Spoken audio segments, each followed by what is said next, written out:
We are live. This is the first time that we've done this. We've never been live before during these workshops. So we are experimenting. It is a work in progress, and so we did have a few technical difficulties trying to get going this morning, so that's a little reason for the delay.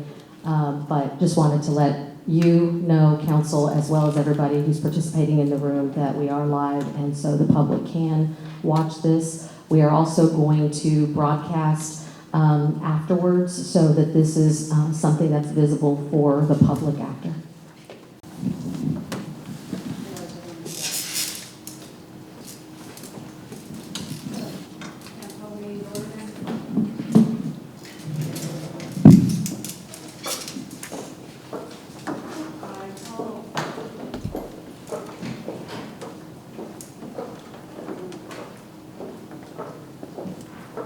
I call this meeting of the San Marcos City Council to order. This is our annual visioning session, and today is day one. We will continue this tomorrow.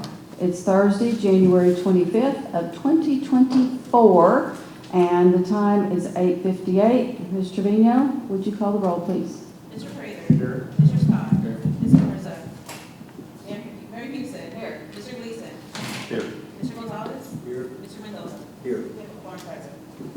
Okay, and next is our citizen comment time period. Do we have anyone who signed up? I believe we have Ms. Capoletta, and she joins us online. Good morning, y'all. My name is Professor Lisa Marie Capoletta. They call me LMC. Now I've finally figured out why, when it comes to community safety and collaborating and prioritizing, enhancing public services and the use of technology, why you guys haven't implemented ham radios. It's because you can't get your cut. It's because it would give an individual in this community who is a field of expert credibility. And I find that interesting that you have an individual who's a field of expert who's offered to do this for free, and you've just dismissed me. But I want to apologize today for my wet hair. I was hanging out with my homegirl Penelope the mermaid, and now I've finally figured out what your brainchild is for emergency communication. You've got Penelope. If we have a flood, Penelope, she can go ahead and hit up first responders to go, "Hi y'all, I'm over on Belvin.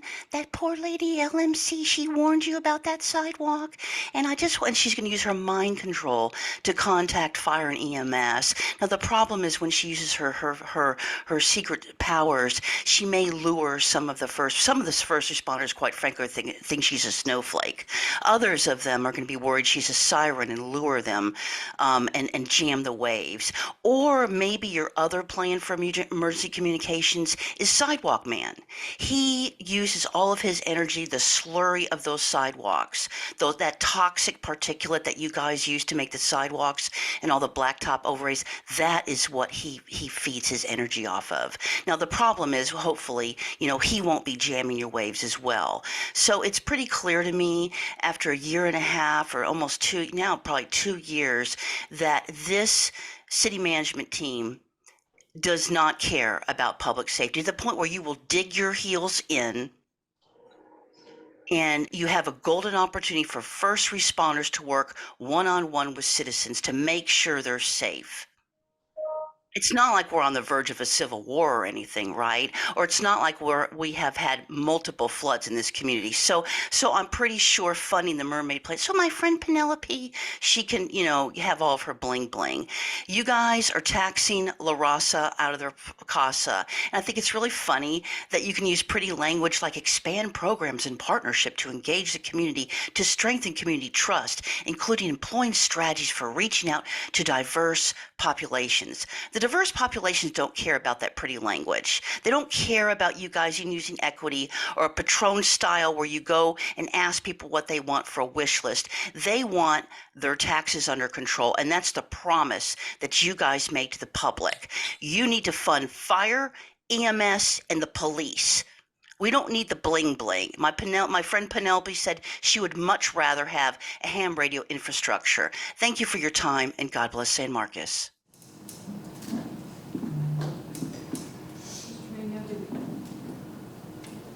Mr. Trevino, did we have anyone else signed up? right, and that concludes the citizen comment time period. And Mr. Vina, will you read our one and only item today? Yes, full discussion and participate in fiscal year 2024-2025 visioning workshop. Topics discussed may or may not include or be limited to growth, quality of life, economic development policies, transportation, community partners, outreach, future infrastructure and facility needs, beautification, community enhancement, enhancement of core services, including future staffing and personnel needs, flood mitigation strategies, and provide direction to staff.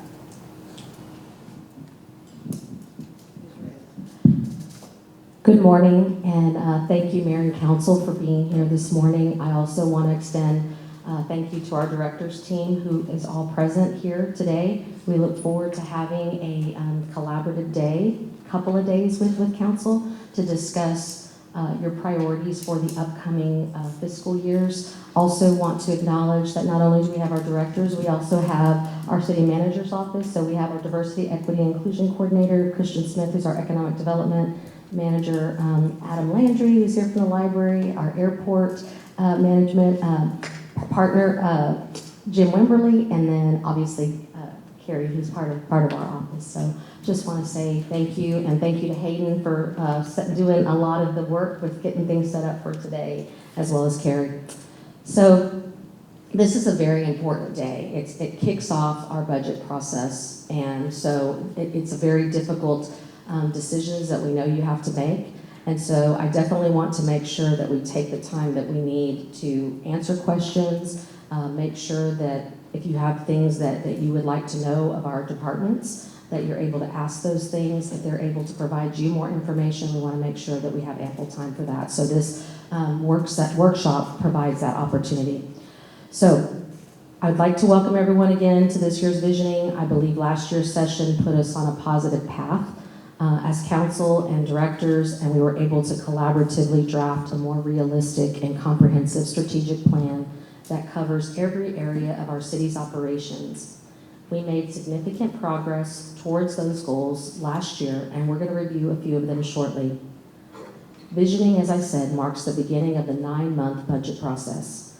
Finance Director John Locke and Director of Engineering CIP Sean Condor provided great presentations at last year's council visioning that covered the foundations of budgeting and our capital improvements process. We're going to take that step further this year as we go deeper into both of these topics. After the presentation, we'll go through an exercise prioritizing budget topics to determine what needs and should be addressed sooner as opposed to those that can wait a little longer. We're also going to review the strategic plan to determine if it needs to be modified to reflect those priorities. We achieved significant goals with the fiscal year 2024 budget. However, there were still some things said during the budget approval in September that gave us pause. While we understand that approving a budget means making some tough decisions, it is our job to give you the information you need to justify those choices. Instead of celebrating the achievements and highlighting what was included, we heard frustration, reluctance, members were uncomfortable approving the budget, and that message went out to the community and was also heard by our employees. We want to do everything we possibly can this time to not have that be the case and make sure that everybody has the information early on, including your staff, to know how you want us to direct and put this budget together. We have a very deliberate budget process in San Marcos that's outlined by the city code. The process starts at a high level with visioning, today's workshop as well as tomorrow's, and budget policy. However, these meetings provide council members the chance to provide the parameters of what you want in the budget that will be presented later in the year. We can't get into many of the specifics, however, until later in this process when we begin receiving the property tax rolls from the county. The schedule does include regular check-ins so that elected officials should not be surprised by the proposed budget presented in August. We've also made it a point to increase the amount of community engagement we have surrounding the budget. Last year, we took the budget to the Neighborhood Commission for the first time and created videos highlighting the strategic goals and how they were addressed in the budget. And according to Ms. Surley, they received significant views online on social, so that is something that in our YouTube channel, so we did find that those were successful. We plan to continue both of these methods as well as recording the presentations given today so we can create informational videos and focus on the budget and capital improvements project process with our community education series. One of the things we need to come to terms with is the growth that is occurring throughout the Interstate 35 corridor. It seems there's an article every week highlighting the new mega metropolitan area of San Marcos, Austin, and all of the towns in between, or how this or that the Hill Country town is gaining more attention from new residents. The growth is going to happen, especially with Texas State's intention to increase enrollment. We need to be honest with ourselves with how we want to look in our community and be aware that that affects our financial situation. We see different attitudes towards growth in our surrounding communities of Kyle, Buda, New Braunfels, Wimberley. I tell my staff often, is that I get asked a lot about why aren't things coming to San Marcos? Why are they going to Kyle? Why are they going to Buda? Why are they going here? So one thing I really want us to ponder over these next couple of days is what kind of climate do we create, and do we let people know that we are open for business? Growth doesn't necessarily mean there will be more gentrification. However, it is more likely if we don't prioritize defining how we want to grow. It's our job as staff to make you fully aware of what those decisions mean to the city's financial situation. The comprehensive plan has focused a lot on neighborhood preservation, and importantly so. With Senate Bill 2038 now on the books, we are seeing developers opt out of our ETJ. They are building new residential developments just outside the city and outside our tax base. We really need to see how we incorporate the types of commercial and industrial components our community would like to see over the next decade to help our local economy have a healthier mix of taxpayers and ease the tax burden on our local residents. This council needs to determine, will growth continue to happen as it will, or will council have an influence in how we grow? The way to mitigate the continual ask of our residential taxpayers is to have more and higher paying taxpayers in the system, specifically commercial and industrial development. Single-family residential typically requires more city resources than the amount of tax revenue that is collected. We know this when we studied Willow Creek, so that's one of the areas that we were able to study about what that actually does in terms of recouping the costs. We know residents have different perspectives when it comes to commercial or industrial projects, but without growth in those sectors, we're likely looking at areas we need to cut instead of determining if we can provide additional services to accommodate our growth. We understand the goal of trying to keep taxes as affordable as possible for our homeowners. It's important, however, that we contemplate very intentionally the best way to get there that doesn't have long-term detrimental consequences on our community. Property tax relief is a good goal, but must be offset with other revenue sources, or the understanding and acknowledgement that certain projects will inevitably take a back seat due to funding constraints. Mr. Locke's presentation will outline a number of different options that could provide additional relief at the city level. While the immediate impact may seem small, we have also included the effects of those options in future years and have also included what that's going to look like for future budgets. We can't afford to keep looking at things one budget year at a time. Council needs to understand the decisions you make today have a compounding effect that impact us for many years to come.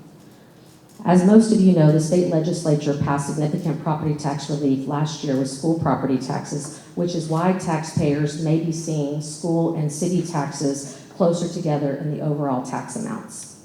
San Marcos, being so sales tax dependent, hurts us due to the volatility in the economy. We have to have more in property taxes to help change the ratio of how we get our revenues. We need a more balanced property tax base to help offset the swings in the market that come with sales tax. In order to achieve a more balanced state, we must examine our position as a business-friendly community. Ideally, revenue increases would come from the right mix of commercial and industrial development to lessen the burden on our residential taxpayers. The best way to get property tax relief is having a more stable tax base that can come from property taxes that consistently pay more into the system. The same holds true for our utility rates. I want to stop 1 minute there. I was talking with my team about the fact that I paid taxes in 2 different communities, one in Martindale and then also in San Marcos. And when I was a resident of Martindale, Caldwell County was my county that I paid taxes to. Their tax rate at the time was 69 cents versus Hayes County at the time, that was 42 cents. And the reason for that is, if you look at Caldwell County and you look at Hayes County, Caldwell County is less developed than Hayes County. So when you talk about being able to have property tax relief, it really is being able to have a good mix of development, because that means that your tax rate can support your community at a lower rate than it would if it's less developed. So that's just one example that I personally have seen myself, and so just wanted to bring that up when we're talking about this. So the annual demand to keep our rates low has led to spending down our ending balances, and in our electric utility has led to a downgrading of our utility bond rating. This is simply not sustainable. Today, we're going to touch on how our current trends in budgeting are affecting priority capital improvement projects. As we have shifted more of a percentage to cover operations, it has reduced the capacity to pay for much needed capital projects that continue to escalate in cost. We will go over some of these in Sean's presentation, Mr. Condor, and the outlook of some of them being completed is not very good without a way to increase our revenue significantly, which could include a bond election. Usually a municipality puts what they need in the budget, then sets the tax rate accordingly.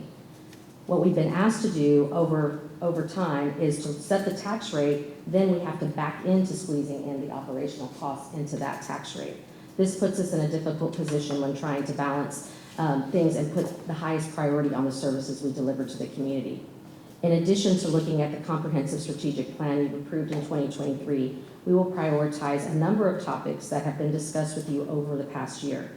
In an ideal situation, we would be able to add all of these to our fiscal year 2025 budget, but we have limited resources and may even be more limited if sales tax reports continue to come in below forecast. Some of these will need to be pushed to future years, and we want to have an open discussion of what council would like to see prioritized. I added employee benefits, merit, and compensation increases to the list of priorities because I'm thankful that this council has done a lot to better position us for success in this area. We cannot afford to fall behind and have to catch up again later. I want to be sure we keep this in mind as we look at balancing our priorities as well. I believe we currently are in a much stronger position to attract and retain the talent that we need in San Marcos to serve our neighbors and our overall community. We appreciate the council's willingness to collaborate with staff on developing a plan that will guide not only our upcoming budget process, but our operations throughout the next few years. I'm confident we can utilize the next 2 days to prioritize the requests and needs we have heard from our council, as well as our community, in order to better position San Marcos as a strong and thriving community. Thank you for your participation. I'm now going to turn it over to Ms. Chantel Seymour so she can get us kicked off. Thank you.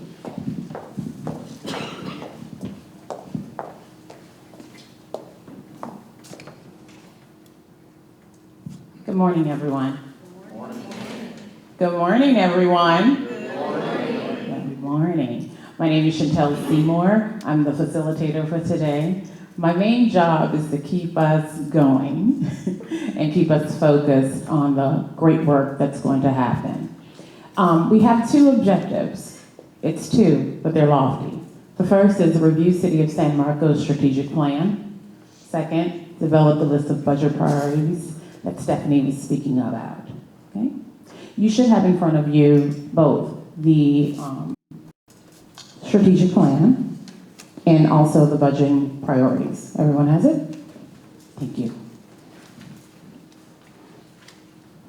I want to go ahead and set the stage and expectations of what's to come.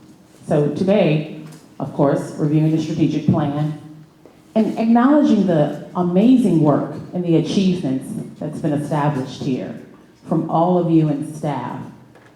That's important. We're going to have someone present about the financial, I think it's Chris, the financial CIP overview, discuss the budget priorities again, and then we'll have wrap up and next steps. Tomorrow, we'll be finalizing the budget priority list. Okay? We'll be finalizing that. And then we're going to review and finalize the strategic plan goals and the outcomes and any wrap up and next steps that may be to come. I'll stop here. What questions you may have?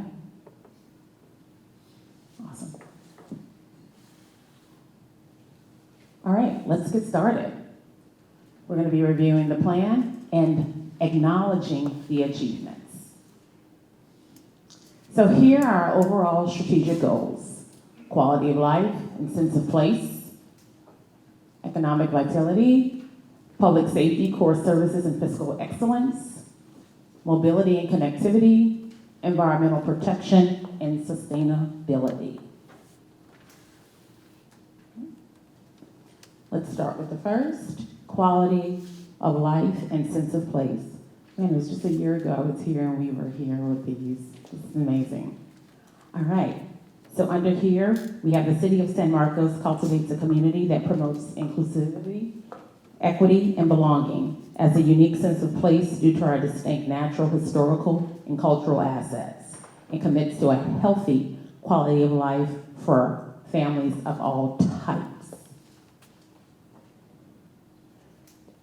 You all had under quality of life and sense of place, comprehensive planning, strong community engagement, downtown vitality, arts, culture, and special events, parks, open space and recreation, neighborhood preservation and enhancement, and housing affordability. I won't read all of the amazing achievements, but I will highlight some. Downtown area plan approved in November. The artistic board up ordinance approved in November 2023. You all created a neighborhood application for residents to find information about their utility provider. City resources are in their neighborhood and explore recreational assets. Can you go ahead and give yourselves a round of applause for the great achievements on this first one? Oh, come on. One more time. Right? Look at all of that you achieved. It's pretty spectacular.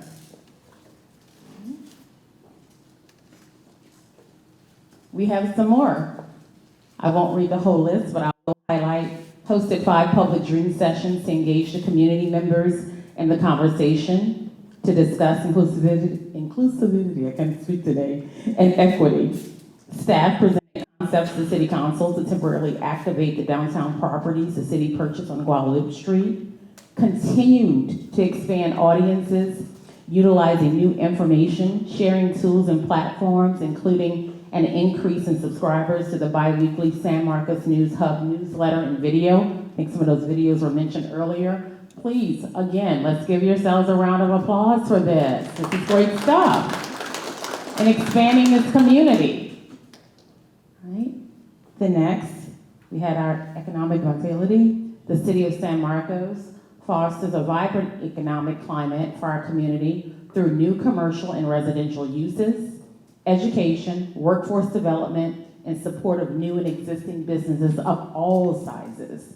Underneath this, we had economic development policy, the business community, San Marcos as a destination, education and workforce development, and intentional growth. Here were some of the achievements, many I would say. Some that I would definitely want to point out. We implemented the Minority Business Stabilization Program. The City Council approved the lease agreement with the Austin Community College in December 2023. Legacy programs available spring 2024. We launched the Minority Business Stabilization Fund to provide direct assistance to local businesses. The Economic Development of San Marcos, also known as the EDSM Board, met twice in fall 2023 and established regular quarterly meetings for 2024. Give yourselves a round of applause. Come on. Acknowledge that. Yes, yes, yes. Awesome. We have public safety core services and fiscal excellence. The City of San Marcos delivers quality government services and improve community safety in a fiscally responsible manner with a professional workforce. Underneath, we had community safety, core government services, financial management, workforce recruitment and retention, support services, infrastructure management. Let's take a look at those achievements that were highlighted here. I do want to make sure we point out, the police graduated 8 officers from field training. 5 are currently attending the academy, 6 remaining vacancies. A civil service exam is posted for Saturday, January 27, 2024. Downtown security cameras are now live and offering video feed. Purchase an advanced visual analysis software tool. We provided also mental health programs as well. Yeah, we have more achievements under this one, yes. We also completed a citywide pavement condition index, it's also the PCI, and the Public Works initiated a comprehensive traffic signal inspection and preventive maintenance program to proactively assess and identify issues to avoid emergency repairs. Give yourselves a round of applause. Yes, yes, yes. Next, coming up, we had mobility and connectivity. And just as a reminder, the city of San Marcos improves neighborhood and regional connectivity to provide a safe, convenient, and efficient multimodal systems for goods, services, and people of all income levels and abilities to move throughout the city. Underneath, we had multimodal transportation system, bicycle, sidewalk and trail systems, roadways and traffic operations, and public transit. Take a look at some of these achievements. A couple that I want to point out. Total spin scooter rides have increased by 4,000 from 2022 to 2023. Increased marketing for the downtown electric shuttle. And employment pilot parking from 13 vehicles to 31. Real time, the transportation application implemented for local fixed routes and interurban routes connecting to San Marcos to Austin. Awesome. Interlocal agreement for transit partnership with Texas State University was approved by council on September 5th, 2023. Let's give yourselves a round of applause. Great stuff happening. Great stuff. Our environmental protection. Underneath, we have the City of San Marcos advances responsible stewardship of the community's natural, cultural, and historical resources through varied environmentally friendly policies and practices. We recall, underneath environmental protection, we had environmental stewardship, environmentally friendly growth, resilient infrastructure, environmental programs, and let's take a look at some of the achievements. There they are listed. I'll point out a couple of them. Created education on environmental stewardship of the river, litter abatement and endangered species, grant funding awarded to help fund the Sessom Creek Drainage Project, and Green Alley Stormwater Infrastructure as part of the Downtown Alley Reconstruction Project. We have more. Grant funding was awarded to help fund the Sessom Creek Phase 2 project, and we have continued work for our Aquifer Authority. Can you give yourself a round of applause? Let's really think about all the work that we did in 2023 and more work to come for 2024, 2025, 2026, and onward. Please think about all of the achievements that we just went over. And if everybody could just please stand up and give yourselves a round of applause. We did it. We did it, and more to come. Yes. Yes. Awesome work. High five. Let's do the waves. Exactly. I'm going to go ahead now and turn it on over to our next speaker for the financial overview.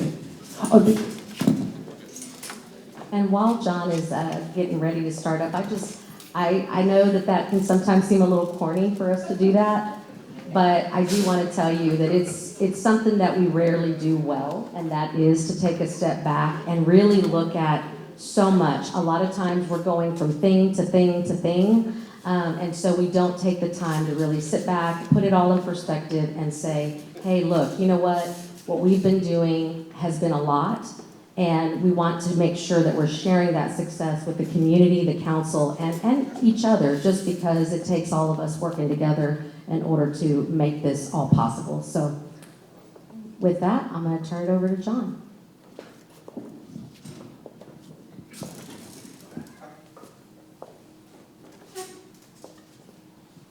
All right. Good morning, everyone.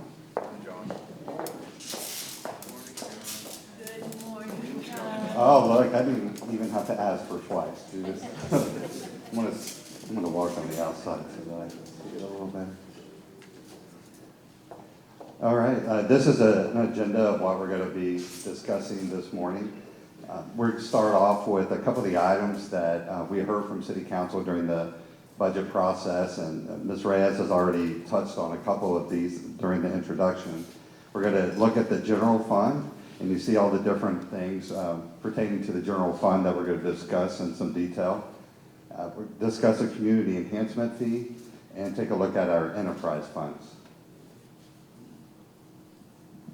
So beginning what we heard from City Council during the fiscal year 24 budget process, examine options for property tax relief, and there are a lot of different options, included in the presentation for City Council's consideration. Alternative ways to fund community enhancement, and there's a couple different ways that are included in this presentation, and also look at options to minimize utility rate increases. And there is some slides that cover the enterprise funds, which are what drives the utility rate increases. Before we get into the general fund, just a look at the impact that the Texas Proposition 4 had on the community for homeowners paying property taxes. The state had a record surplus this year going into their biennium budget, and they invested $18 billion in a property tax cut package for school districts. This had a fairly big impact on homeowners. It increased the homestead exemption from $40,000 to $100,000 for school property taxes. And it also reduced the operating tax rate for school districts. And you can see on a comparison of pre-Proposition 4 and post-Proposition 4. You see highlighted at the bottom, overall the tax bill decreased by $1,000, and the majority, if not all of that, came from San Marcos CISD. Pre-Proposition 4, it was $3,400, post, almost $2,400. So that is what the average homeowner saw a difference in their tax bill for this current fiscal year in 24 as an impact of Proposition 4. The general fund accounts for all the resources that are not required to be accounted for in another fund, like our enterprise funds or a special revenue fund, like the community enhancement fee fund that we're going to discuss. The two primary resources are property tax and sales tax. They make up over 70% of the total revenues that come into the general fund. And they help provide and support core services like public safety, parks and recreation, and other quality of life like the library, neighborhood enhancement, as well as any kind of capital improvement program as it relates to roads and other items that help support the core services. Before we start to look at new options for property tax relief, this includes a little bit of history of the property tax relief that's already been approved within the city. We begin with the local sales tax. Local sales tax is limited to 2%. That is the combined for the city and county. It cannot exceed 2%. So in addition to the 1% regular rate that cities can have, there are additional sales tax rate options that the voters can approve. A couple examples of those are the economic development and property tax relief. And the city's 1% rate began in April of '68, and the voters in 1988 approved a 0.5% for property tax relief. There's a slide a little later that shows the impact of what that 0.5% does, but effectively what it does is it reduces the property tax rate that the city would have to otherwise levy. At that same election in January of '88, the county also approved a 0.5% sales tax for property tax relief. So that brings us to the maximum of 2% that we can have within the city. There's a 1% regular rate, and then you have the 0.5% for both the city and the county for property tax relief. Any kind of change to the sales tax allocation requires an election, and the voters can approve a change in increments of 1/8%. So this slide shows the impact of the sales tax for property tax relief. Only 30% of all cities have this, and you can see the average value of a homestead for fiscal year 25 is just over $353,000. And you see what the annual levy for that average homestead would be. With the sales tax for property tax relief, it's just over $2,000. Without it, it's over $2,500. So it's saving the average homeowner over $500 a year in the annual tax levy. And you can see that equates to about 15 cents on the tax rate. So instead of having a 60-cent tax rate, in order to provide the same level of services that we're currently providing, we would need a 75-cent tax rate per $100 valuation. I think that's a key point. You know, a lot of times we go through information and it just kind of sometimes doesn't always sink in, but that is impactful, that basically the residents of our community, because of the decisions that have been made prior, have seen they're getting a level of service that equates more with that 75-cent tax rate. And we're able to do that in the 60/30, which is also, as John's going to talk about, below the amount that voters approved with the 2017 bond election. Thank you. And this slide just shows the timeline of the homestead exemptions that city councils have approved over the years. The first exemption was approved in 1973 for $3,000. And you can see the changes over the years. In 2007, in addition to the over 65, the disabled exemption was added, both of those at $25,000. And most recently, in 2022, City Council increased it over 65 and disabled to $35,000 and the homestead exemption to $15,000. The over 65 and the disabled qualify also for the homestead exemption. So in total, they get $50,000.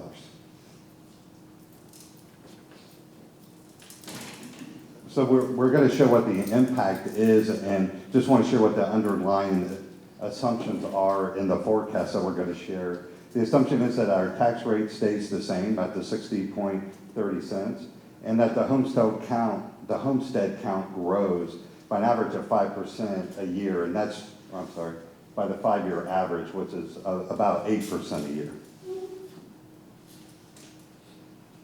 So this slide is just showing our currently approved exemptions, and you can see in fiscal year 22, the jump from 22 to 23, that was the impact from the most recent increase in exemptions that City Council approved.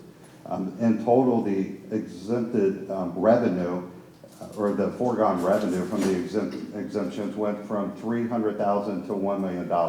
So that's the $700,000 that taxpayers were saving going from fiscal year 22 to 23.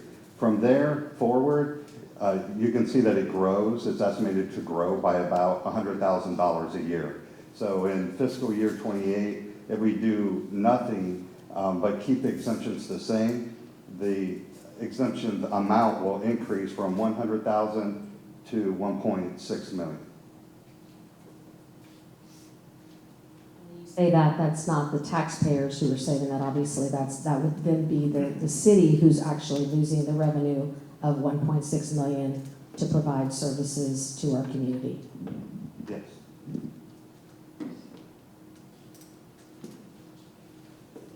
The next few slides just provide some background on our tax rate.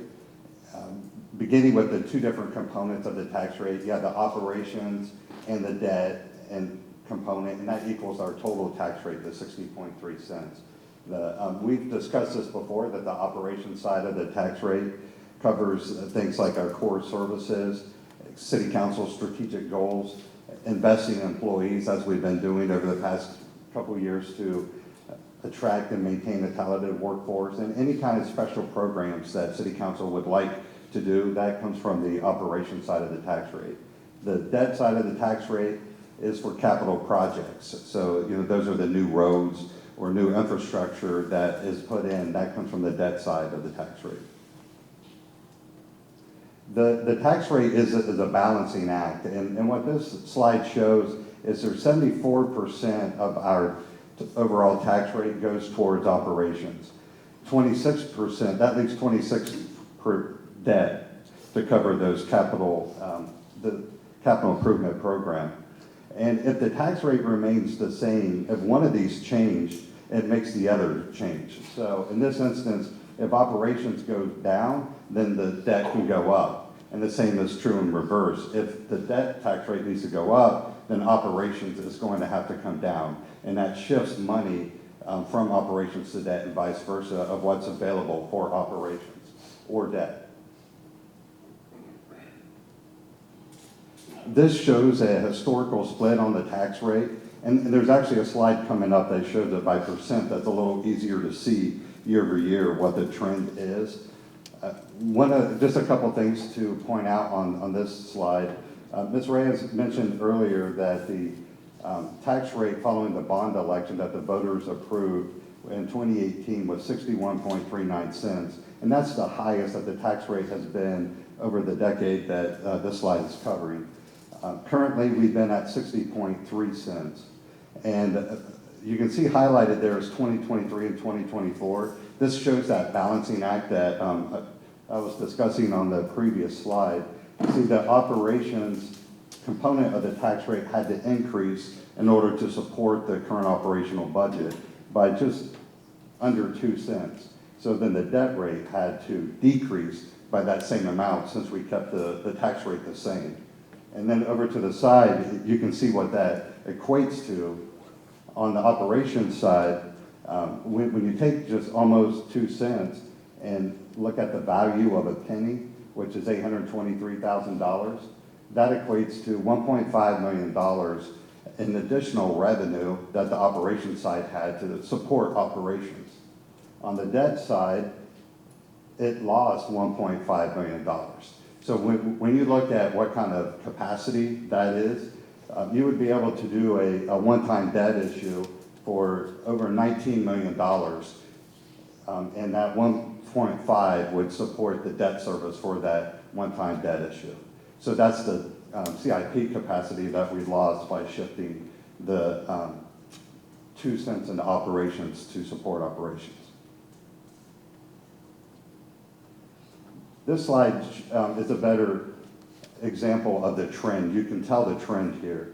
When in 2014 we were at 50-50, and you can see that the capital improvement program side or the debt side is starting to be constrained.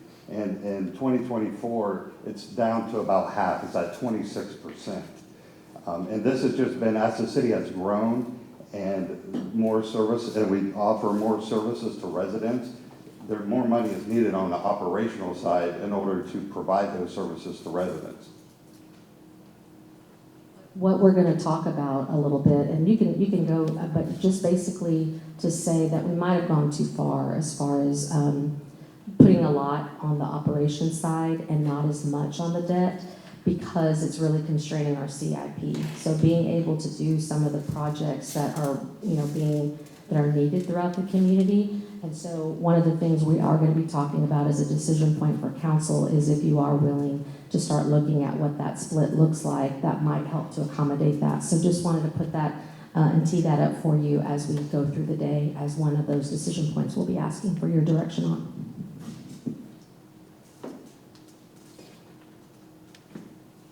This is a slide from fiscal year 23 that shows what the tax rate split is from all of our peer cities. As we move through the fiscal year 25 budget process, we'll update this as well as some other peer city reviews that we do to show what it is for fiscal year 24. But as of fiscal year 23, this slide is showing that on average, our including the city, 38% is the average debt rate portion of the tax rate across all of our peer cities. You can see it's as low as 19% in Waco, to as high as 65% in Georgetown. And the city of San Marcos is there in green. This was as of fiscal year '23, we were at 29%. I have a question on that real quick. Yes, sir. Is that a really good example? Oh, sorry. Right. The microphone. Is that an example of like Georgetown's growth in the aluminum tax as opposed to ours? Is why the difference is? Yes, that's a good point, and there's a point I should have mentioned on this slide, is cities that are in a growth phase tend to have a higher percent dedicated towards debt, because that's more bonds that are needed to be issued to keep up with the infrastructure for their growing community. So that very well could be why Georgetown, that they're seeing a lot higher growth than maybe what San Marcos is. So their debt side is a little bit higher than what some comparative cities are. Okay, that makes sense. Thanks. I got a question, just like 2 slides back where it showed like the debt operations, like back in 2014, it was like 50-50. I believe we kind of took a philosophy then to like, let's start paying down debt. And then it looked like now it's like 75-25, but what I'm hearing is this is putting constraints on like financing infrastructure projects. The way I'm thinking and looking at like your house, like you've been paying down your mortgage, but a plumber says you need to replace all the pipes. You're not going to go pay $25,000 to do that. You're going to be like, well, can we pull out an equity loan to pay that over time? Is that what I was hearing? Yes, is that basically what we've done is because before we had a lot more to debt fund and we were doing that and we were maybe not necessarily having as much to go around in our operations to take care of some of the just basic core service needs that we needed. And so, yes, so now what we're going to do is we're going to talk to council a little bit about how do we try to find the right balance. And so try to find the right balance within our tax rate that helps to support some of the more robust community development projects in the CIP, neighborhood projects, and that sort, and then also still provide stuff on the operations side, because of course there's impacts, as Mr. Locke talked about. If you do something to one, it takes away from the other. So any property taxes that you can grow on, within the community, that helps to provide more revenue so that you can offset it by doing some of the things that you're doing. Because the homestead exemption, like that 1.6 million you talked about, that comes off of the revenue that we could see for CIP projects and things like that also. In layman's terms, it would say we need more business that has a stronger tax base, so we don't have to tax our citizens as much. Exactly. And that's how we're going to be able to lower our debt rate. Yes, exactly. And it doesn't mean that we have to just say, hey, we're open to anybody and everybody that wants to do business. We can still be selective. It's just a matter of trying to make sure that we're getting more and that we're not sending a message out there. If that's where this council wants to go, that we're not open for business, that is the way to really achieve better property tax relief, because you're able to have more people at a higher rate paying more consistently into the coffers, so that we're not having to continue to go and tax our residential property owners.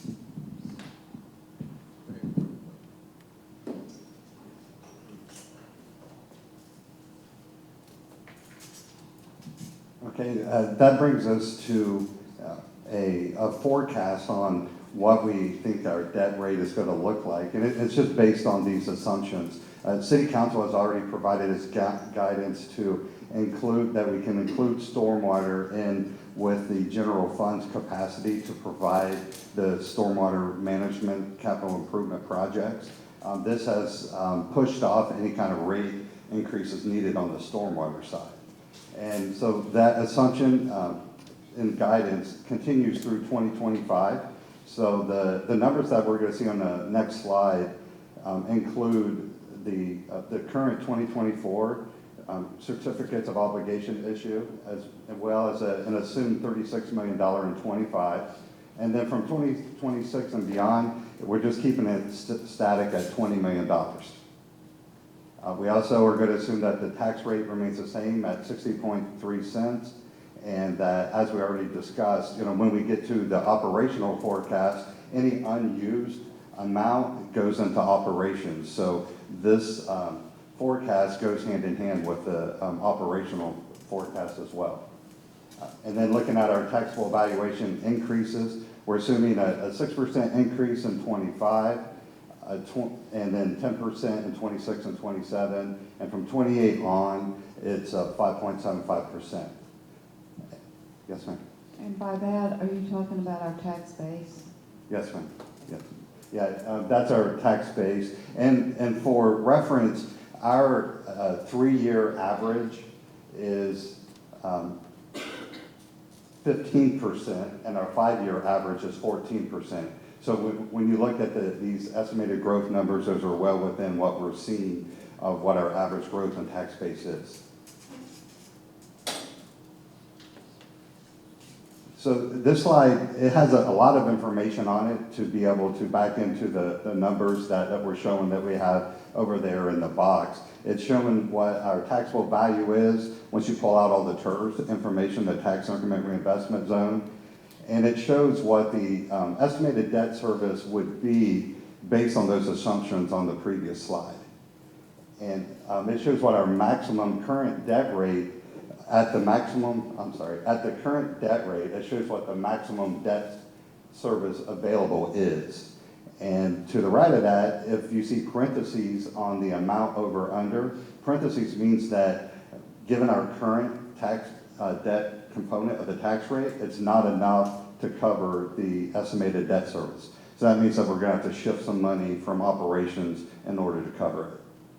So as you look through, you can see the additional tax rate needed, and it gets up to just over a penny by the time you get out to 2033, 34, and just under a penny even as early as 2026. And then the last column there shows the tax rate percent. So that's that split where we saw the percent split between operations and debt. With those assumptions of issuing debt over the next few years, it still would not exceed about 28% total. And anytime that you see the parentheses over the over or under there, that money is coming from the operations side to cover that shortfall. So If yes, you ma'am. could go back to that slide. So you've got the amount that we would be under, saying that would have to come from operations, but you also have additional tax rate needed. So is it either or? We either pull from, Yes, well, it's kind of, Or both. it's shown the same thing in a different way. that was my question. Yes, Okay. ma'am. So for instance, 2025, we're 587,000 short, which is the equivalent of 0.006 on the tax rate. So that's the amount of tax rate that would have to come from operations over to the debt side, so that we would be flush here on for our debt service payment. Okay, because it says additional tax rate needed, and I was thinking that was on top of the 60/30.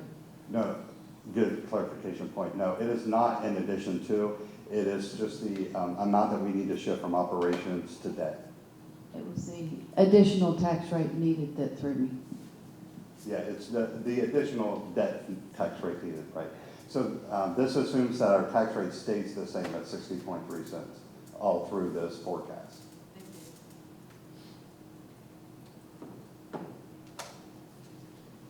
One of the things that staff is working on is a debt management plan, and this is something that ultimately will be approved, presented, and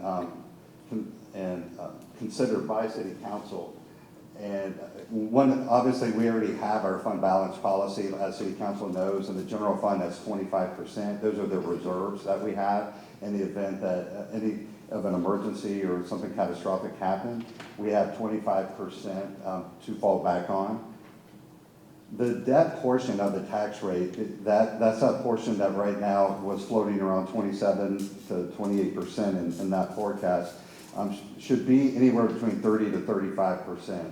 That's a healthy level of debt service. And as you know that from the previous slides, our current is 26%. As we're forecasting out, we're going to have to get up to about 28% just based on those level of assumptions. I should have added on that slide, getting up to 28%, that we're deferring some capital improvement projects down the road. That's how we're maintaining it around that 28% amount. Also, on a previous slide, it showed what our peer cities are. So the average is 38% across all the peer cities. So even if we decide to go with a 30% debt portion on our tax rate, it's still well below our peer cities, what they are seeing in their debt portion of the tax rate. The impact of increasing to 30% debt tax rate on the current rate, if we were to keep operations the same, which means Mr. that- Scott has a question. Oh, I'm sorry. Yes, I sir. was going to finish up. I was just thinking, we have the fallback, I call it, that makes sure the operations are still running. I would really love to see, for the citizen side, the utilities added into them, what it would cost to keep that fund balance to cover the citizens for 3 months or whatever it is at the same period of time. The utilities are paid for, you know, because they're obviously, if there's going to be, if we fall back on that, there's going to be something seriously wrong. So that's just something I was thinking about when you had said that. I think we should look at that.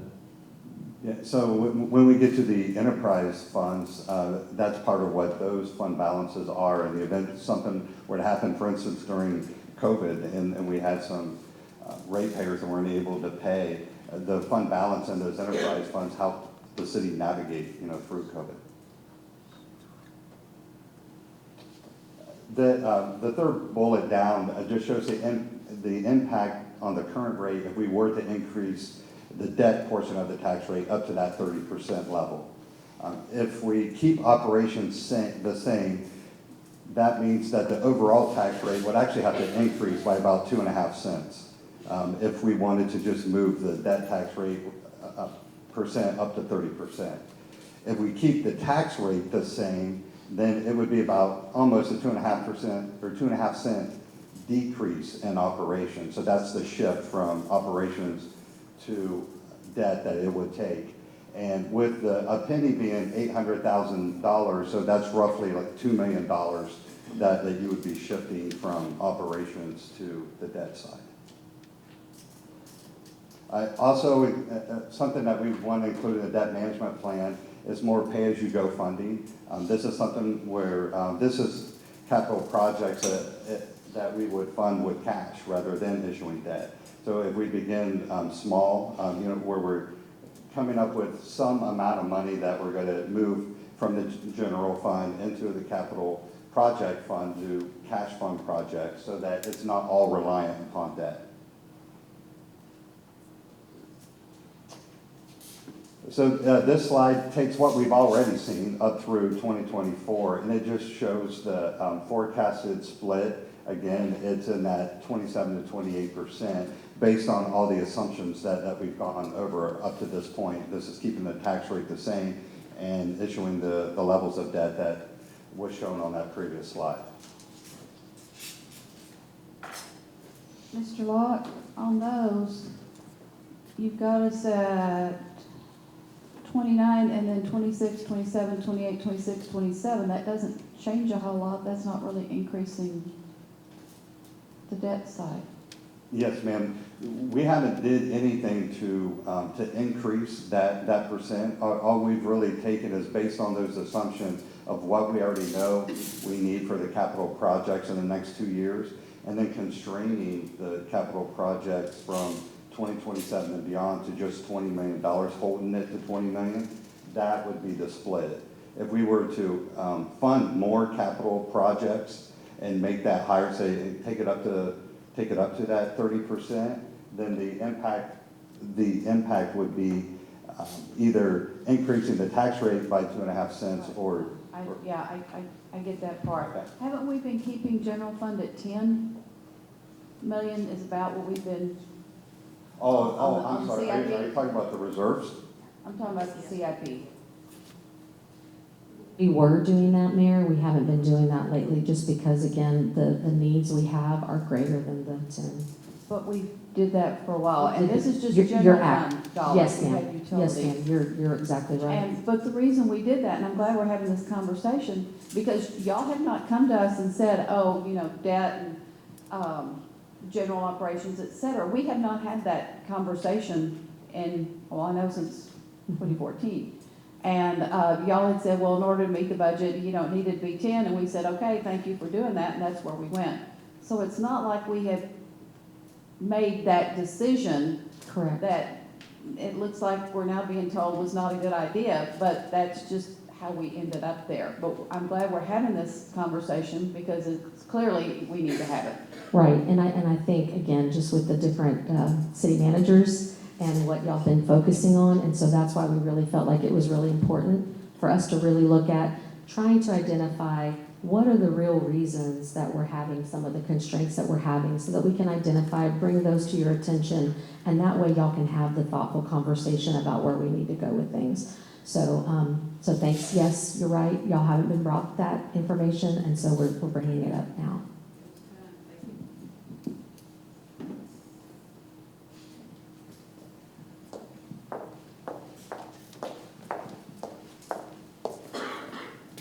Okay, thank you. We're going to go ahead and pause and have a break from here right now. So this brings us up to 10 a.m. How about we come on back and reconvene at 10:15? Does that work for everyone? Thanks. 10:10. Oh, I'm sorry.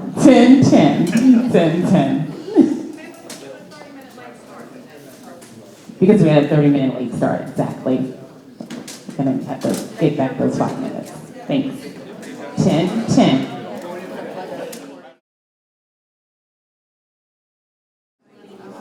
All right, John is going to go ahead and continue the presentation with sales tax trends. John.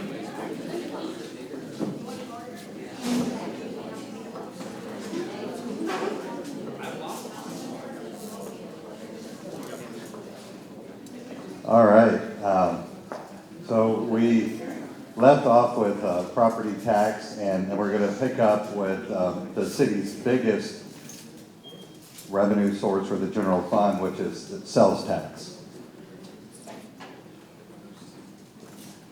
One of the key indicators for sales tax growth is the rolling 12-month average. And to help explain what that is, using the month of December 2023 as an example, you see it's 3%. So what that's saying is when you look at all of the sales tax collected from January to December of 2023, and you compare that to all the sales tax collected from January to December of 2022, our sales tax grew by 3%. So each one of these months are doing that. It's looking back at the prior 12 months and then comparing that to the 12 months before that. So rather than looking at it from a month-to-month basis, because you could have volatility for different reasons from month to month, but when you look at it on the growth over a 12-month period, it takes all of that out and it really shows the trend with sales tax. And what this is showing us is, if you look at when we adopted and we're having the budget discussions, we were in that March 2023, so you're about 9.5% through August, it was 9.5%. So that's where it was trending, through that time period. And then if you look at the past 4 months, it just really started to decline. And we knew it was going to decline some because of just from all of the federal stimulus money that was pumped into the economy being spent. And you read a lot right now about how savings accounts are coming down and household debt is going up. That can only continue for so long. So that's part of the reason for the decline that we're seeing in sales tax. And year over year through December, we're at 3% compared to where we were when we adopted the budget. We were at 9.5%. This slide shows by the industry segment, it's a traffic chart that shows the year-over-year trend. So this is back on that year-over-year trend, and it's broken up on the biggest segments within the city. Retail trade and wholesale trade are the two largest segments, and you can see our retail trade in December was down 5%. Wholesale trade by far has seen the biggest impact, and wholesale trade are the building and construction materials. And with the impact of the higher interest rates, that's put a damper on construction. And so that's where we're seeing a lot of the decline. The city's largest taxpayer falls in the sales taxpayer, falls in the wholesale trade. And we're also seeing a big impact in telecom. These are internet providers, and as an example. And you can see that in November, it was actually down 72% year over year. This slide shows our top 10 largest sales taxpayers. Matthews Lumber is the largest. Since the individual sales tax information for each one of the companies is confidential data, the comptroller won't allow us to release it. What we do show is what the sum of the sales tax received from the top 10 sales taxpayers is and was at this same point last year. So last year, fiscal year to date, we received $2.1 million from the top 10 taxpayers. This current fiscal year, we've received about 1.7. So we are $400,000 less sales tax revenue from them than what we were at the same point last year. So that's a 20% decline. And altogether, these top 10 have made up 26% of our total sales tax collection through that first quarter. So they make up a quarter of our total sales tax, and it's down 20%. Yes. I don't remember for sure or not, but did we lower our, or what is that? We pay for advertisement and stuff like that? Did we not do the advertisement we used to do? You mean the partnership with the outlet malls? Yes. We have lowered it over the time. I don't know if Ms. Ibarra is down there and is there, I didn't know if there was a microphone down there. I knew you were down there, I just didn't know if a microphone was down there. So, ask the question again. The question is, have we lowered our amount that we give you to advertise for outlet malls? Has that been effective? So the outlet malls have one premium has chosen not to participate, so that was a reason that the amount did go down. We currently do have a partnership with Tanger Outlets, but it is much lower than the $150,000 that we did years ago. Yeah, yeah. But we do promote them, so it's not as if we don't have Right. additional. Is that hotel tax money? Yes, it is hotel tax money. Are other cities seeing a recent downward trend? Some are. On the statewide level, altogether, the sales taxes are up. So they're not experiencing at the same rate of decline as we are right now. They're certainly not as growing as much as what it has in the past. So the economy in general has slowed things down. Some of the cities that are growing at a faster pace are still seeing that sales tax growth. Okay, so advertisement obviously is a huge factor in getting sales tax in as well. But if others are not going down like we are, it can't all be, the COVID money was flowing and people were spending money. It's got to be something here that. Well, I'm sure it also depends on the mix of their community in terms of what they have that brings in the revenue. If they're as sales tax dependent as we are, then that is something that is going to affect them greater than if they're not as sales tax dependent. Some do have property tax that are their primary source of revenue. My point was if sales tax across the state is not going down, then what's happening here? It's the type of businesses, and when you look and see that the two biggest parts that are going down, and thankfully we have our budget team that is able to do this type of analysis. So again, thank you, council, for allowing us to have that. But the two biggest sectors that we're seeing a decline in is manufacturing and that wholesale manufacturing. So like the lumber, and if you look at who your top taxpayer is, that's a 30% decline. So it's not even the retail side. Then it's also the telecom. Those are the two biggest hits that we've taken. Retail's only been 5% decline. So those two, if we're so dependent on those two companies to provide a large portion of that, then we're gonna see more swings. We have to have a bigger mix. Where I was going with that is, are the dollars, do we have our residents who are spending dollars elsewhere, and that's where some of our sales tax dollars are going? That's the point I was getting to. It could be, Mayor, and frankly, one of the things that I heard from one of our team members within the city, it was just that, hey, I go to other places sometimes because they have more choices than San Marcos does. And that's gonna continue to be the case if we don't continue to try to bring things in that offer choices to our people I'm here. thinking like Costco and Kyle. Mhm. You know, how many people that were shopping here at Sam's are maybe doing Costco now? So if we're going down and others are not, or going up, I think maybe we can see what's happening, so now we can kind of figure out what we need to do. Right, or the Sprouts and Kyle, or, even some of the H-E-B and New Braunfels. So those are all things that sometimes will drive people's spending patterns to other communities. I seen the price. I seen the prices at Lowe's and lumber is decreasing. And I figured that'd be more people building and everything else. I'm surprised we haven't seen the trend doing better just for that reason. Getting back to, and I know none of us are guilty of this, going to the H-E-B and New Braunfels. But a lot of people in San Marcos are doing that travel. Just thought I'd bring this to the table. Thank you. Yeah, they are, Mr. Gonzalez, you're right, and I think with, yes, lumber's gone down a little bit in price, but it's kind of had to because of the interest rates being so high. And so with interest rates being as high as they are, the construction industry for residential and some of the commercial even, maybe not be as, they're not spending as much because of those interest rates being as high as they are.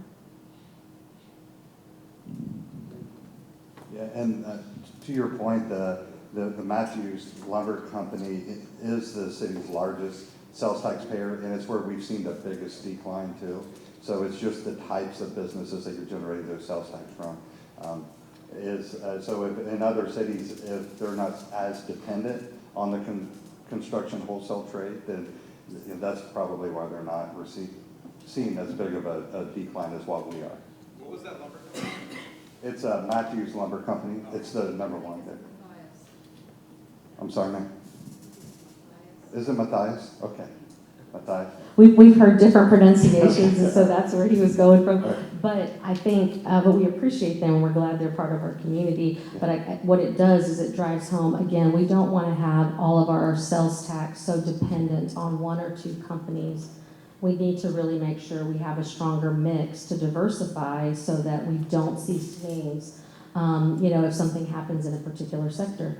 So those are the kinds of talking points that we just really want to make sure that we really drive home, and so that when you are talking with your constituents and the public hears this, that they can understand some of these dynamics that help to drive what our economy looks like, which then also goes into what comes in for taxing them if we're needing to be able to keep up with the services that they require. And it's not to say that if we have industrial or commercial development that there's not some investment that the city has to make in infrastructure for things. I mean, we understand that does have a cost too, so I don't want to look like we're being one-sided on it. There are costs to that, but we can work through development agreements. There are tools that we can try to work on to try to make sure that we're trying to make the impact on our existing residents as less as possible.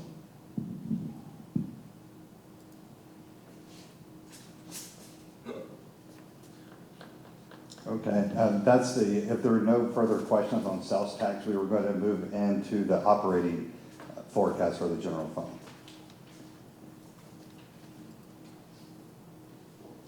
All right, we'll go over some of the assumptions that are built into the forecast that we're going to share. And from the property tax perspective, it includes the reappraisal growth and new growth on the tax base value. It does not include any tax increment reinvestment zones. And the tax value increase, so this was our original assumption.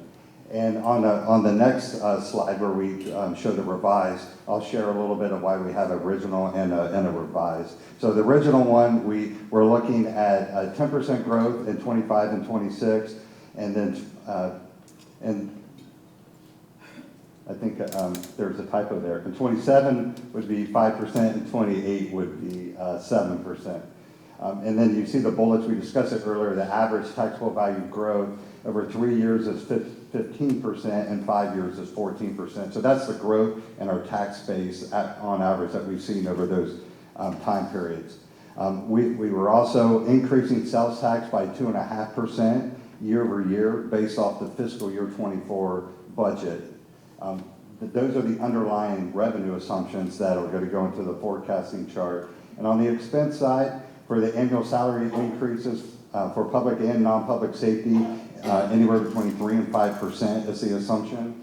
And then to allow for inflationary increases, 3%, all the operational expenses were increased by 3%. And so you see, first I'd like to point out in fiscal year 24, there is a planned use of fund balance. There was $5 million total of one-time expenses in the general fund. So that's why you see the expenses are higher than the revenues. That was spending that money in excess of 25%, our fund balance policy, where we intentionally moved some money to pay for the capital improvement program and also put some money aside for the new city hall. And then those assumptions take over for 25 forward. So you see in fiscal year 25, the green column, we're estimated to be 117 million, and the blue column is the expense column, and that's 115 million. So as you go through, it was showing that we were going to bring in more revenues than expenses. So we revised those assumptions just based on some of the information that we've discussed today and on some other factors. It includes the reappraisal and new growth. We did reduce it by $209,000 annually for the two properties, those student housing properties that Texas State's going to use for student housing. The total impact of that was closer to $500,000. 300,000 of it, since those properties fall within a tax increment reinvestment zone, the general fund impact is 200,000, and the remainder of that will go to the tax increment reinvestment zone. We reduced the growth for 2025 to 6%, and the reason for that, now for the median home value, the research is showing that the total value of homes in that $300,000 to $400,000 range has decreased from January of 23 through December of 23 by 6.5%. So if the taxable value, what the chief appraiser uses to determine taxable value is market value. So if the market value on the core homes have decreased by 6.5%, then we're thinking that our estimate is also going to have to come down as well.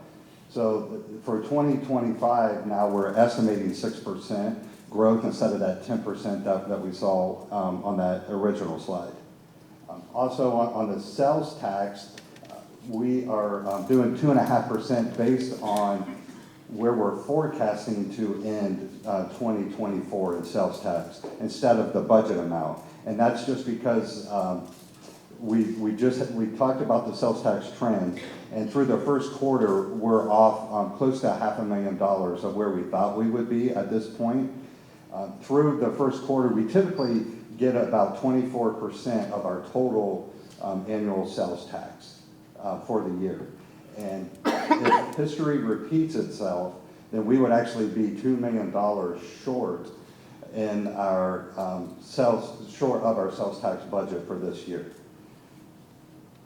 And so what we're doing is being conservative and making sure that we're not inflating those revenues off of a budget that we may miss this year by $2 million.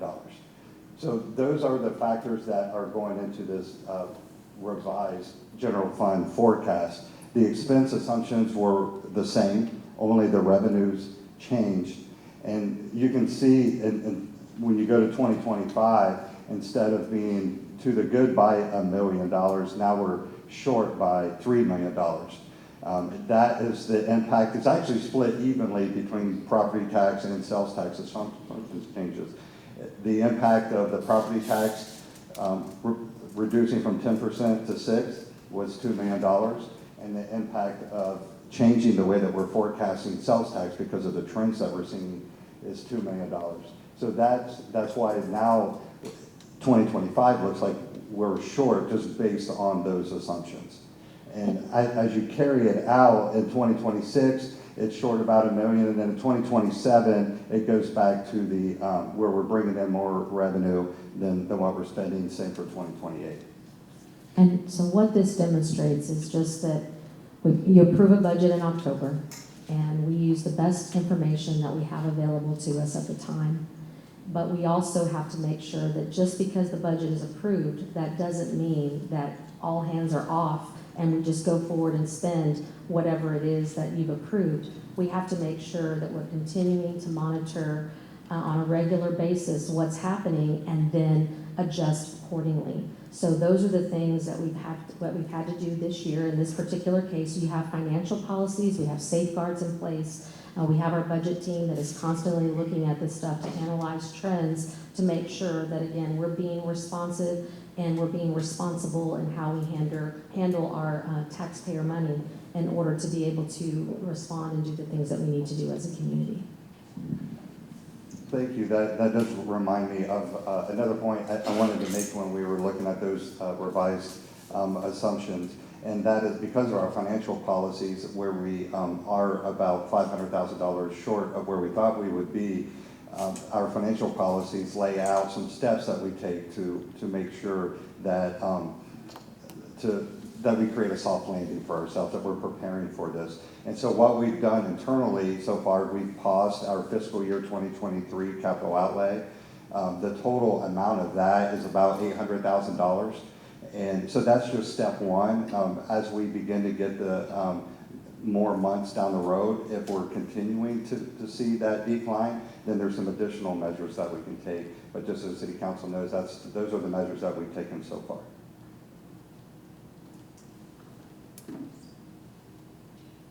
Okay, so that would bring us to our next segment. If there's no questions about the forecast, where we start looking at new property tax relief considerations.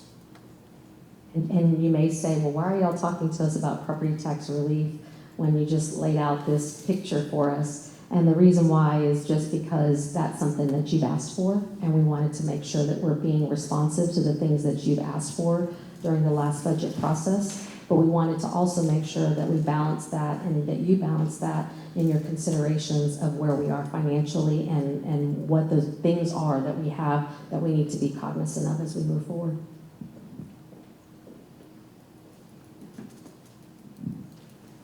So there are a total of really three different property tax relief options that we'll share with City Council. There is a fourth, just where there's a combination of the three that we're going to present. One of the first ones that City Council had expressed interest in more information on was implementing a tax ceiling freeze. This is often referred to as the senior freeze, and this impacts residential homeowners that are 65 age or older, and as well as the disabled. And an important note with the tax ceiling or the freeze is once this is approved, it cannot be rescinded. State law prevents this from being rescinded. It's not like one of the exemptions where if the city found itself in a position where it needed more revenue, we could decrease an exemption. We cannot rescind the tax ceiling or freeze. There's also some information in here about increasing the property tax homestead exemptions. This would impact any residential homeowner, all homeowners. And there's some information about reducing the property tax rate, and this would impact commercial as well as residential. So beginning with the tax ceiling or freeze, tax ceiling is a better way to think of it, because what it does is when an individual turns 65 years of age, the annual taxes that that individual is paying at that time is capped at that amount. So it creates a ceiling. It can actually go lower. So if the city were to reduce its tax rate, or if the homeowner's value of their house decrease, it could actually go lower. It could just never exceed that ceiling that is established when the individual turns 65 years of age.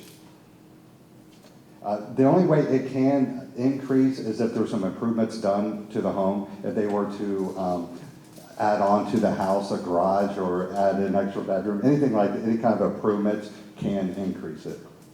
And as we touched on the previous slide, it's important to keep in consideration that it may not be repealed or rescinded.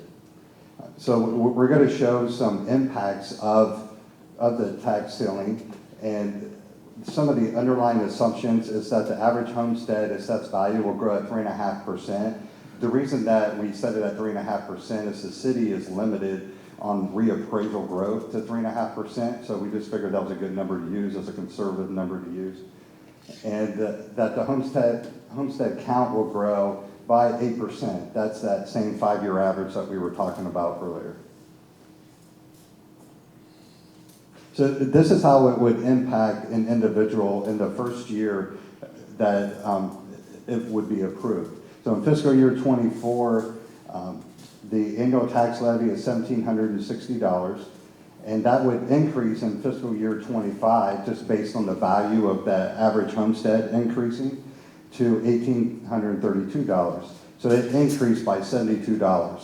So what would happen is, for that homeowner, if we had a tax freeze, their levy is frozen at $1,760, so that $72 would not have to be paid by that homeowner because their levy is frozen at $1,760. I'm sorry, yeah, it was $1,760.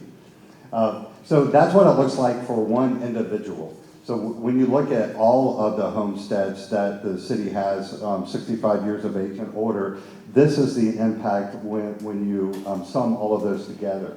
So in fiscal year 24, the line, the green line, is the tax freeze levy. So it's the same as the no tax freeze. So you can see in fiscal year 24, we're at 5.7 million. When you move to fiscal year 25, in the first year that it would be implemented, the impact to revenue loss to the city is about $200,000. By the time you get out to fiscal year 2028, it's $2.5 million and growing, right? Because as long as that underlying value is increasing, that homeowner isn't going to pay any more than that ceiling, that cap that was provided when they turn 65 years of age, and so that number will grow. So it's one of the important things to keep in mind with the tax ceiling or freeze. In the first year, it doesn't look as impactful as what it does when you get 3 or 4 years down the road. It really grows exponentially, Does. and Mr. Locke does have some experience with this from a community that he came from, and one of the things is it really does constrain our ability to grow, and we're going to look at kind of the demographics of our neighborhoods so that you can kind of see what that looks like within our community specifically. But the tax freeze is one of those that, as he mentioned, just that if you were to enact that, it can never be revoked. It doesn't matter if your economy changes, it doesn't matter anything. That is something that would have to stay in perpetuity. So just another consideration when it comes to looking at that particular option. I don't think that's the answer, to be honest with you. Freezing the tax rate, that would be really bad for us in the long run. But growing our economy on layman's terms, again, getting businesses here that can provide more of the tax base that any residential community couldn't even come close. So I think that we need to focus on bringing that back into this community and not freeze taxes, but just lower the taxes by bringing in more income. I just want to add to that the concept of we are open for business and a balanced property tax base that comes with that.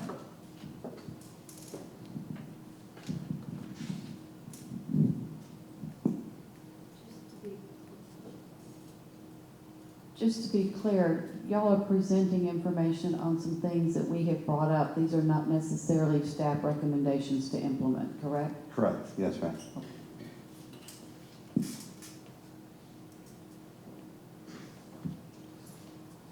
And again, thank y'all for bringing this to us with all the details so that we can make a really good decision, because we talked about it a few times and decided not to.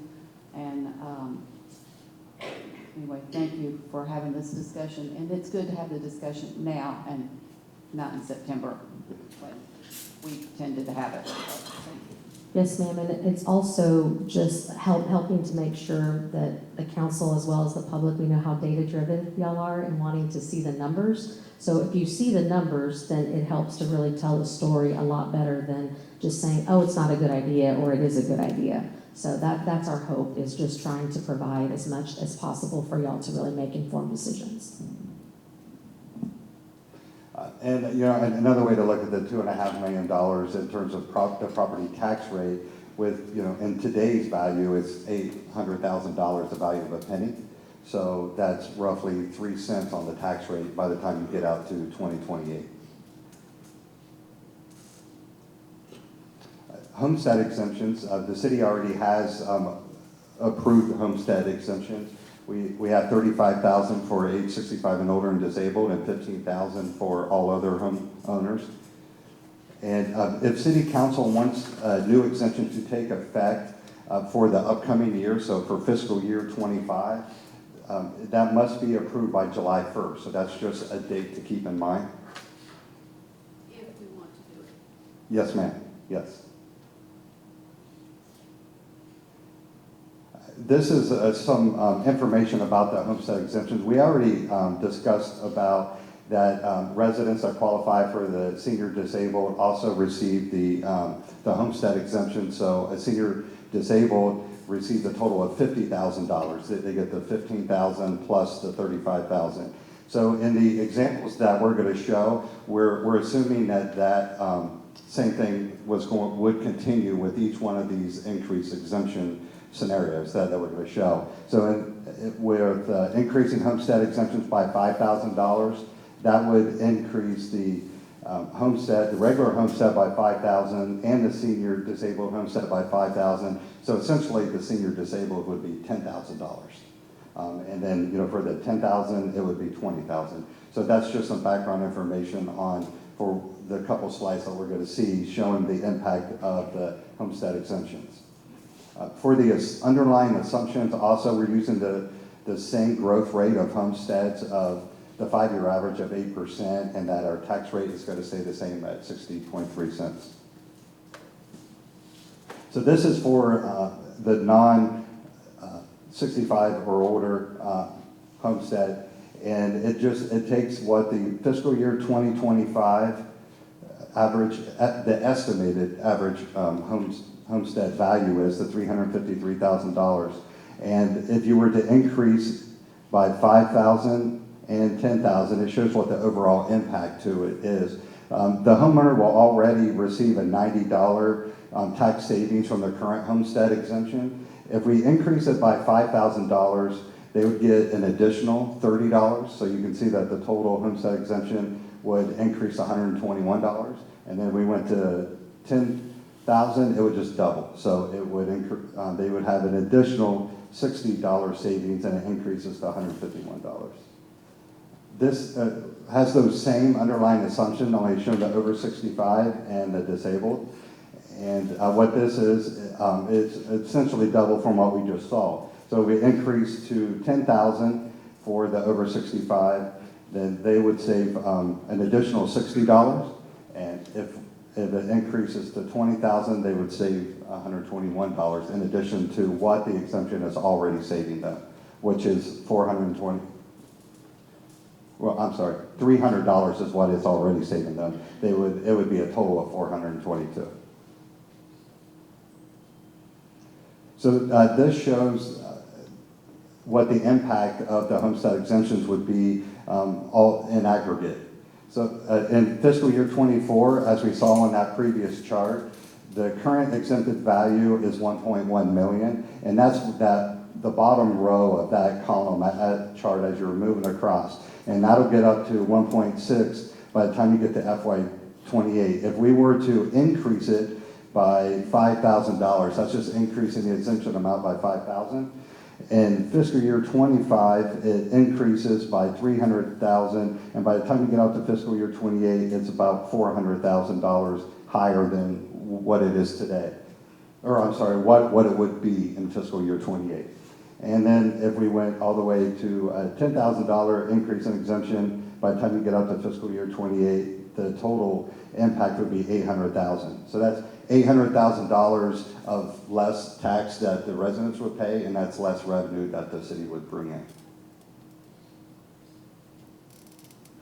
These next couple slides have some information about where the homesteads are and the counts and the values of the homesteads. And there's a lot of information on the chart. I'll have to get a little bit closer to read it. But the darker blue colors have the higher counts. So the top three neighborhoods that have the highest counts of homesteads are Blanca Vista at 1,195, Kissing Tree at over 700, and Cotton Creek with 598. So you can look and see on that map how the homestead count is dispersed. The lighter the color, the fewer the homesteads that there are. This lighter blue amount also has, you can see, makes up for the majority the blues make up for the majority of the total homesteads. In total, there are about 6,700 homesteads. That's including senior and regular homesteads. About 5,000 of those are just the regular homesteads, not including the senior and 65 and older. This shows the same chart, only for the regular homestead, only it's showing it based on the median property value. And some of those same top cities with the count are in the top cities on the median value as well. You have Willow Creek and Kissing Tree with a median value. Willow Creek is $693,000 and Kissing Tree $649,000. Right? And again, the darker blue colors are the higher median values. And those are neighborhoods, so those are the neighborhood names who have the property values that Mr. Locke's going over. Yeah. Would you remind me again how many homestead exemptions we have right now? 6,700. That's what I thought you said. Thank you.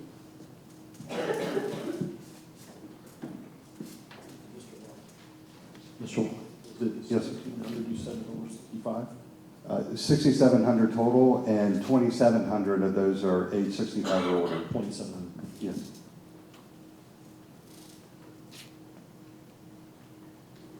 So this shows that age 65 or older. The previous one was just showing the homestead exemption. This is pulling out the 65 or older. And on this one, the darker purple colors have the higher exemption counts. So you see Kissing Tree is the highest with a total of 571. So of that 2,700, 571 reside in Kissing Tree, Blanco Vista 256, and Willow Creek 213. And the lighter colors mean there's lesser homestead counts. And this is showing that same over 65 exemption only by the median property value. So on this chart, the top two, you have Willow Creek at 687,000 has 200 exemption count, and Kissing Tree at 645,000 has 571 exemption count.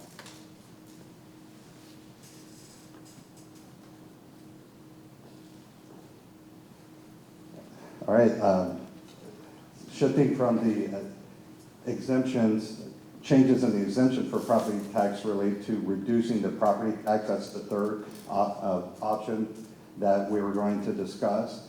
And obviously, if we reduce the property tax rate, it doesn't just give relief to residential, it also is going to impact commercial.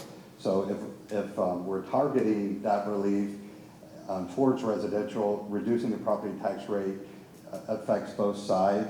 For fiscal year 2024, a third of the tax base is commercial. So you can think of, in terms of savings, a third of the savings will go to commercial and 2/3 of it will go to residential. I think there's a slide that might show that coming up as well. So we're going to show two scenarios. One's decreasing the property tax rate by a penny and the other one by 2 cents. And the underlying assumptions is that on average that the net taxable values will grow by 7%, which is using those same values that we had on the forecast. It's just averaging them all together. So this is what it would look like to reduce the tax rate for a homestead. And if you did by 1 cent, the total savings that the homestead would see is $34. 2 cents would be $68. And for the over 65, it's a little less because they have a higher exemption amount. So the total savings for 1 cent is $30 and for 2 cents is $61. This is the slide that I was referring to that shows in aggregate what the impact would be to the city in terms of revenue loss. So the 1 cent reduction, you see that what's included in the box is residential, which is, I think, what we heard from City Council was being targeted for property tax relief, and that is about 2/3. So in fiscal year 24, for a penny, if we reduced it by a penny, residential would see savings of $554,000 and commercial would see savings of $285,000. And you can see how those amounts change as we move through the years. That would just double if we were to go to 2 cents. And for the current fiscal year, we were to do that, the total amount of less revenue brought in would be $1.6 million. Of that amount, residential would be $1.1 million and commercial would be $571,000. When we were talking about homestead a few years before we actually did it, one of the things that we looked at was the $30 to the homeowner versus what the huge impact was to our budget. And so we decided not to for, I think, a couple of years that we discussed it, because I think that's really important, is what is it saving the individual taxpayer versus, and that's when we knew that we were, you know, we're not able to keep up with our parks and all the other things. And so that's why we decided at that time that we would not do that, because we were seeing the $30 versus the aggregate impact. That's a good point, Mayor. And this is a lot of information, and there is a summary slide that will bring all of that together. So City Council will be able to see the impact to the individual homeowner and then what the overall impact is when you add all that together to the city. Oh, here we go. Good introduction. So this provides both the fiscal year 2025 as well as the 4 year down the road look in fiscal year 28, because some of the property tax relief items grow exponentially like we discussed before. So taking the top one, the tax ceiling or the freeze option, in year one, it would save an over 65 or older $72, and the total cost for the city to provide that benefit is $200,000. When you get to fiscal year 28, it's going to save that same group of people, 65 or older, $336 annually, and the cost to the city in lost revenue is $2.6 million. So if you look down at the next one, which is probably the cheapest alternative of all of them, it is, yes. Increasing the exemption by $5,000 for a regular homestead would give them an additional $30 of savings annually, and for 65 and older, it would be $60, and it would cost the city $309,000 in fiscal year 25. When you look to fiscal year 28, In terms of savings, it's going to be the same because we're assuming that the tax rate is going to remain the same. The cost to the city will increase a little bit, and that cost increase is just assuming that more people are going to move in and be homestead owners. And so the cost of the city would be $392,000. So this summary slide just gets it all on one slide so you can compare each one of those different options. This slide takes that lost revenue that was on the previous slide, and it just shows some different things, some impacts from that lost revenue. So if you look at in year one on the tax ceiling freeze, the total lost revenue was $200,000. It shows what the impact is on the tax rate. So if we were going to make up that loss by increasing the tax rate, that would be what we would have to increase the tax rate by. And it also shows what new development would be required to make up that lost revenue. So in order to make up $200,000, we would need $33 million of new development to make that up. And then to the right, it just has 4 different positions within the cities, and that's how many people that we would be able to add of those positions with that money. So in terms of the $200,000, it's 2 police officers, 2 firefighters, 2 heavy equipment operators, and 3 equipment operators. John, Yes, sir. make sure it's clear, that's assuming all that new development is not in the church. That's true, yeah. Yeah, so if any of that development were to fall into a TERS zone, then that number would need to be higher. And talk about, again, we give you a mouthful, we tell you a lot, but if this isn't impactful about the reason why you would need some higher development within the community, this is that slide that really helps to show what you need to break even in growth just to be able to keep up with the same service level that you have now and to keep up with the same amount of revenues. So that was a very, very important slide that we wanted to make sure we brought forward. My question is, when you mention new development, are we talking about residential neighborhoods or commercial? Well, when you look at the amounts, I think that will help to tell the story. The majority of this is going to require commercial because residential development isn't necessarily going to be in these high dollar amounts that we would need to break even. So I think this helps to demonstrate the need for higher amounts of investment into. Now residential areas don't bring as much. They don't even pay for themselves. Correct. Many years from now. Correct. Right? They never do? Yeah. No, they don't. And so really, your industrial, your commercial developments, they use the city services less and they pay more into the system. So that's part of the reason why we're saying that is probably a better way that we need to really start thinking about and looking at as a community. I agree. Thank you. And there was a number that I wanted to speak to with that. I was using the reducing by 2 cents in year one at $300 million is the required development to break even. It would take, if you use what the average increase on the residential side of whether you're adding a new house or making improvements, it was $300,000. So it would take 1,000 of those changes. So 1,000 rooftops being added in order to break even with the $300 million, as opposed when you look at the average commercial, it's 75 different commercial entities that would need to be added to get to that same amount when you look at the average value of commercial enterprise that was added for fiscal year 24.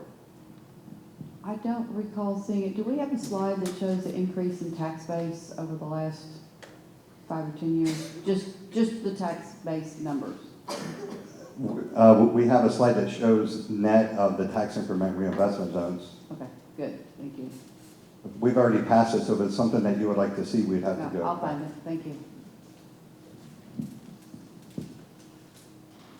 And so just bringing your attention down to the bottom of the screen there, you can see that when you start to equate that lost revenue to the new development required, how much it grows for some of those scenarios, and how it equates to a lot of different positions as you look across there.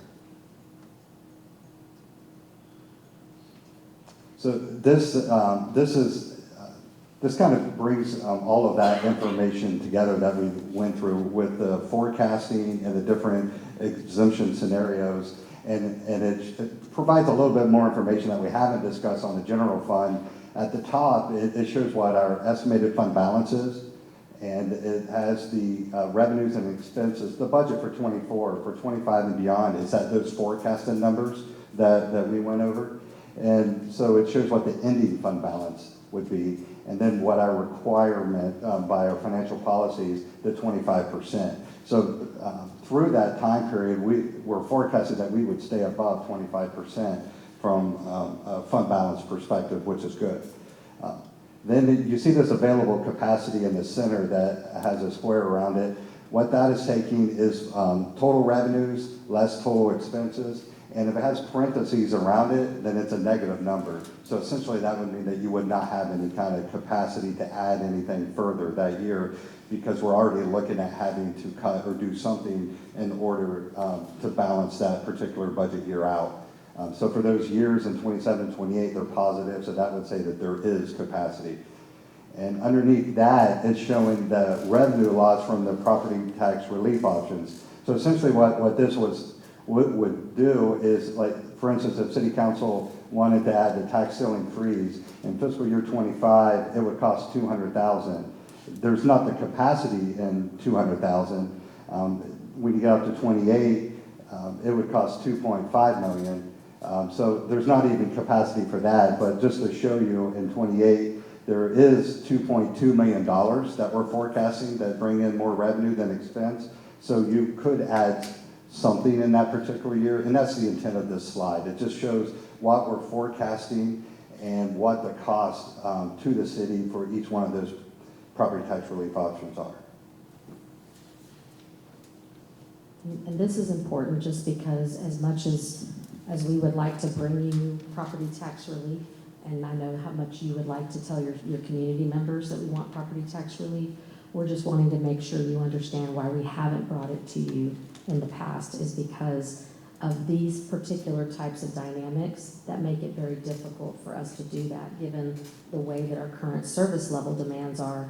And so, yes, we could cut services. That's always an option. Cut services, cut programs, but then that has its impacts too. So those are the things that we just really want to make sure that we impart on you in regard to why we haven't brought those things forward, and make sure that y'all have the information you need to make your decisions as we go through this budget process. Slide 45 has the tax base starting fiscal year 2025 to 2034. You don't have to go to it. That shows the future. What I was looking for was the past tax base changes. Okay. Okay.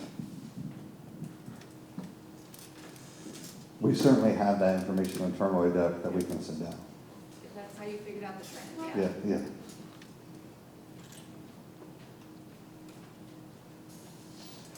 This last slide on the general fund are just some of the takeaways. We need to develop a long-term approach to balancing that operation and debt component of the tax rate.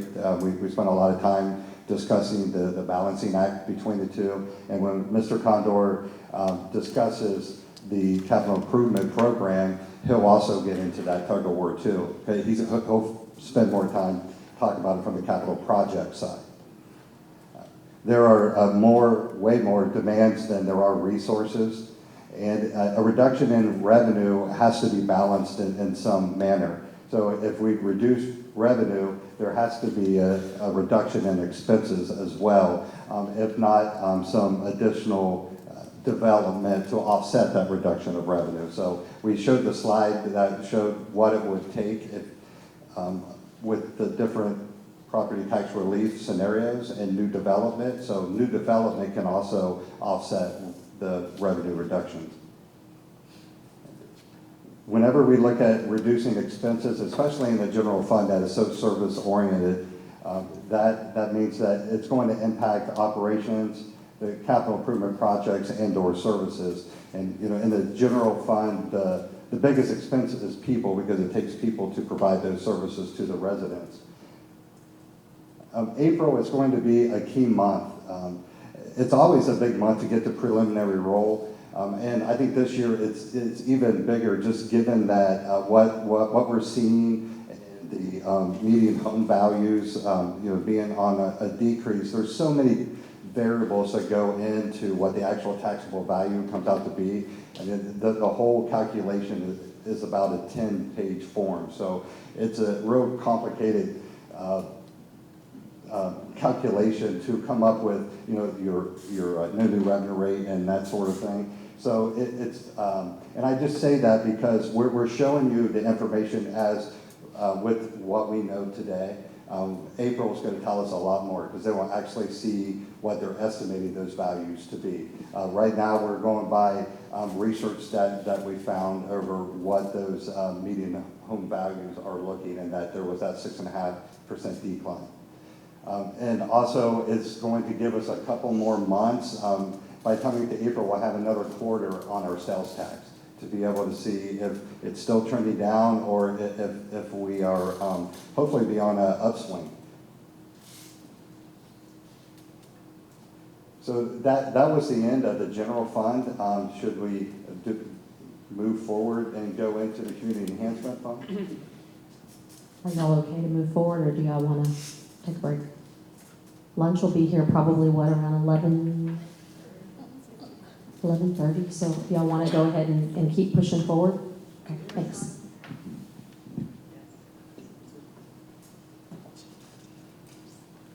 Okay, our community enhancement fund is a special revenue fund, and it was made a special revenue fund to make sure that all the revenues that come into it are restricted for that purpose. It can only be used for expenses related to community enhancement. It was established to enhance the appearance of our city through increased litter pickup and beautification projects. The residential and commercial fees are the primary revenue source. And there's a lot of different things that the fee supports. Listed here are some of those: graffiti abatement, litter pickup, maintaining the public flower beds, downtown sweeping. There's additional I-35 mowing, as well as some code enforcement for unsafe structures and blight.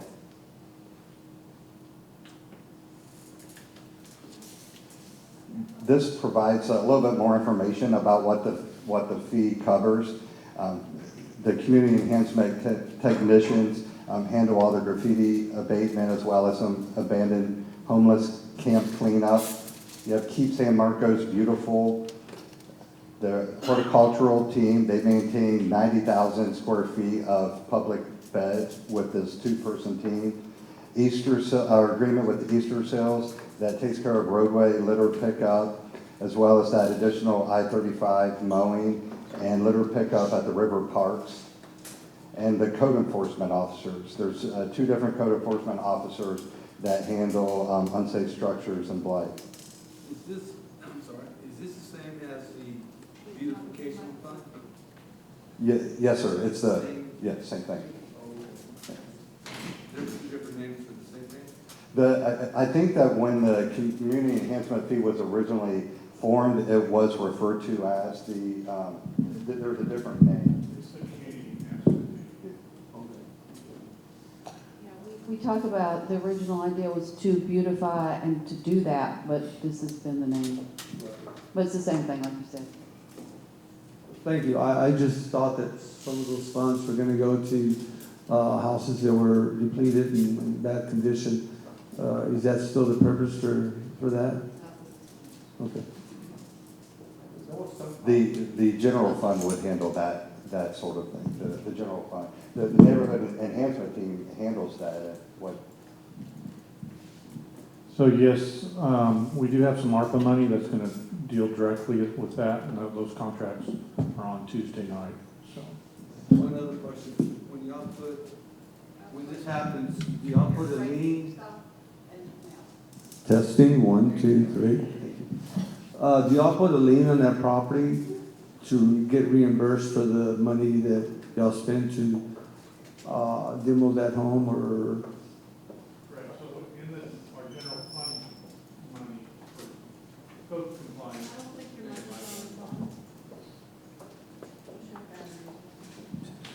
There we go.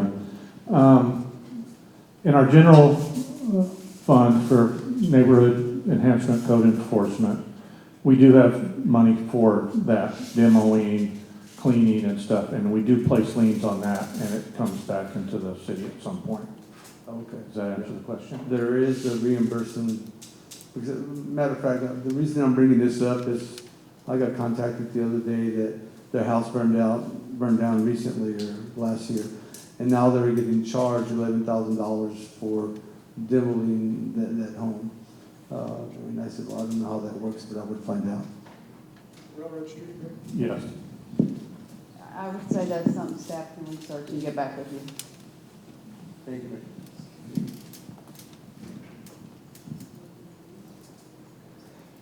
The next slide will show a forecast of the Community Enhancement Fund. And this is just showing the assumptions built into that. There was an impact of $11,000 to revenues due to the customer count from the sale of the two properties to the Texas State University. So the Community Enhancement Fund will see $11,000 less revenue because of that sale. Revenues will increase 3% year over year, and this is just related to just growth, the general growth of the city. This is not from rate increases. And it's assumed that both personnel and the expense will increase by 3%. So those are the underlying assumptions going into the forecast. And so we're showing how we're going to finish fiscal year 23. So we have the adopted budget for fiscal year 24, and then using those assumptions from 25 through 28, you can see just based on those assumptions that we are going to continue to use fund balance. So we're starting in fiscal year 25 with an estimated $660,000 fund balance, and by the time we get to the end of fiscal year 28, we will have about a $400,000 fund balance. So we'll use about $260,000 of fund balance over the course of those years. So there's a couple different funding options that we're going to present to City Council to consider. One is you could keep the community enhancement fee as it is and make no changes. Another is to fund community enhancement with property tax. That was one of the options that City Council asked about. Another is to keep community enhancement fee as is, and then you could transfer some positions from the community enhancement fee into the general fund. And specifically what the scenario will show is transferring 2 code enforcement officers to the general fund, one in fiscal year 27 and one in fiscal year 28. Yes, ma'am. Just want to remind the council, this is that fee that is the same for each electric meter, basically. And the businesses, the HEB distribution center pays the same as your local produce store, is that correct? Yes, the commercial has the same rate, just like all residentials pay the same rate. But it's not a rate, it's a flat fee. Yes, flat fee. Because rate kind of implies the bigger, the more they're gonna pay, but they're not. I forget what it is. It's less than $10 a month. And that, as I understand it, staff has looked to see how we can make that more equitable, and there's not a way charging it as the community enhancement fee. And I think that's an important thing to note today, that that's why we're doing all this other, is we can't get where we wanted to get when we've had conversations before. Yes, staff has tried to look into an equitable way that you could charge that fee. And that's really what it comes back to, that we can't charge more than the benefit derived from each one of the commercial entities. And with what this fee offers those businesses, we couldn't change the fee structure So these are some other options that we're presenting to council. Can't go by square footage of a building, square footage of the property, there's just not a way.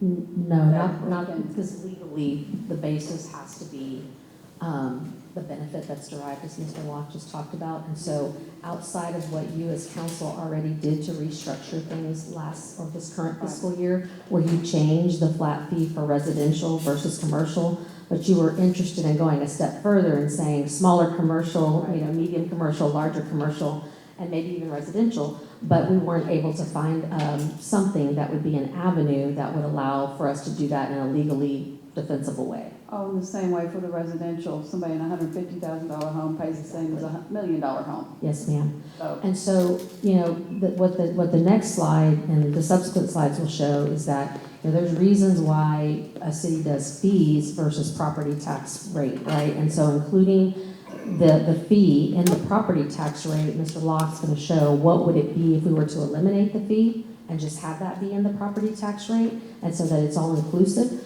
But he's also going to show that the fee that someone gets is probably less than they would if you were to raise the property tax by the amount that would be needed there. So like 1 cent or whatever. So that's something that we want to be able to demonstrate just so you can see what those options and the differences are.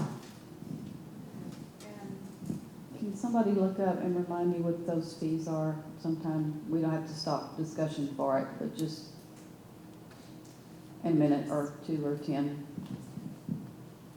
Thank you, Mayor.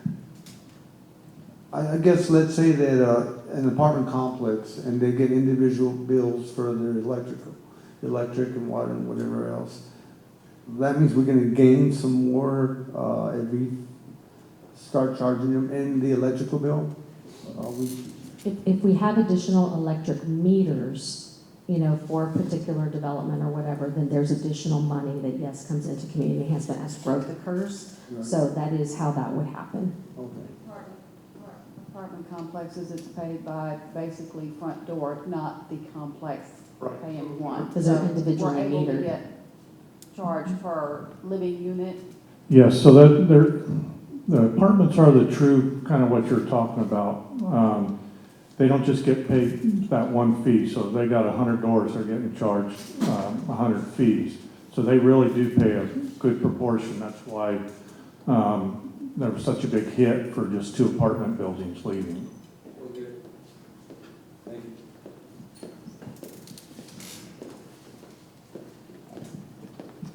This slide shows the impact of paying for the community enhanced program with property tax instead of through the community enhancement fee. And so if you look on the first column shows what the fiscal year 25 estimated homestead values would be. That is $338,000, and this is after you reduce it by the homestead exemption. And if the annual payment that homeowner would pay with the community enhancement fee would be about $28. If we were to switch that to property tax, that same homeowner would pay $44 instead for community enhancement. So it would cost on an annual basis $15 more to that homeowner to pay for it by the property tax rather than through the community enhancement fee.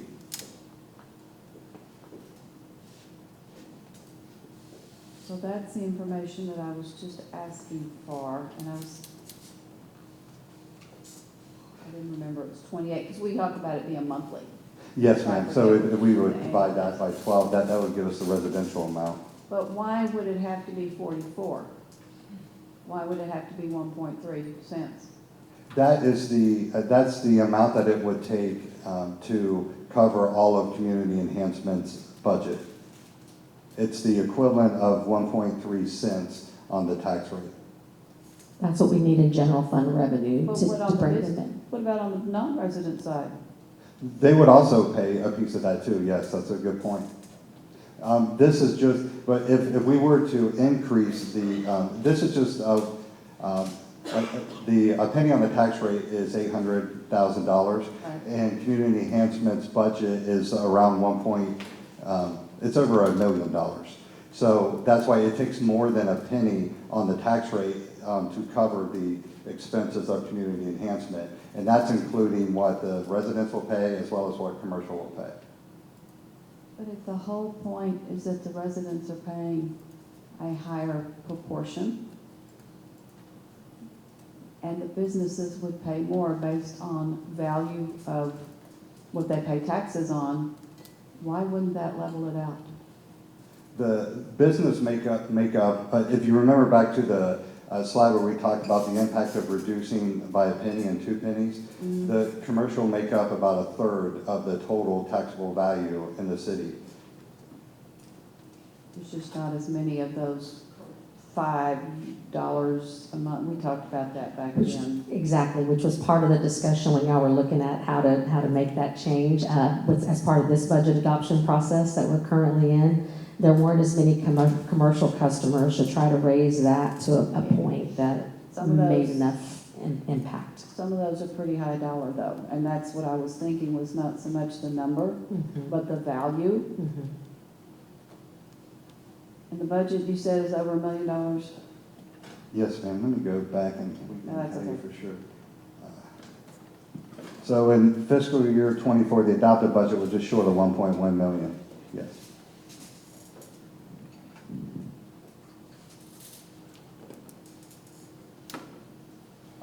So if you look at the break-even value of a home, it is $216,000. So if a homeowner has a home that's valued at $216,000 or less, then they would benefit from switching to it being paid by property tax. Any value over that $216,900, they're going to pay more than what they would pay through the community enhancement fee.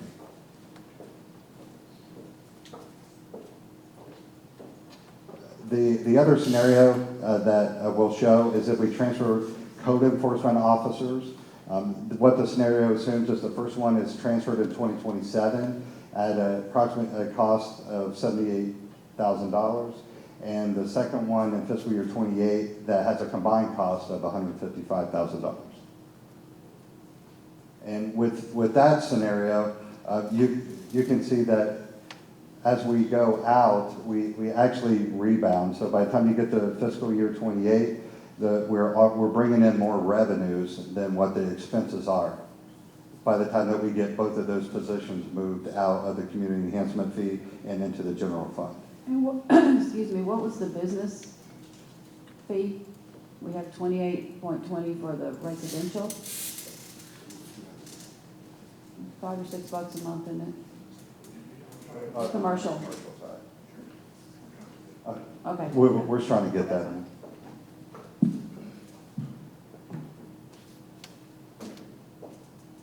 So these are the takeaways for the community enhancement fee or the fund. The fee has allowed the city to provide the additional services that we talked about, the additional litter pickup on 35 as well as the additional mowing. And we've also added some animal-proof trash and recycle containers throughout the city parks with this fee. And that concludes the community enhancement fee. So where we begin to go next would be into the enterprise funds. But there are no further questions on the community enhancement fee. And it also looks like lunch might be here too. So.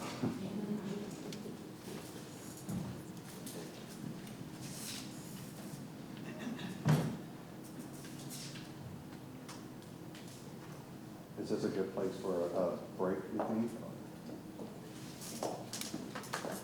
Time to set up. So let's go ahead and keep going a little bit.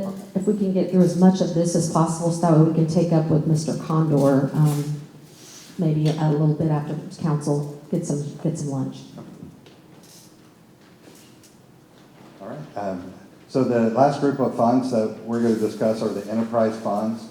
And the enterprise funds are handled much like a private business, as opposed to our governmental funds that don't have to be handled in the same manner as a private business. And in that, it's because the fund charges user fees to fund the services that it's providing, so that it can be able to purchase whatever operational supplies or infrastructure that is needed to provide those services to the residents or to its customers.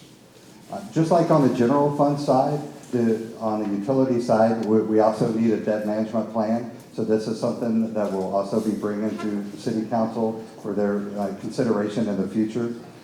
We've had discussions about getting our enterprise funds to a working capital days cash on hand of 90 days, which is essentially the same thing as getting to that 25% fund balance, just as we are with the general fund. With the utility funds, an important measure that is used is what's referred to as debt service coverage ratio. And what this ratio is you take your total revenues that you bring into the fund, and then you subtract from it all the operating expenses, and what's left is to pay the debt service on the debt that you've issued. So if you think about it in terms of your house, if you pay out all of your monthly bills, like the cable bill and your cell phone bill, and then what you have left is to pay your mortgage and your car payment. So it's kind of, that's a way to think about it. And what the rating agencies would like to see is that at a minimum, we have to be able to cover that 1.2 to 1.3 times. So that means that whatever your debt payment is, you have to cover it 120%, the whole amount, and then have 20% fluctuation in case something happens with your revenue, you're still going to have enough money to pay your debt service. The rating agencies like to see us more in the 1.4 to 1.5 range, and what's considered strong is 1.5 and above. And actually somebody mentioned that 1.75 is the ceiling. I actually meant to take that off, so it's just 1.5 and above is considered strong. Trends are more important to any point in time. So if we're able to maintain a 1.5 over a 10-year period, the rating agencies would look at that as being very strong, because the city is making the rate adjustments that we need to maintain that 1.5. So trends are more important than just one snapshot at a point in time. And just as with the general fund side, we'd like to also designate some pay-as-you-go funding. Again, starting small, where we're just paying for some of these capital projects with cash and not totally reliant upon debt. Our first enterprise fund is the electric fund. It's our largest enterprise fund, and it accounts for all of the transactions related to the electric utility. The primary revenue sources are for the rates charged for all the customers that receive electric from the city's electric utility. And it supports everything related to the electric utility. The forecast that we're going to show, these are the underlying assumptions that help build that forecast. That there would be no electric rate increase applied from fiscal year 25 and beyond. And that the only increase in revenue is just 3% year over year, just from the assumed growth in accounts. The operational expenses will increase by 3% in 25 and 4% beyond 25, and that the annual salaries will increase by 3% each year.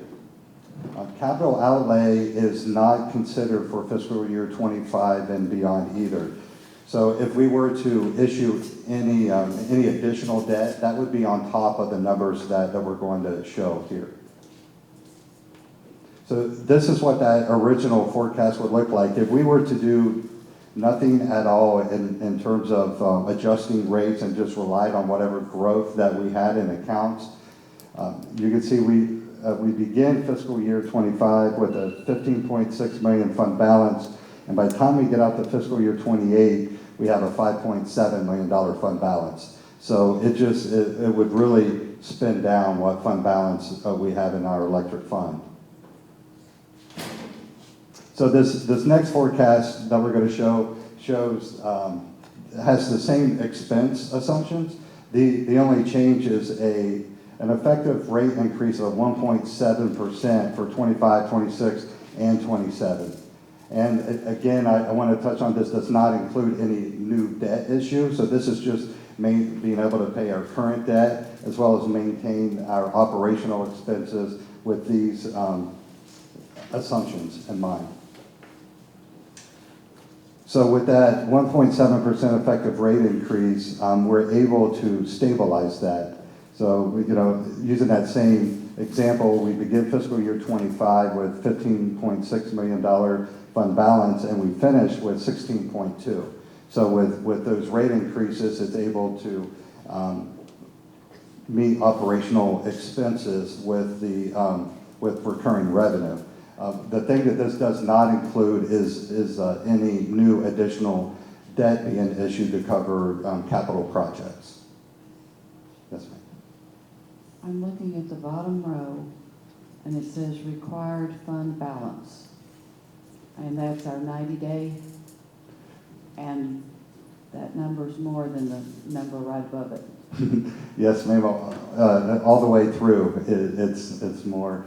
And this is that's our fund balance goal for the electric fund, is to evaluate moving to 90 days. City Council recalls when we shared that when the electric bond rating was downgraded, that was one of the big driving factors, was our fund balance was too weak. So we're trying to get up to that 90-day point.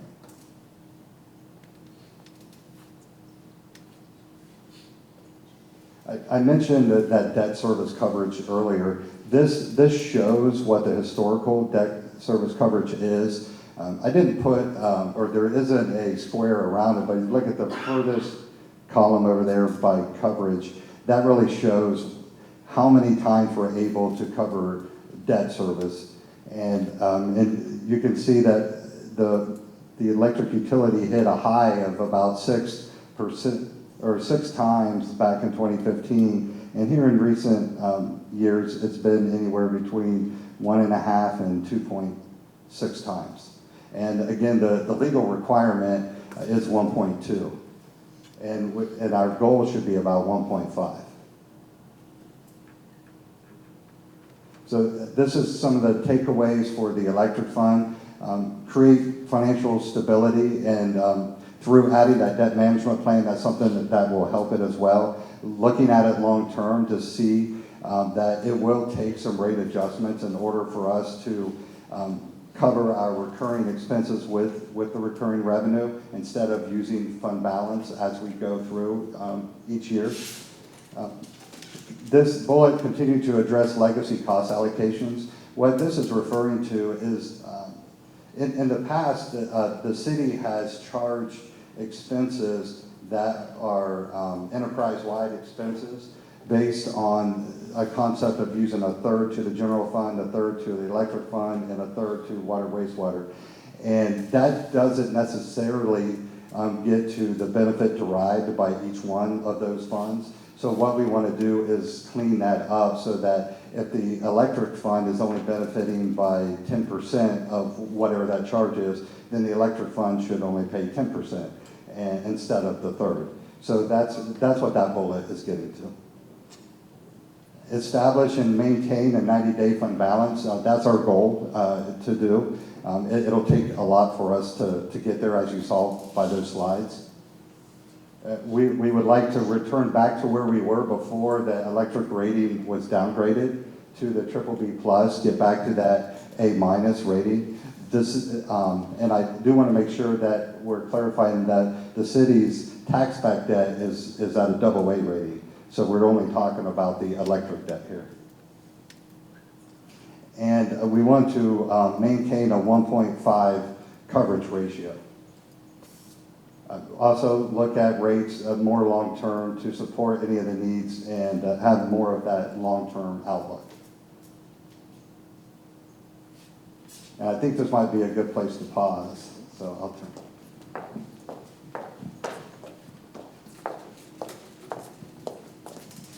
Okay, do we want to have a working lunch, like a 30-minute working lunch, or do we want to have 30 minutes just to ourselves and eat and come on back?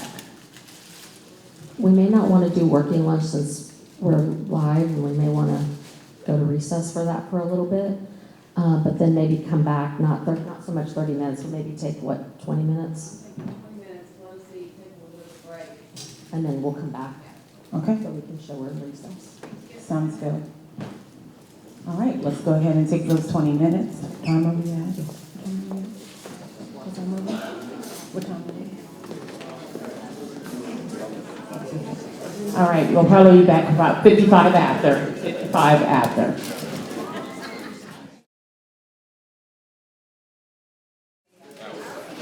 All right, now we're live again, everyone. It's about one or 2 minutes after 12. We're going to go ahead and reconvene.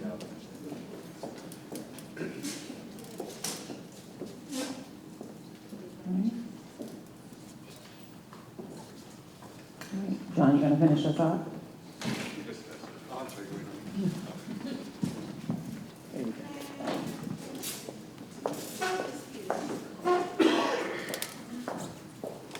Okay, we finished with the electric fund. Now we're moving on to the water wastewater fund of our enterprise funds. And our water wastewater fund, as you would imagine, it controlled operations of the water and wastewater utility activity. The primary revenue sources for the fund are the rates charged to our water and wastewater service. And it supports everything related to wastewater and water.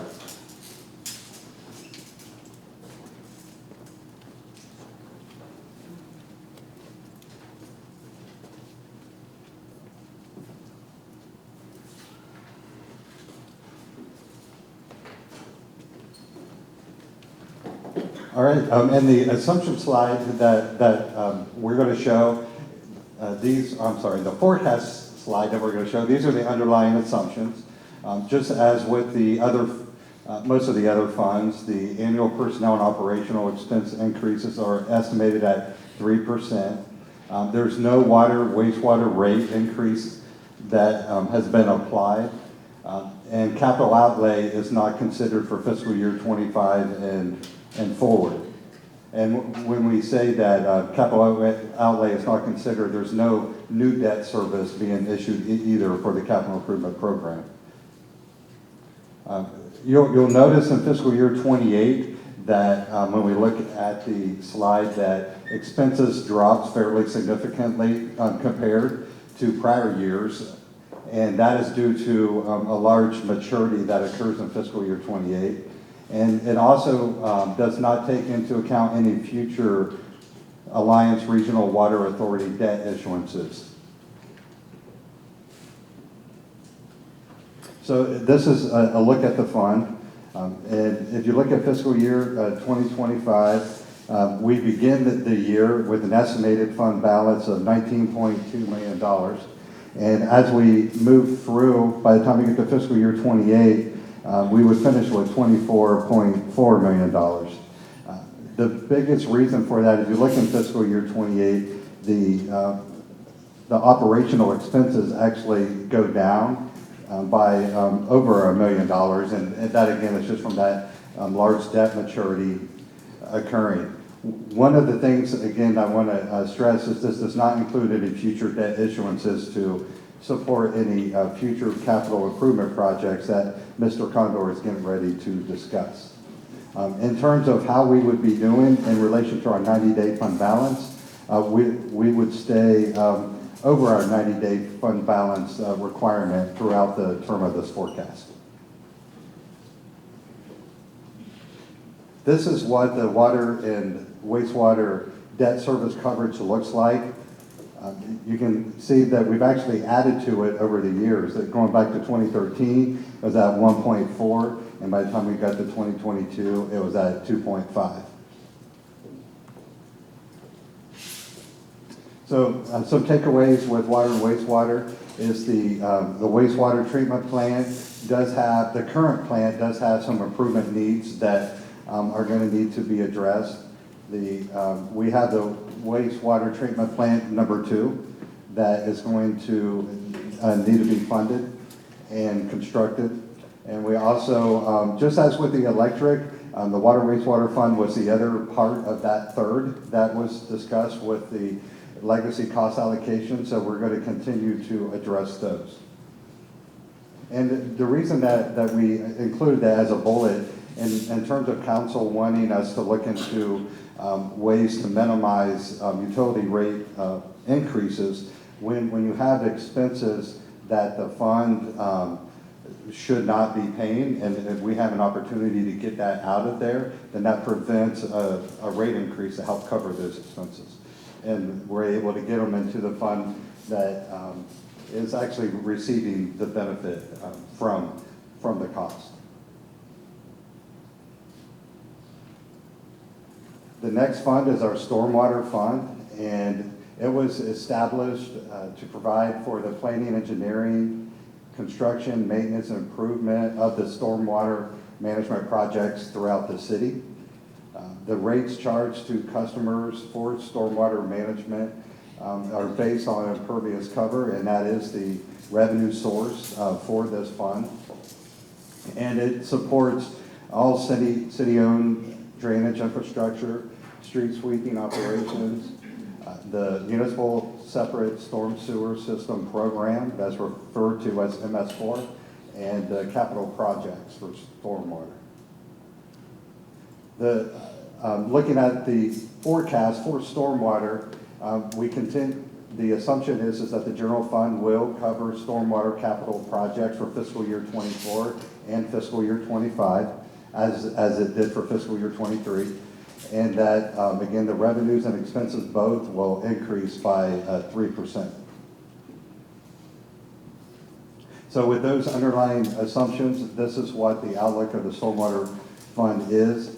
For fiscal year 25, we would begin with 2.1 million, and by the time we get to fiscal year 28, we would finish with 2.2 million. Without issuing new debt in this fund, to cover capital projects, it shows that just the growth in accounts is enough to offset the anticipated growth in expenses from an inflationary perspective. And again, just like the other two funds, this doesn't take into consideration any new debt issuances to cover the capital improvement plan in future years.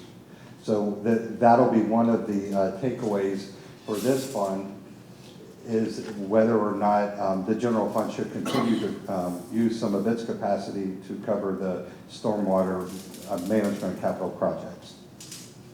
This is a look at the debt service coverage for the stormwater fund. It's not near as strong as what the other funds are.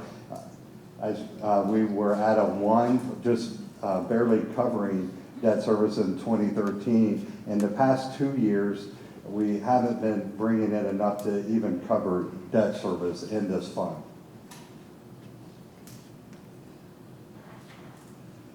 So some of the takeaways for stormwater is the current revenues are not sufficient to meet the capital improvement plan as well as maintenance needs of the fund. The forecast that was shown, again, just covered the maintenance activities, the operational activities. It did not include adding additional debt to the fund. We would like to continue to work towards building a reserve, that 90-day reserve in this fund as well. We're estimating that a rate increase of 1.5% will be needed in 26 and 27 as we begin to start funding the capital projects with the stormwater fee instead of the general fund, if that's the direction that we go.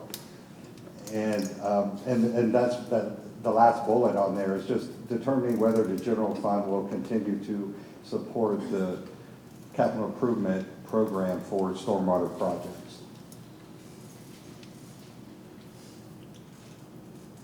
Next is our resource recovery fund. And this fund accounts for all the activities related to the solid waste disposal system. The revenue source for this fund is the rates charged to the customers for their solid waste services. And this fund provides support for residential trash pickup, recycling, and green waste pickup, multifamily recycling, We have recycling and brush drop-off, downtown trash collection, household hazardous waste, a reuse warehouse, as well as brush drop-off and mulch pickup. So when we look at the resource recovery's forecast, it has the same underlying assumptions as what we've seen on many of the other funds. The revenues will increase by 3%, and this is just from growth from accounts again. It's not any kind of rate adjustment, and that the expense side will increase by 3% as well. So for resource recovery, we would begin fiscal year 25 with an estimated $2.2 million fund balance, and by the time we get to fiscal year 28, we would finish about there as well. One of the considerations for this fund is that we've been trying to save money to help cash fund part of the household hazardous waste facility, and judging by this current outlook, we wouldn't be able to do that. It's enough to cover current expenses is what it looks like. It's not enough to also save money to go towards that household hazardous waste facility. And that's the key takeaway from this is the relocation of operations and building a new facility, which would include that household hazardous waste facility. All right, and I believe the last enterprise fund that we're going to discuss is the airport. And the airport was established to account for the revenues and expenses of the San Marcos Regional Airport. The primary revenue sources to the airport are the commercial and agricultural leases, the hangar rents, as well as the fuel flowage fees. And all this revenue supports all the operations at the regional airport. So as we look at the forecast for the airport, revenues are expected to increase by 2% a year, and expenditures will increase 3% a year. And just from those assumptions, you could discern that we're going to be using fund balance as we move because expenses are increasing at a higher rate than our revenues are. So this shows in fiscal year 25, we're estimating to begin with a 95,000 fund balance, and using those assumptions, we would actually run out of fund balance by the time we get to the end of fiscal year 28.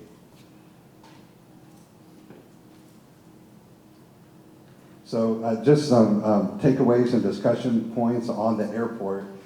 There have been a strong demand for airport access, the facilities, and services. The base aircraft increased 21% over the past 2 years, from 225 to 272. The airport has over 200 names on a wait list for hangars. Hangars are one of the big revenue sources for the airport, so new hangars would help generate more revenue for the airport. And then the 2023 takeoffs and landings totaled 93,000, averaging 256 per day. Do you have a question?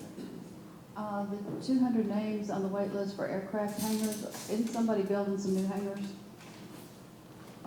Yes. And and I'm sorry, I don't remember, how big a dent are we gonna make into that 200 names? And I realize their names can be on others and that might not be on, I realize there might not be 200 ultimately, but. No, I think that the layout that they're currently looking at right now will take care of maybe 10 of those people. So why aren't we building more hangars?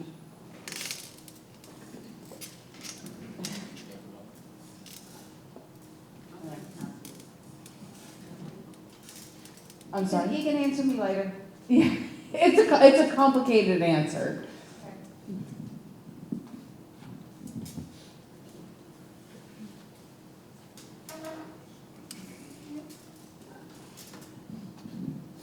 Just a couple more bullets related to the airport, that the airport development efforts are continuing with a master plan update for project and a specific needs assessment for the FAA certification approval. And the capital improvement plan is aligned with the anticipated airfield projects to accommodate larger aircraft at the regional airport. And that's the end of our fund overview. If there are any questions, I'd be happy to ask or answer them. Okay.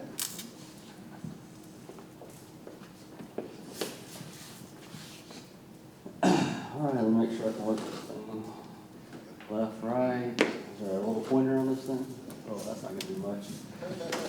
Let's see. So obviously you might be in trouble, man. I got a little bit closer here. All right, how's it going? I know we all share lunch, so that's always a fun time to come on. Hopefully you got your sweet tea, and I've got some great artwork for you. So a little animation. So I think maybe you'll appreciate it, maybe you won't. I don't know. We'll find out. Here we go. So again, Sean Condor, Director of Engineering and Capital Improvements. What I want to talk about today, I want to hit the strategic plan. A real quick overview of CIP. Something you haven't heard before, but it's always good to repeat some of the information. I want to hit all the things we did in 2024, recap several subjects, talk about the process improvement we're going through. It's one of my favorite word, process improvement. I like to use that a lot. You'll just hear that throughout the presentation. We're going to talk about funding the CIP projects and the challenges with it. Start listing the significant projects, and then just go over some considerations for you. So I'm going to read this out because it's important. It relates to the strategic plan and how the CIP ties to it.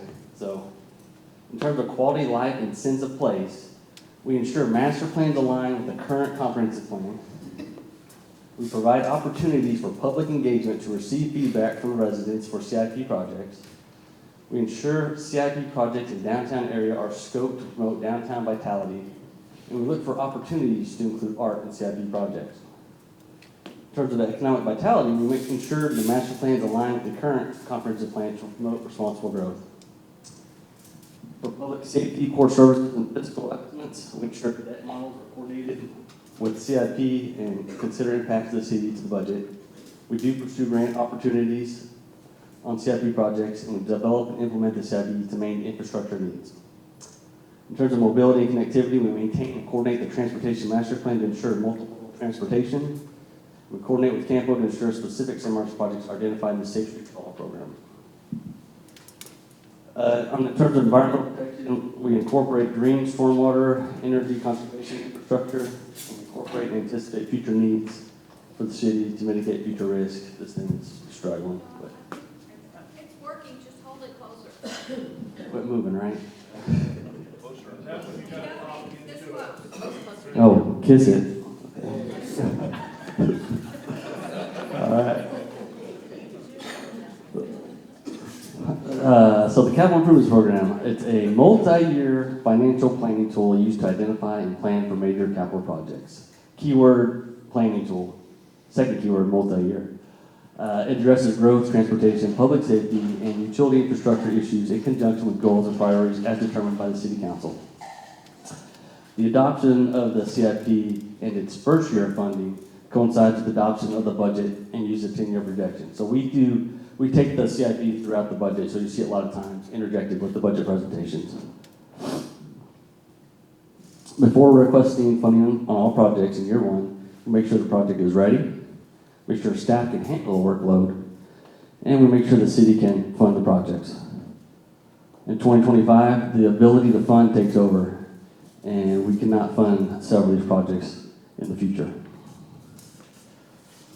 So let's do a recap from last year. Some of the challenges we pointed out were our debt models. That our debt does not fall off until 2029. So to bring on new CIP capacity, we're going to have to add debt. We don't take advantage of anything falling off. Construction costs have increased dramatically since COVID. Like I said, we're still sitting about 50% increase since 2019. We've steadied out or leveled off now, we can see. But that made a huge impact of what we could do 5 years ago. And scope creep. Projects are becoming more complex and larger. CIP goals, we will present a realistic and feasible CIP. In the past, you look at that CIP, you know we're not going to fund all those projects listed. So let's quit showing them the CIP. Let's put some forward that we know we can fund and we can do it. Change the message to the public. timing's based off funding. I was at a public meeting earlier this week, and it's painful to tell folks, we can't do this project because we don't have money, so I've got to push it out. It hurts, but it's the truth, and we got to make sure the public knows that. And we want to aggressively pursue grants and alternative funding on projects. We can't fund them, so what do? We can only increase rates so much. We got to look for some other funding sources, and grants is another opportunity to bring in some more money. And so we are aggressively pursuing those. Planning for a future bond election. You're going to hear that throughout the theme of this presentation. So it's just another way to bring in some additional funding source to fund CIP projects. Recap, John covered some of this, but I'm just going to hit some of the high points. The stormwater was funded last 2 years and this fiscal year, or 2025, with the general fund. We did not have a rate increase. We're not anticipating one this year. The water, wastewater, and electric funds, just grouped them all for utilities, but the big thing there is we just issued $17 million of debt for ARWA last month. That's really impacting the water, wastewater fund. The rate increases were 2024, we did a 5% for all. We'll note on electric at the 5% base, which effectively is a 1.9% effective. So out of a $100 bill, the resident will be about $102 after the rate increase. For 2025, we're anticipating about 5% as well. That's basically to fund operations and CIP. One important thing to note is we've had to pull from reserves and fund balances to keep that rate increase in previous years. You know, you can only do that so long. That fund balance is not something you want to dip into every year, so we want to quit doing that in the future. General fund, a bond election is required to fund the future CIP. The debt rate did stay the same in 2024, so it was at 15.83 cents out of 60, or approximately 26%. John touched on that heavily. If we want to start toggling that percent a little bit higher, help out CIP a little bit. Just some general assumptions: growth, inflation, operating costs, growth of about 2 to 5%. Those are kind of the typical numbers we see. I did not draw this, but it's my first piece of artwork. I want to talk about process improvement. Think about a sailboat. We're trying to go from A to B. We all know the fastest route is in a straight line, right? But it's not feasible. It doesn't account for adjustments. So if you sail, I don't sail, but I've seen pictures of people sailing. They go on a line. How come? You got to adjust for time. You got to adjust for the wind. Well, you got to fine tune. So you take some. As you get to your end product, you'll get where you want to go. It'll take longer, but it's just the way you got to go, and you got to adjust. That's what we're going to do with the CIP and the process improvement. It's going to be a multi-year process. It will not be perfect, but we will make changes. We will listen, evaluate, and adjust. And we'll keep doing that until we get to where we need to be. So, process improvement, there it is again. My goal, our goal, the city's goal, everyone's goal, we want to present a CIP that is feasible and realistic looking past year one. So how are we going to do that? We're going to clearly identify funding associated with bond elections, and I'm going to show you how in a little bit. We're going to implement a web-based CIP, which we've already done. That's right, this is a recap. I'm sorry, we've already been doing this. We're going to continue to update and evaluate project rankings. We're going to move reoccurring costs into department budgets where it belongs. We're going to pursue grant funding, increase that focus on master plans. We're working on that debt strategy with John and his team, and we'll continue to delay projects that are bond election candidates. So just as a reminder, I state year one, I'm talking FY 2025 in the CIP. So the bond election in the past wasn't clearly identified. If you look here on the left, there's 2024. This is kind of your bond election projects. Every year we decide not to pursue, we just push those projects out. So what we've done differently on the right, we've got all those funding that's associated with the bond election.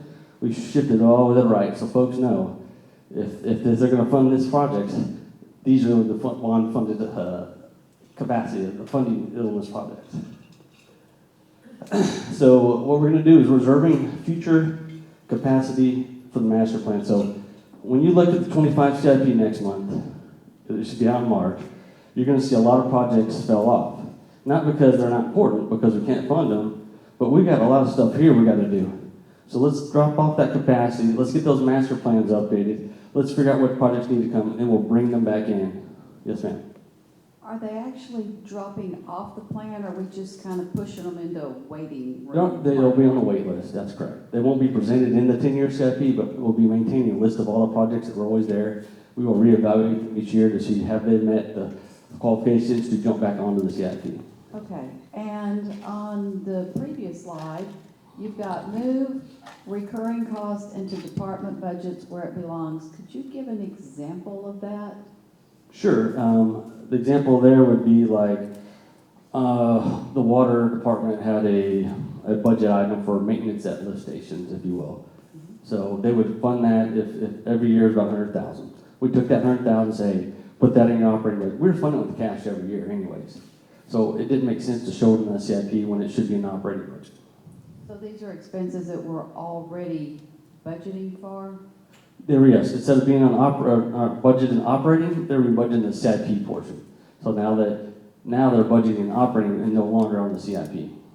Okay, so are we looking at maintenance things? Several years ago, we looked at the CIP, and I believe I'm correct in remembering this, carpet for the activity center. And I remember Mr. Gregson going, we're gonna pay that for 20 years, that may not last 20 years. So are those the kind of things that we're looking at? Is things that we know it's gonna need to be replaced? Year, I don't know, but is that something else that we're talking about putting not on the CIP anymore, recurring things? Yes, I mean, you don't want to fund something for 20 years that won't last 20 years. That is a very accurate statement. I would say there's very few projects that meet their criteria that are in the CIP. To say that we actually look at specific thing, I'd say yes, we do, but sometimes the challenge you get is that even operating budgets can't. So that's kind of this one's dead. Mr. Meagle's bringing in a better one. All right. Second one, here we go. Did that answer your question, or I need to dive in deeper there? Yeah. Okay. Good enough, because we can't cover them all, and that's okay. And I touched a little bit on that subject here on the next couple. So just a spoiler alert, we're looking at about 60 million on 2025 CIP, probably about 42 million moving forward. I got a better breakdown for the own presentation, but the point is you know, we need to get these projects in the CIP below this red line, or we got to move that red line up, which by toggling that split will allow that red line to move a little further up. If you haven't seen our interactive map, it is on our engineering webpage. The plan for the 2025 CIP is to have this map updated to reflect the FY 2025 CIP when it's posted in March. Project rankings, we've always had project rankings for, I say always, we've had it for the last several years. It's kind of a way for us to clarify if a project is a want versus a need. And the idea is to move low-ranking projects to a wait list till they're ready to be brought back onto the CIP. It's just a way for us to kind of evaluate how important projects are. It's easy to compare a water project to another water project, but it's hard to compare a fire station to the park, to the Purgatory Creek. So that's where they kind of come and play and help those general fund projects to kind of prioritize those. Reorganized operating funds versus debt. Again, let's put it where it belongs. Let's quit showing on the CIP, let's put it in the operating budget. And so you saw a lot, I got the debt sale coming probably, I think in February. You'll see a lot of projects were canceled because we moved those costs from the CIP into the 24 budgets. Grant funding, for 23, we were awarded 1.8 million with 13 grants. The thing about grants is applications are limited by required match. So Purgatory Creek's a great example. $60 million job, we can't apply for a grant if they're gonna come back and say, your local match is 30 million. Well, I can't afford a 30 million match. So we gotta make sure that when we apply for these grants, we're seeing what's the match, when's the match due, how can we fund this match? And so one other thing on grants, we gotta make sure we know which grants should we strategically apply for. Because some grants, we have a higher opportunity or a higher percentage getting than others. Some grants, they want you to start with them for the design phase. Some grants want them to do shovel ready. So every grant's a little different. I get emails all the time, look at this grant, look at this grant. And so we gotta look at it, and we do, but we gotta compare it to all the other projects and what comes with that grant. So with Sandra and her team, we had to do a good job of verifying those grants make sense and do a little evaluation before we apply for them. Master plan. So one of the big pushes is to bring the importance of master plans into the CIP. So this just lists kind of the key master plans, you know, the comp plan, the transportation master plan, stormwater master plan, utility master plans. They're all either recently updated or in motion to be updated. But they all relate. You know, it all really starts with the comp plan. The comp plan tells us where we're going to go, where we need to put stuff.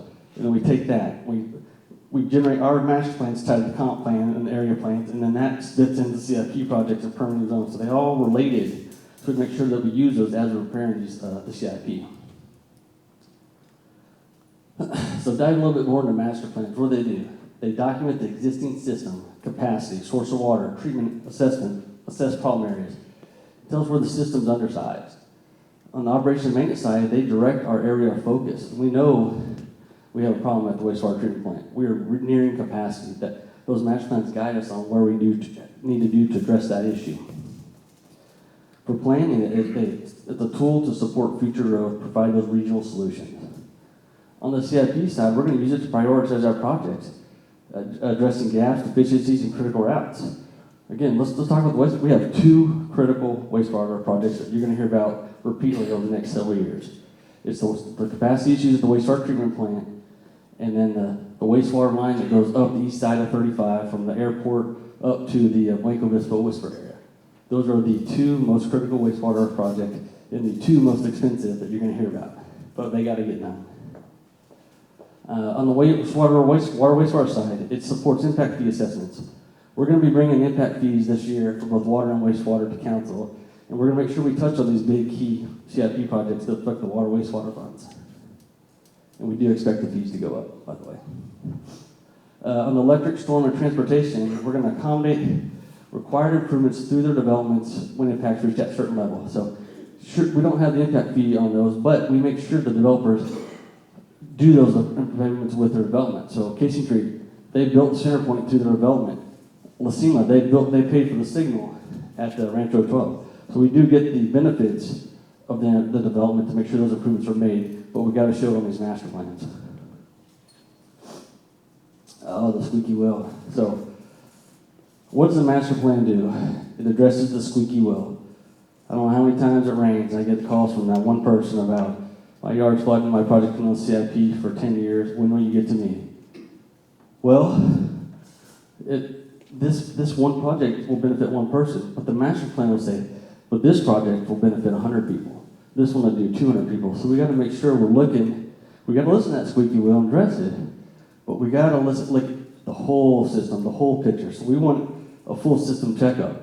Let's look all around the system, up, down, left, right, and make sure that the project we move forward is going to have the best impact and the biggest impact on the residents, and not just stress that person that's calling every week because they're tired of their project not moving forward.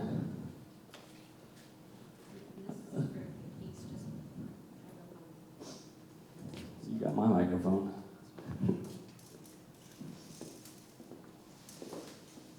A critical piece for that is we really want to make sure that council and the public understand where these projects come from.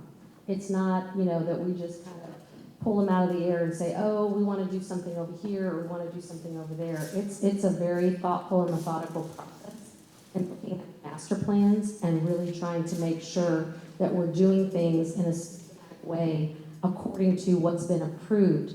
Those master plans get citizen input. So there is an opportunity, citizens, what are the things that are causing them strife or problems at their homes? And so then those get considered, those come to council.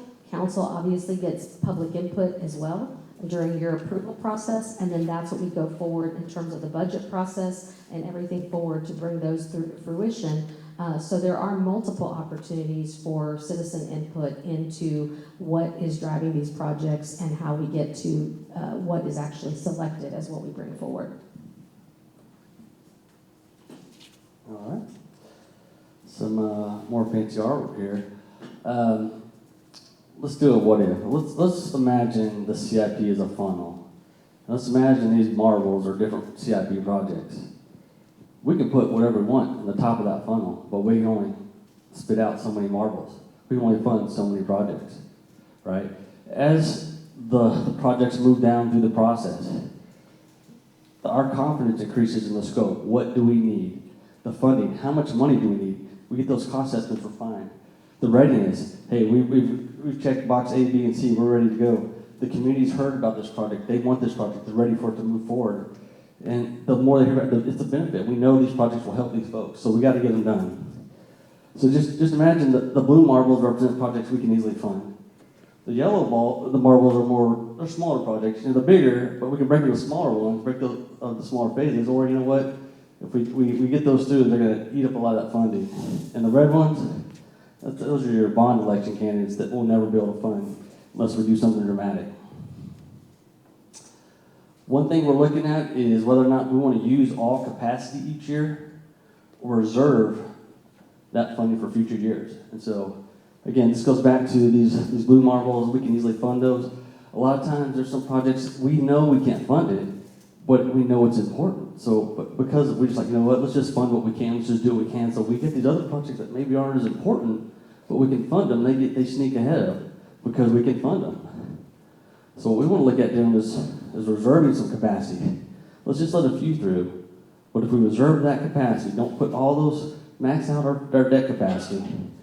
What we can do then is we can increase our capacity. We can get those red marbles through every once in a while. It's going to take some control. We're going to have to hold back on what we want to do. But we can fund it, but we've got to make a conscious effort. That's what we're doing. And be aware that some stuff's going to slip while we let these other ones move forward. So funding the CIP projects, how do we do it? As John's mentioned, debt issuance is the majority of how we fund our stuff. We do use cash and impact fees occasionally. Impact fees quite a bit. I'd say about $4 million a year, $4 or $5 million a year on average. Grant funding's coming on strong. And then sales of city assets, that's not typical, but it's done. You know, if you want to sell some land or you have a little bit extra water, you can sell that too. It's not something we count on, but it is definitely a small stopgap measure, if you will. So let's focus on debt capacity. How do we gain that debt capacity? Debt falls off, growth, which would be adding new accounts or your tax base, or rate increases, so either a tax increase or utility rates. Those are your three ways you really get that debt capacity for funding those CIP projects. This is courtesy of John and his team. This is the budget sheet. Occasionally I try and pull them out, look at them. It's pretty rough to read. It's important. You have to see it. It's required. It says the information, but sometimes it's a little bit challenging to interpret. So I'm going to try and interpret it from the perspective of an engineer. So, you know, I'm not at a public meeting I always hear, I'm not an engineer. I heard it about 5 times last night. And I'm not an accountant. So I can say stuff that's not accurate, but I'll do my best. So, let's look at this top half. That's money in.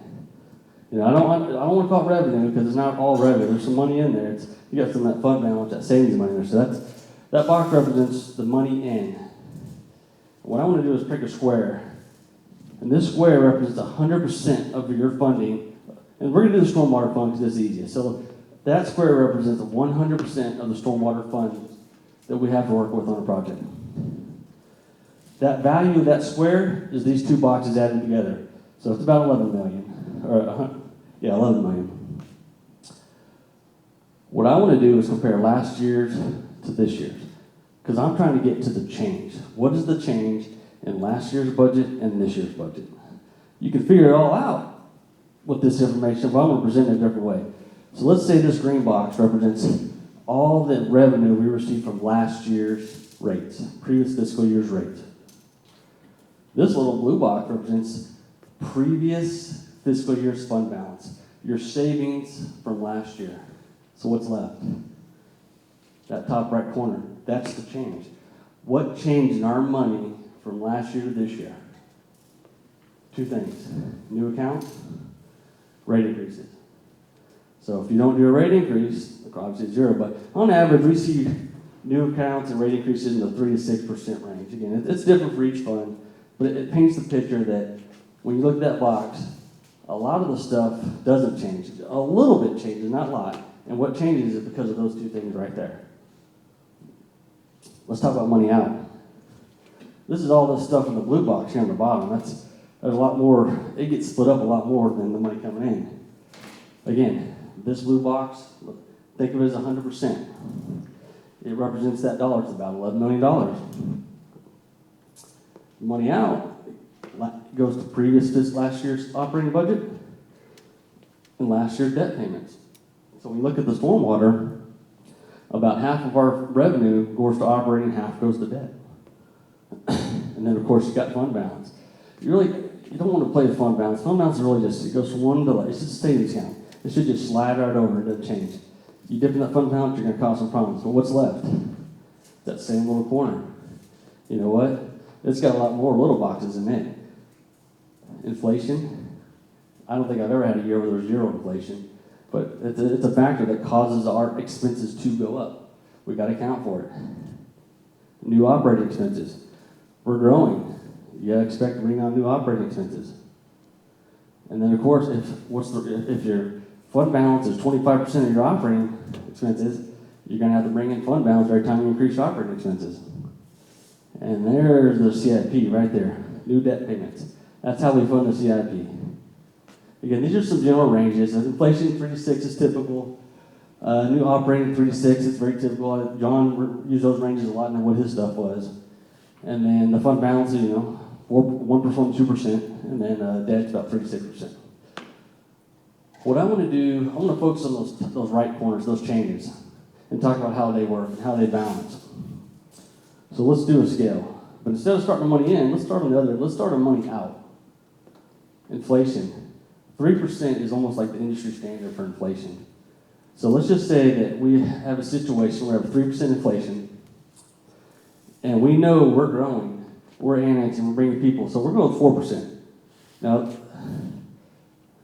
I'm getting ahead of myself. So let's just go with 4%. And fund balance, again, 25% or 4%, 1%. And then debt, 3%. Let's just say, you know what, we can only bring on the 3%, that's all we can afford. All right, so that's the money out.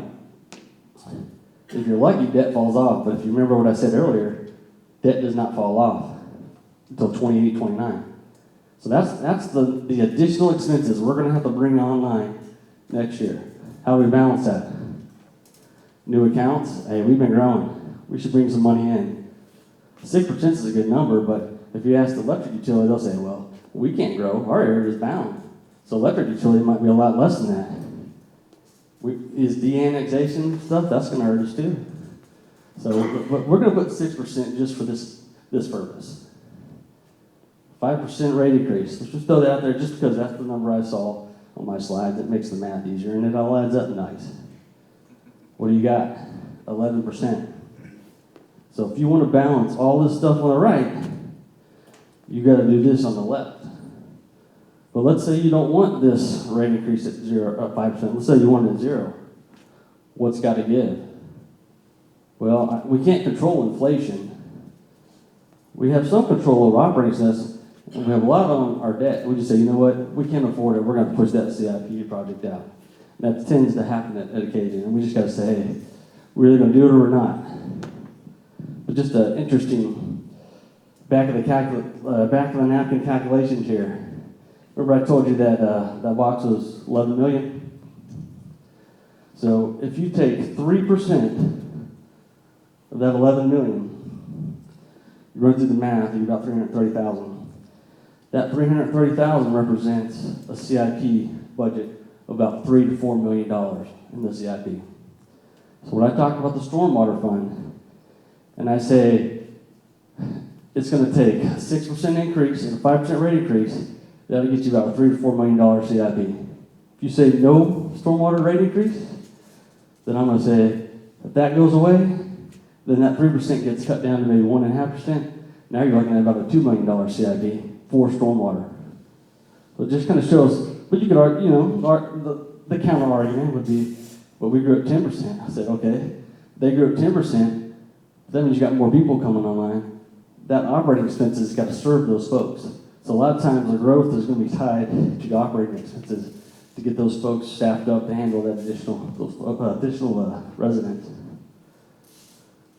I think I had one more thought that crossed my mind, but it will come to me later. So, that's what it was. You could tie, push the wrong button. You could tie growth, new accounts, to new operating expenses, right? But at a certain point, this is gonna die down. We're gonna fully expand, we cannot go any further like the electric utility. So this 6%, that's a short-term growth number. In the long term, that could drop down to 1 or 2% once we quit expanding and quit growing. And so we gotta keep that in mind for the future.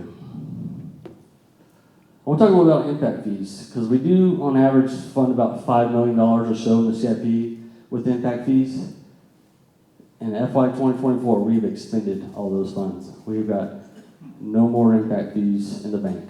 So we're going to have to start building that back up again. If you look back, this kind of went back to 2016, we've been averaging about $4.5 million since 2018. We had a big spike there in 21, 22. That's because of COVID. Everybody wanted houses. They wanted to get out of their old house into something new, or they just couldn't handle being locked up that much. So we've settled back down. We're back down about the $1.5 million range. So as mentioned earlier, we do have some impact fee studies in motion. Some projects are impact fee eligible. And so I want to touch the Highway 80. I want to touch on that one here, because remember the two projects I told you, wastewater treatment plant and that east side water line? Well, that's the Highway 80 project. And that one's important because a lot of folks are tying that to the Access Smart Terminal, and sure, they're going to tie into it, but it's not for them. That's for everybody else in the city. And so if you get your bearings here, there's the airport, that little red airplane. That yellow line is basically Highway 80. That stars the existing wastewater treatment plant. We are going to put the Highway 80 lift station right there along Highway 80, pretty close to just past Old Bastrop Road. And so that project was identified in the 2015 wastewater master plan. And it's to address capacities on this part of town, the brown up here, the Blanco Vista, Whisper areas. They're the ones benefiting from this. And so, but it's a long way from the existing wastewater treatment plant all the way up to Whisper. And so, it's actually going to take 3 projects to get that capacity issue under control. Those 3 projects are the new lift station in Force Main. That's the Highway 80 lift station project that you hear about. That's in design. We were about 90% design. We're hoping to go to construction next year or 2. But once we get that lift station, we still have to go all the way up here. That's that yellow line. We got to go all the way up there. There's 2 other projects, and it could be 3 or 4 depending on how the costs come back when it's all said and done. But right now, we know we're having surcharge in this area here in red. And so we know it's going to take, if you've heard me talk before, I always tell you it takes about 10 years from the time I start a project to time it's fully operational running. And so we got a long way to go to get up there. So we got a stopgap measure in place. We're going to do this Davis lift station kind of right behind the McCoy's building. That project's in motion. We're going to reactivate an old wastewater line that was, there actually used to be a lift station there back a long time ago. So that project will go to construction in 2025. That'll buy some time while we get the rest of this line built. One thing I do want to note on the Highway 80 is it's a $25 million construction project. It is impact fee eligible. We did apply for some Texas Water Development Board funding. We just missed the cutoff. We feel pretty good about that funding, so we're going to go ahead and delay that construction just a little bit longer so we can try and get that that Water Development Board money. All right, so let's talk about the funding of the CIP. Just to recap here, we can fund it with cash, impact fees, grant, sale of city assets, debt falling off. That will apply in about 3 or 4 years. It does not apply right now. Growth and rate increases. So for 2025, those are our numbers. We've got about $35 million or so for the general and storm. Water, wastewater, we're about $15 million or so, but again, that's counting on some of those impact fees. That's about $4.5 million worth of impact fees that should come online. In the electric, that's assuming about $10 million. That's counting on that rate increase too. If that rate increase isn't happening, that's not $10 million. For 2026 and beyond, this is kind of how we're planning. It's about $42 million. Hey, there's that $2 million I talked about earlier. So that's what we're dealing with. That stormwater is by far the hardest project to fund. $2 million, just to give you an idea. The detention pond on Sunset Acres is about $2 million. The remaining work on Sunset Acres, I need about $10 million just to finish phase 3 and 4. Wallace Addition, we need about, I think that detention pond project is about $10 million too. So this stormwater cannot fund the projects that need to come out of it. The projects are too great, too expensive. And so we either slow down the stormwater project or we find another way to fund these projects. The increase in the property tax rate, Don talked about that. Maybe we want to go up to the 30 to 35%. So that will give us a little bit more capacity. Again, it's just a matter of, that'll help the general fund, but it won't help the other funds. It's just a matter of if we want to support the storm with the general continue moving forward. And I will note, I'm sure y'all know that the general was, initially did support several storm projects in the past. And so we might need to start looking at that a little bit more. I just wanted to kind of connect my presentation to John, and if you remember, this is his tax rate split, the whole 50 down to 26. What I find is interesting is he read it as, the way I interpreted this, is as we reduced our debt capacity, the CIP just didn't grow. If you look back there, we're doing about 50 million CIPs back in 2014. That's what we're doing now. So although we did that debt rate, so we were not increasing with inflation on the CIP. So a $50 million CIP in 2014 does not do what it does in 2024. So again, reducing the tax rate really, it just prevented growth in the CIP. That's really what we did. Of course, we bought that. It was the right move, don't get me wrong. I mean, you look at that, half of your money going to your debt's not what you want. When you buy a house, you don't want your mortgage, half your mortgage, or your income going to your mortgage. So we're where we need to be. I think like I said, we overcorrected, but we can fix that. But it's that struggle. It's that CIP operating budget. Who gets the money, right? So if you decide to get this 26 and move it up, you're gonna have to do something on this operation side that'll be the tough discussion that has to be had. So we're gonna get into significant projects now. It's basically gonna be projects focused on general fund with support from stormwater. Didn't really list the water, wastewater, electric because we know where we need to go there. We have the master plans. We know the operation side of what needs to occur. This is where it gets real difficult when you're comparing several different departments or projects or types of projects on the general and storm side. So that's where we're looking for council assistance on helping us prioritize these.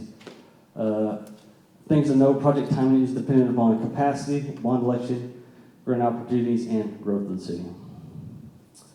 So let's start with the airport. And again, I'm going to go through about 5 or 6 categories here. We'll start with the airport. We have a master plan in update. It's fully funded. That will give us an idea of where we need to go, what improvements need to occur to get where we want to go with the airport. A few big projects are the airport railway extension 1735. We're looking at about a $5 to $7 million project match. We do show that in the CIP. The airport gets lots of federal and state money through the programs. The city does a 10% match, and so we're looking at about a $1.5 to $2 million. Again, that is shown in the CIP. You want to make sure you take advantage of that grant money that we're getting, that 90% federal money that's coming in. The big one's going to be this guy. Projects to accommodate larger aircraft. I say 100 million, we don't know what that number is exactly because there's some grant opportunities out there we're still pursuing, but it's a big number. But if we want to bring those larger aircraft, we're going to have to do something. And we'll have a better idea when this master plans update is done, but we know it's a big dollar amount, but it's the only way to get those bigger aircrafts in there. Transportation projects, the big discussion's been up to Outer Loop lately. So that center point extension through La Cima. Right now we're counting on development to close that loop for us. If we're not gonna wait on development and we're gonna go a different route, we might have to have that conversation about putting it in the CIP. The center point bridge over the railroad tracks right there by the outlets. You know, we're partnering with the county. They're on board to do a study to evaluate it, but eventually when center point comes down, hits down the road, those folks are gonna wanna get to 35. That railroad stops so many cars. We gotta have a bridge to get over, just like we did on Wonder World. That's about a $35 to $40 million project cost, not in the CIP, but we're going to pursue grant funding very heavily. We're going to work heavily with the county to try and keep this cost in the city minimal. But it is a decision. If we do, we're going to go after these projects and do grant. There's still a match. It's not free. There's still a local component we got to throw in there. Old Rancho 12 from Crack to Holland, about $8 to $10 million. That's been on the books for several years. We're kind of slow rolling it, hoping that maybe some grant money will come along. It's got a great bike pedestrian component that we think will fund. It's just a matter of, can we keep waiting for those grants to come online, or at a certain point we just have to make the decision to go because we can't wait any longer. Leah Drive, another project that's county partner right there by Sam. It's about a $2 to $3 million. That's our match, if you will, but we got to have that north-south connection there on the east side of 35. So people aren't just getting on 35 every time just to go from, from Sam's Club to the south side of the outlet mall or something. We just got to keep that connection going. Significant downtown project with the downtown reconstruction phase 2, which is basically that corridor there on LBJ from Hopkins down to MLK. It's about 13 to 15 million, and we just kind of put that on hold because there's so many other projects that we got working. But if you tell us downtown's where we need to focus, we need to know that. Hopkins Street, more to Guadalupe, that's right there in front of the HEB. And we know we did all this great work on the south side, and we got all this work on the east side. There's that section in the middle there that we could fix up too. So we've got some preliminary design, but it's we do estimate about $11 to $13 million. We're marking it as a good bond election candidate just because it's not really a need, but it is. It depends how many you ask if it's a need or want. One thing I will note: a lot of these bond election projects, we are putting design money in the CIP because we want to make sure that when we go to the voters, we have a good design and a good cost. And so a lot of times, if it's that's gotten us in trouble in the past, or other cities have gotten in trouble because they go with an estimate, but then when they get into detailed design, they realize they really underestimate this effort. So we do want to make sure we show those design costs and get those design, at least something done before we go the bond election route. Significant flood mitigation project. Back after the 2015 floods, council gave direction. I don't want to hear about these drainage projects. We heard you, but it takes a long time to get these things moving, and they cost a lot of money. But the two that we've been working for recently are Sunset Acres and Wallace Addition. They've been in motion for several years. We're keeping those in motion, but we just want to confirm those are the top priorities. We still got 25 to 30 million to fund on Sunset Acres, and nearly the same amount on Wallace Addition. They still need to be funded. They're shown in the CIP, but we need that. We might have to break them up if they keep getting bigger, but we just want to make sure they're still the top priority. Purgatory Creek Phase 1 and 2, we got about 55 to 60 million. We just applied for a big grant on that one. We're hoping the 90-10 split if we can get it. We don't know that we can, but Purgatory's a great one. It's got a lot of components that scream grant opportunity. But at a certain point, if we can't wait any longer, then we might have to go another route. So it's shown as a bond election candidate, but as I mentioned, we are still pursuing grants. Bypass Creek, that's a big one too. About 135 to 150 million. For those of you in the Blanco Gardens area, the riverine is a interim condition, or an interim stopgap measure. It only addresses the 50-year event. Bypass Creek is the ultimate solution. We've got to do something that's on the area, east side of town, around the Gary Golf Course. It's basically making, I feel like it's a 200-foot or so channel to help those flows and avoid them from going to Blanco Gardens. It's a big one. But that's not even shown in the CIP, so we need, at a certain point, we're going to make a decision. Do we start getting serious about that, or are we going to focus on these other projects? Fire stations is another big one. We're growing. When people come to town, we got to protect them. The number one priority on fire stations is going to be Fire Station 7 on the north side of town. That's about a $12 to $15 million project. So we're going to start the design process this year to get a good number on the construction costs and make sure we get that moving. Fire Station 1, we just bought the land. Now we got to do the station. It's about 16 to 19 million. Fire admin and training facility 2, that's a 22 to 25 million dollar total. And then a new station out at the airport's about 17 to 20.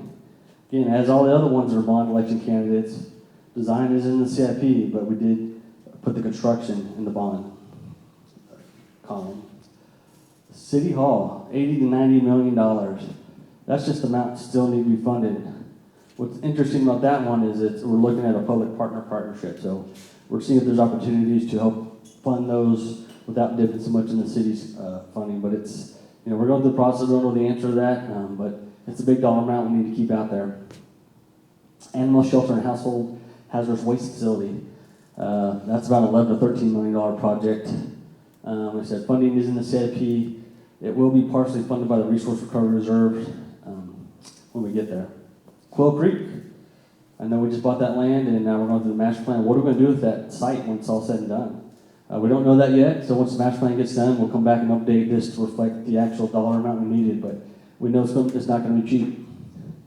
Gary Softball Complex, that's about $11 to $13 million.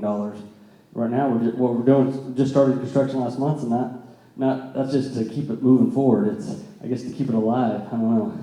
So we still got, this is really where we need to go with Gary. And so that's an $11 to $13 million fund. So, bond election. Right now, we've got about $200 million identified. About 170 to 125 of that is general funded projects, and 25 to 30 is about stormwater. Schedule, if direction is going to move forward in 2026, we'd want to update the design and costs. We'd look at a bond committee in 27 to finalize the project list, with the election in 28 and start construction in 29. So even if we got that direction today, we're still 5 years away from even starting construction on those projects. So considerations, what are your priorities in the next 3 years? You know, we've got Sunset Acres and Walls addition. Is that still correct? What are some other projects that we need to throw on that list? Do we need to mess that tax split? Do we need to go up a little bit to that 30-35% range? I think 30% is kind of, I hear like is our goal. When do you want to consider a bond election? You know, 2028 is the earliest it can happen. Are we going to go later? And does the general fund want to continue to support stormwater projects past in 26 and beyond? That's all I got. Any questions? I need the money. John's got the money.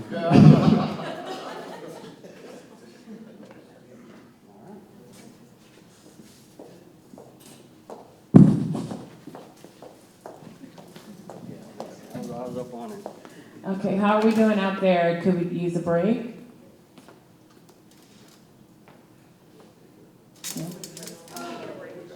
Yes? A march forward or break?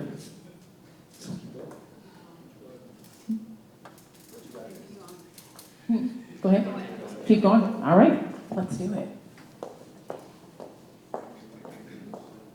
Okay, thank you so much, both of you gentlemen. Can we just give them a round of applause? There's a lot of information that was needed. A lot of information. And to everybody who pulled data together for these slides that are very, very helpful for our decision making. So thank you all. Okay, so what we're going to be doing now is working with the two sheets right here. Specific sheets, Council Visioning 2024, Budget Priorities.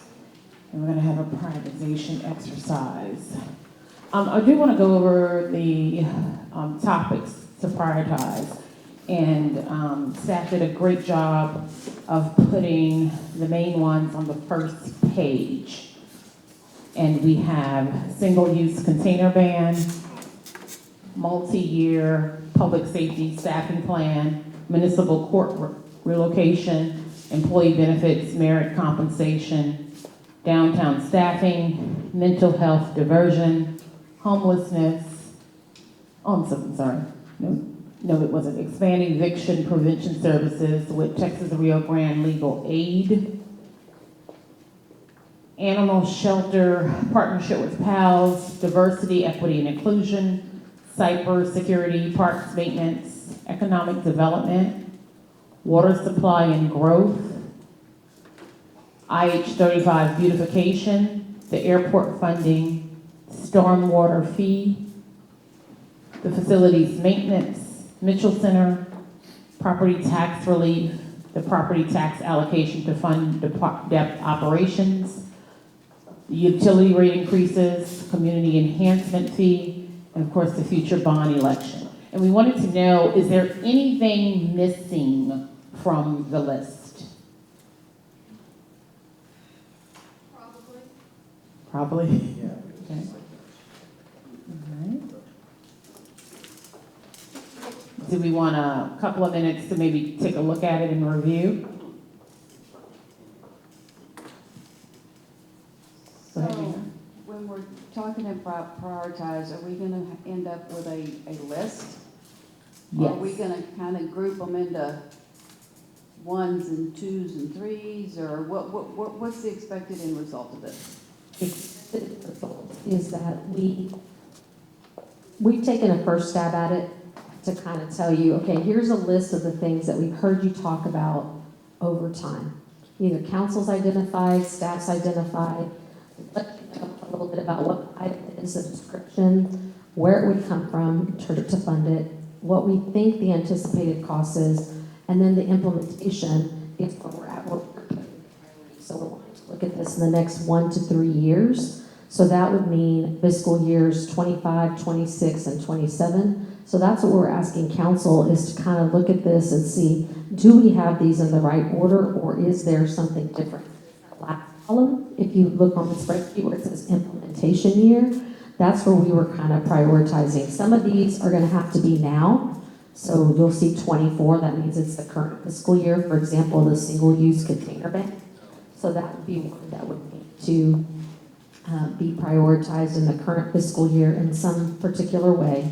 The multi-year public safety staffing plan, if you'll recall, council did give money at the beginning of the fiscal year, but we also talked about trying to have some mid-year ads.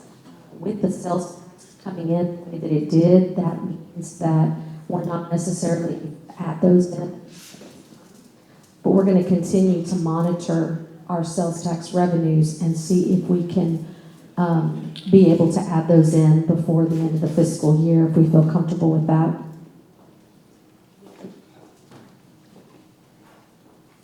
The relocation of municipal court, we know that is something that is real time that we've got to be looking at. Council put some money in the budget for leasing. I know the judge has had some thoughts about wanting to purchase a building, so we just need to get some council direction on that. She feels like the debt payments can help, you know, if we were trying to support going out for debt and then being able to pay it off. Of course, the employee benefits merit compensation program is something that we had talked about with council, and you approved the budget and the compensation philosophy. So we feel like that's all of the fiscal years. Downtown staffing, the TERS board has said, you know, we like what the downtown temporary staff is doing. We're funding it. However, we would like to see that come out of city funding versus it being something that comes out of the TERS. So we've got to find a way for this upcoming fiscal year to fund, if we want to keep that level of service, and that's people who are going out and actually maintaining the sidewalks and things at hours, you know, maybe after bar closing time and things like that. And so if we want those basic maintenance needs to be upkept, then we're going to have to find a way to fund it from city funding versus the TERS.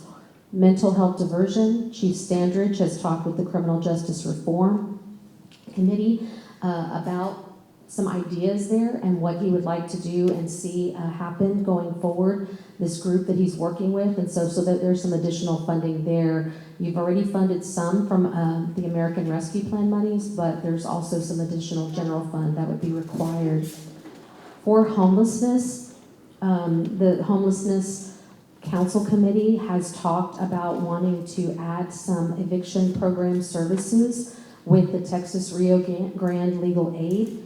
And so that was an $80,000 proposal to expand those services.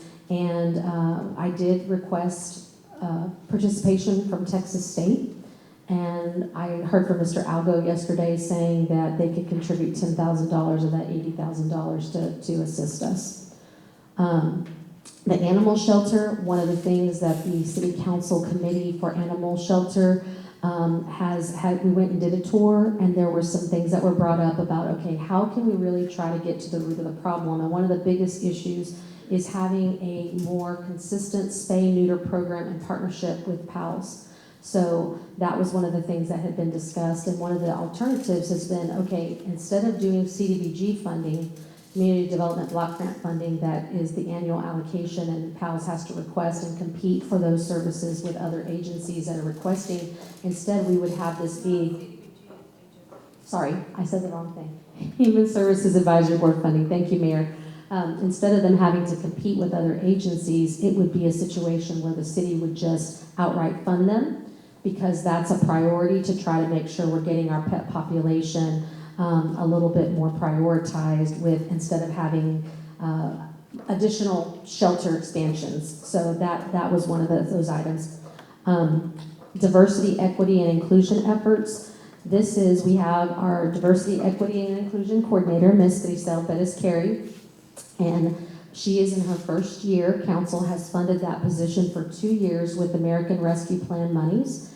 And so the decision needs to be made whether we're going to fund her beyond those 2 years or whether we're going to not do that. So want to have some of that conversation in regard to the efforts that she's been providing. And I will tell you that the efforts that council talked about, there have been some things that the position has really morphed, and it's not necessarily all just implementing DEI. There's different levels of that.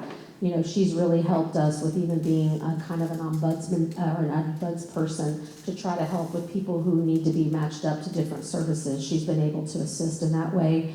We're just in the process of hiring a communications specialist in the public safety area. And we did some hiring, and she was also on that interview panel, again, trying to work on bridging trust and healing with the community and trying to make sure we're looking at things through a different lens. So just wanted to let y'all know a little bit more about some of the efforts that she's doing, even outside of just some of the things that were originally thought of. Cybersecurity, we have really not prioritized cybersecurity as much as we should within the city. It's been one of those things that when you go to all the different needs that we have, cybersecurity has not been one that has been prioritized in the way that it should. And so we now have a cybersecurity staff person who has identified for us and done some risk analyses to tell us where our vulnerabilities are.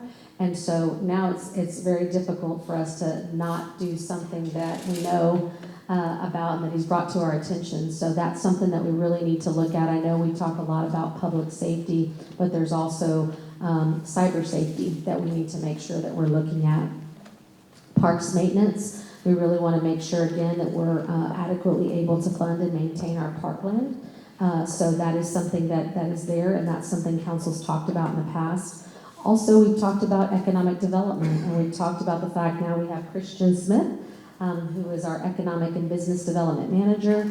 Again, he's done a lot of great things to get programs in place for our community, the small business and minority business programs that council has approved. And so he's been working very collaboratively with Grisel as well, and trying to make sure, and GSMP, to try to make sure that we're looking at our economic development efforts. But there still are some things that we may want to do ourselves internally versus having those things be contracted out. So that's more conversation as well.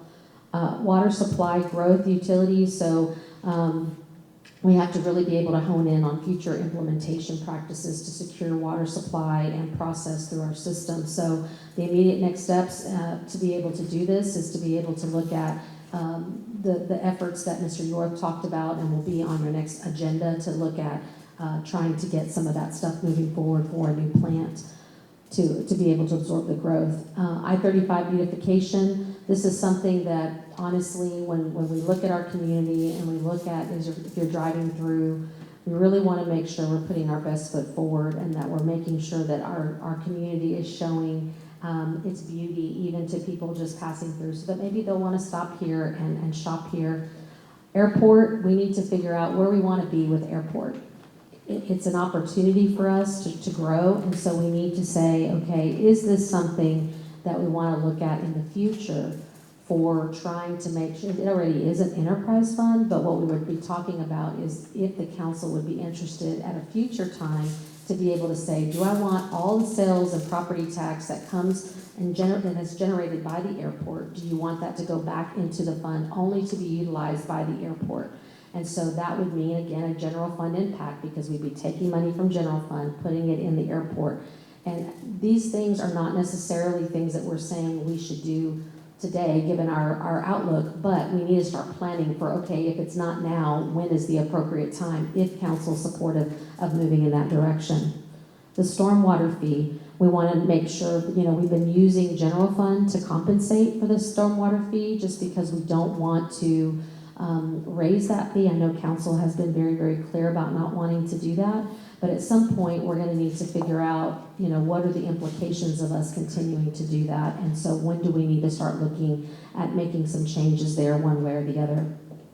Facility maintenance, whether we want to adequately fund our annual maintenance of city-owned facilities that we lease to nonprofits. So I know this is a thing that, we've been talking about with council, and Ms. Moyer and her team have been working with the different agencies, nonprofit agencies that lease our city facilities. Currently, the way that the leases have been structured has been more along the lines of very low rent. So, but with the understanding that they would then be responsible for the maintenance of the facilities. However, that hasn't always turned out to be to where they're able to keep up. They're a nonprofit, so it's making it more difficult. They're constrained too to be able to do that. And so it's ultimately a city facility. Does that make the most sense for us to allow our facilities to be neglected or to be not maintained at the level that we would need them and that we would require others to do within our community? The Mitchell Center is going to be another area that we really need to talk about with the council. The lease is scheduled to expire this year, and is it May? August. And so we're going to need to talk with council about what does that look like? Where do we want to go? What are your thoughts on how we go forward with that? And then, of course, with everything that we've talked about that you want to do, where do y'all want to go with property tax relief, given the conversation that we've had this morning and the options that we've shown you? We need some direction on where y'all want to go so we know what kinds of direction that we tee up for budget policy. And then we also use then to tee up with our departments when we give them the direction to go forward in building their budgets. Also, that property tax rate split that we talked about, do we want to make any changes there in terms of how much goes towards operations versus how much goes to debt? And so there are implications of whatever the decision is, but we need to figure out where we want to go. Again, from a year-to-year perspective, there may be some pain trying to get there, but nonetheless, we need to see what's going to be the most sustainable thing going forward that's going to set us up on a better path so that we're not having to come every single year and tell you, hey, we're in problem, we're having this issue that we need to bring to your attention. So for our utility rates, we definitely want to know in regard to the rate increases that are planned for this upcoming year. There was the 5% on water, wastewater, and electric that have both been recommended. Where you want to go on the community enhancement fee with the information that we provided to you today as well in terms of your options. And then we do want to know if you have an appetite or if there is any interest from the council, given what Mr. Condor and Mr. Locke have presented in regard to looking at a future bond election. And we feel like 2028 is probably the earliest that we could do it, but we would want to make sure that we would even know from council whether you're even interested in that. So getting some direction there. The airport improvement projects, again, that has to do with the airport. So these are more your CIP projects that are on the second page. So this is just really pointing out some of those larger scale projects that we need to prioritize to understand how we go forward in terms of trying to create the capacity for us to be able to afford to do the things that we and I know members of the community and our neighbors are looking at and are expecting to be able to have happen in future years. So those are the things that we put forward that we had heard from council, as I said, or staff has identified over the last year since the adoption of the current year budget that we're in. And so we really want to make sure, have we hit the mark with the things that are the priorities that y'all have listed? Is there anything else that we need to put on this list that's missing that needs to be discussed by you and your colleagues? And then we would like to see you start prioritizing year 1, year 2, year 3, Mayor, to answer your question. You can either do it as 1, 2, or 3, or you can do it year 25, 26, 27, whatever is the pleasure of the council. And as I said, your staff is here, so all of these things, I know as y'all have your discussion, if there are technical questions or things like that that y'all would like to get more information, then please feel free to call upon any of us to answer those. Thank you. Thank you, Stephanie. And we're also going to have Hayden in real time to pull it up so we can discuss it and make notes in real time as well.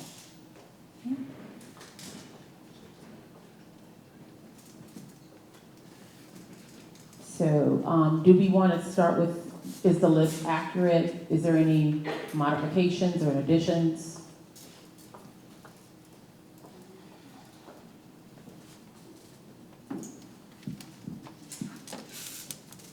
What page is this on?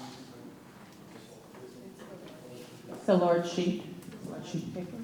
It's blue. It should be the large spreadsheet in front of you. And so just to let council and our team know kind of where we go from here is that's really what we want to spend the majority of the visioning is really getting this teed up then for budget policy. So we would anticipate y'all starting to talk about this today. I know y'all like to go home and kind of sleep on it and not make final decisions, today. So we would be revisiting this in the morning to kind of make sure, hey, is there anything that needs to shift if y'all don't get through it all? And then the end of our day tomorrow would be really looking at your strategic priorities within the strategic plan and determining, okay, now that we've talked about all of these things and y'all discussed some of the priorities that you have, how do the strategic priorities need to be modified, if at all, in order to reflect some of those things as we get into budget policy? Because budget policy in February will be y'all giving us actually specific direction regarding the upcoming budget and what you want to see in there and have our departments develop their budgets based upon that direction. Actually, I had a question about the mental health diversion, the BTAG program. I see here it's listed as a Hayes County Behavioral Threat Assessment Group. Is this going to be funded partially by the county as well, or is there a matching, or how does that work out, sir? The Hayes County Behavioral Threat Assessment Group, BTAG, was basically an initiative that we, the San Marcos team, initiated and brought on all of our regional partners to include the county. It's called the Hayes County team because it encompasses the entire Hayes County plus the university. It will have our component of ARPA funding, and yes, we have asked the county for additional funding. I'm not confident we will get money from the county strictly because they have funded the behavioral advisory team to the tune of $185,000, plus they gave $45,000 for consultation and professional services for Evoke Wellness with the mental health court. So the county has done above and beyond as it relates to mental health initiatives. So I don't see them helping with BTAG. Chief Staff can comment further.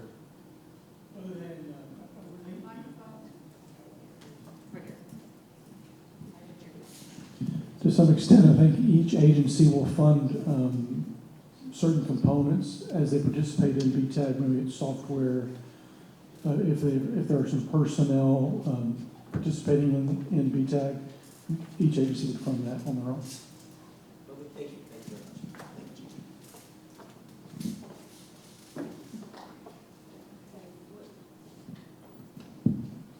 What I'm looking at is where we can get like most bang for the buck. I'm thinking of the little glass that each Condor had and what's small. And what the impact is. For example, this mental health diversion, I think what impact is a possibility to impact our whole community in one way or another. And so that's something that would put it really high on the list for me, is because it impacts many, many people, not just staff, but the people that we hopefully will be able to help. And so it's the impact for me, but also on some of these things, is it noted on here that we've got money that expires? The ARP would be the ones that expire. December 2020. We have to have them allocated by the end of this year, and then we have to spend them by 2026. December, end of year, 2026. 2026, yes. And what might help, Mayor, is maybe Hayden, I know, Mr. Mingle, you have the spreadsheet that you have. So maybe if you would filter, let me ask the council if you think this would help. If we were to filter these priorities by 2025 first, and y'all can take a look at them to see, is there something there that y'all would want to fund first? You know, that would be your top priority. Would that help to kind of help walk y'all through this exercise? Probably, but we may need to hide some columns so we make the rest of that bigger, because I can't read that from here. Something else that I would put as a high priority would be working with PALS. Right now, I think our biggest impact for the animal shelter is to get more animals neutered so we don't have as many critters having critters. And that's a fairly small amount, again, with a big impact, or could be a big impact. So I'm just thinking in those terms of things that big impact. And I know the mental health diversion, that's not a small amount, but still, I think that can expand. It's got 347,000 for 3 years on here. The animal shelter one was a lot smaller, but it's so, yeah. I guess it's step one, and then there's more past that. Yeah, I'm not sure how you did your Excel spreadsheet. I don't need $347,000.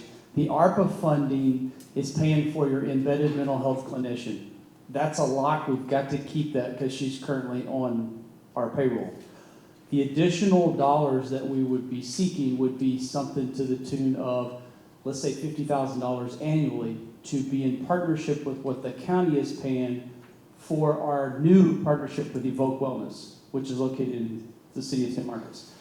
That would pay for mental health clients who are suffering from acute psychosis to go to Evoke and not to your county jail. If you would earmark that amount of money, because they earmark $45,000. I would suggest, if I could be so bold, maybe $50,000 for the fiscal year.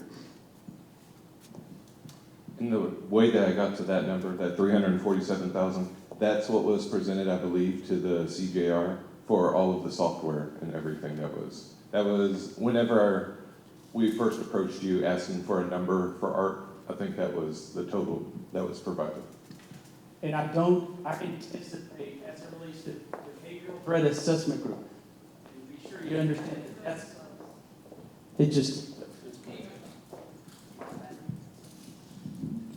the behavioral threat assessment group is different than mental health diversion.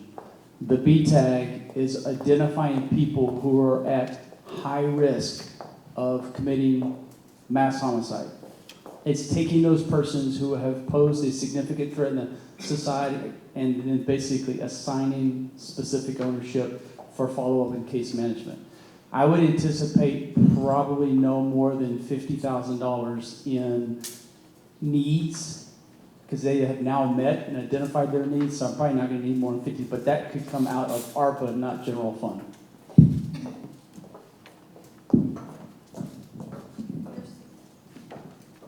Here's the problem that I'm having with this.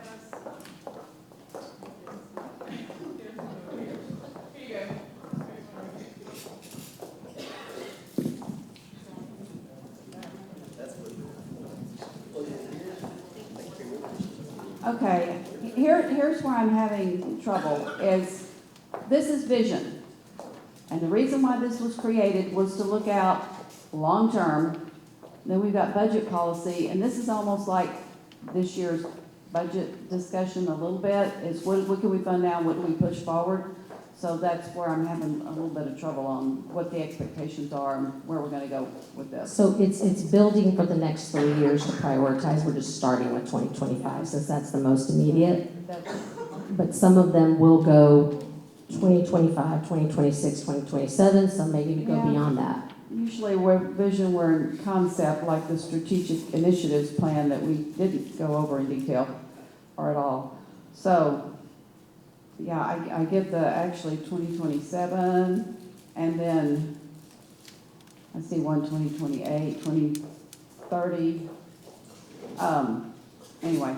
And we will go over the strategic plan after that. It's more about trying to make sure we're teeing this up for budget policy so we know how to approach budget policy. Like today, if you tell us, hey, we want property tax relief and we want it to be $100,000, then that's gonna drive what we bring to you for budget policy. Because we know then we have to be looking at assumptions that are cutting or not assuming any growth and things like that. So that's where all of this builds upon each other. And so we've kind of hit that fork in the road that we need some of that direction to prioritize. Once you give us that direction without considering all the things that you've said are important that we need to do. Yeah, but a lot of this is new. And I don't know what's in our budget now that is competing with this, that maybe we need to be looking at some things that are not on this list that maybe, I don't know what it would be, but we don't want to do that anymore because we have these things we want to do. And that's not here for us. And I don't know how you'd possibly even do that, but that's not here. And I guess if we say we want to spend money on these things, that's a conversation that y'all will have. Yes. Is to help find the money. Okay. If I look at this list and my first thought is, what do we have to do, right? Like, what is a necessity of something that has to be done immediately? And, the first thing that jumps out at me is the municipal court location. Like, our lease is gonna be up, they're not gonna have a home, right? And that's how I'm kind of started looking at this a couple days ago was, what do we have to do? Then my priority went to, what can we do that's gonna save us money, like something that's gonna deteriorate? The facilities, the infrastructure, those type of things. And then on to what can we do to make more money, to bring more revenue in, to do the things that we want, right? The things that we want ended up being farther down kind of my stack of list, right? So I kind of went at it as, what do we have to do? What do we do that's going to keep us from having to spend more money on it in the future? What can we do to bring more money in? Then what do we want, right? And that's how I kind of just started. Now, I haven't gone through the whole list and done that, but that's how my 4 criteria kind of went in line. And opportunity for future income. I see that we're talking about moving resource recovery out to the, what we call the 40 acres, I guess, basically, and with the animal shelter. So does that mean that the space where they are and others, a lot of people moved out to public services building, is there any viability in the sale of that dirt? I'm talking about what's on the opposite side of the railroad tracks from City Hall that's not usable for, in my opinion, City Hall project with railroad tracks running through the middle of it. We're gonna need to have some discussion about that. I know that one of the things with the 40 acres is because that is, in floodplain. Yep. And so with what we've just done to try to, and what we're working on, the council has funded to be able to do for Blanco Gardens. We wanna make sure that we're being responsible in what we would be wanting to build on the 40 acres. And so we're kind of gonna be at a crossroads, to be honest, Mayor, to really understand and evaluate, does the household hazardous waste stay where it's at, versus going there? And so we need to have some of those conversations, or is there an alternative site? That's why I was surprised to see it here. Yes. So we'll need to have some of that conversation internally too, to be able to bring that back to the council in terms of what recommendations may be. So basically, we want to move it, but we're perhaps not fully sure where it would go at this point. And we don't own a lot of places in San Marcos. Mm-hmm. So. Okay.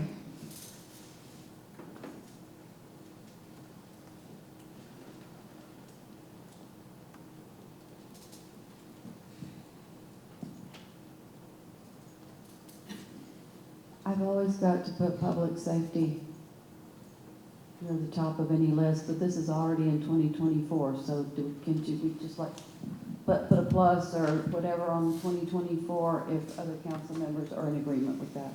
If I hear council say, if there's any funding capacity for 2024, the remainder of 24, based on what sales tax do the remainder of the year, and you tell me your commitment is that you want that funded before anything else will be considered, then that's the direction that I need. And the rest of us need to know that that's what you want to bring forward.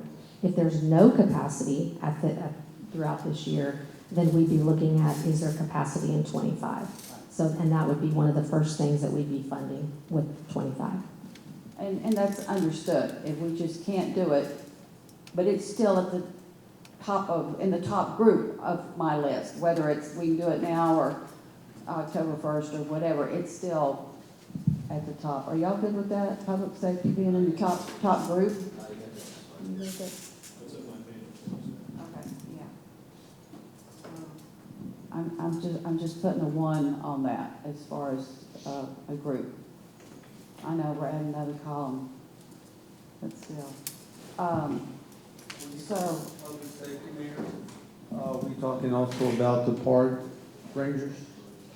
No, this is not the park rangers. I know that the park rangers are considered public safety as well, but this was specifically the staffing plans that council was trying to fund towards the police and fire. Thanks for the clarification, Mr. Gonzalez. however, I would put the marshals in group 1. Y'all good with that? So also the marshals in group 1. Okay.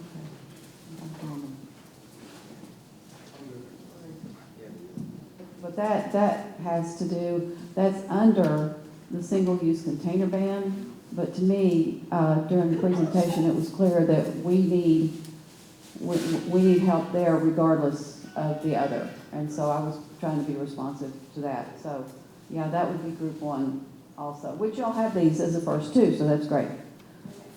But yeah, municipal court, who knows what we're gonna do? And I know y'all are working on it, but that deadline is creeping up on us. December of 25. The end of 25. And I think the thing with this is that we've looked at some lease property. There is a desire to maybe purchase something with general fund revenues the way that they are. That's where we need some help and guidance from council in terms of what your thoughts are. You know, I think there's, Mr. Stapp, I'm going to ask you to kind of talk a little bit about, because I know you talked with the judge a little bit more about what her thoughts are on it.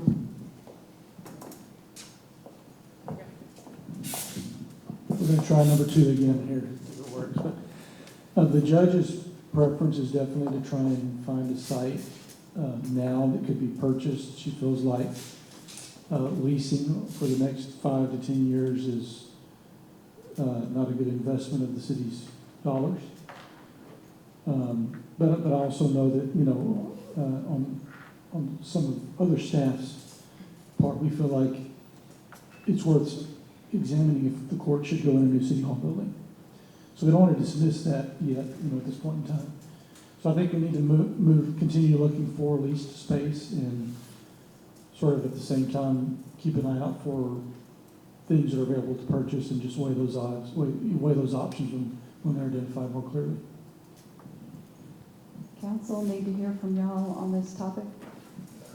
One thing, if I could add, while you're passing the mic, Mayor, it's entirely likely that the money that we've asked y'all to earmark for the budget moving forward, which is $292,000, 92 of which still goes towards the county lease, so really it's 200. That's probably not adequate. We're seeing, you know, lease space ranging anywhere from $30 to $40 a square foot, and the space needed, that's just not enough. So we may need to, if we lease, that number may need to be adjusted. Well, and if we lease, and there likely to be a lot of money on some kind of remodel to Correct. get a courtroom. That's right. Some places will include some build-to-suit money in your lease payment, but some don't. It just depends on the terms of the lease. It depends on how long the lease you sign too. And so I think the bigger thing is, do we want to make a home for them when we build a new city hall? Or do we want to go ahead and do something separate that will remain the same? Because I'm not looking to buy anything for just a few years, but we don't know when new city hall will materialize or what we want to do there. That's right. Didn't we say we wanted municipal court in with us? We've talked about it ideally, just because I think it would help us with the security aspect of things too. Of course, 2 separate entrances, you know, it wouldn't be something that they would use the same place for City Hall. But And I think the judge, when I've talked to her, has seemed supportive of it.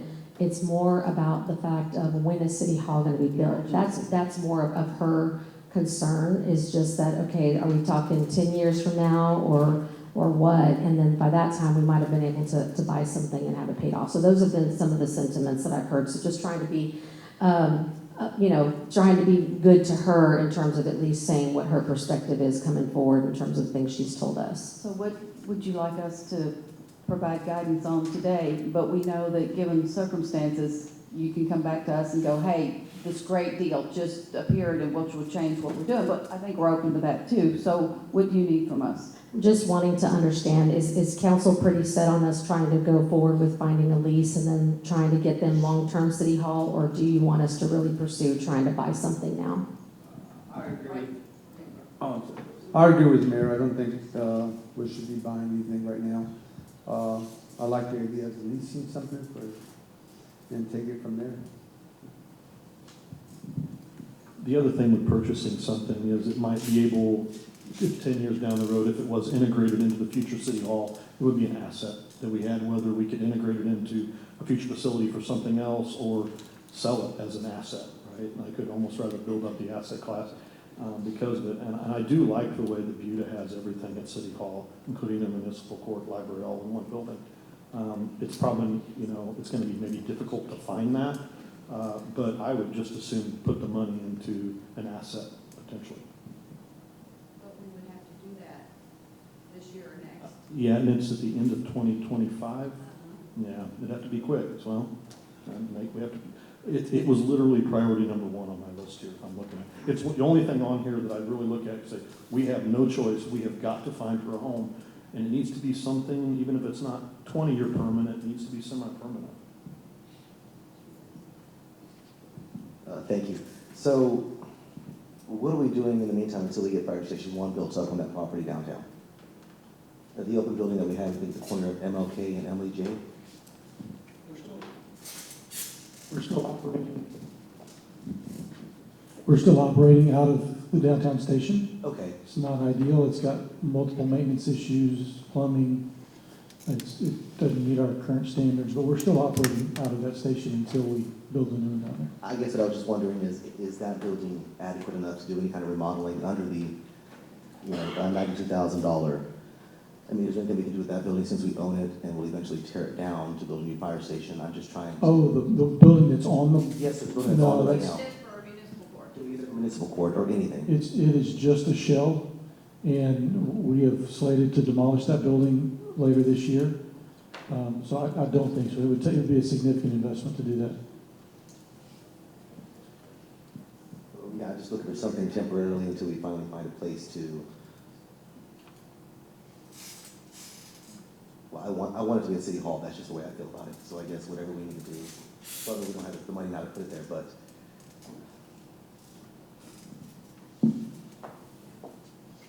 I'll come back. To add what you're saying, Mr. Chairman. Yes, 1, 2, 3. The cost for something like that, I think, is going to exceed what we have put aside for that. It's just very expensive. You probably got to invest this in that area and a bunch of other stuff, and you could be getting something that you're going to regret later. The other thing I will say is when we look at the new City Hall, we're really trying to look for something that is the people's house, that is something that really gives benefit to the community. And so we're looking for different uses versus it just being office space, for example.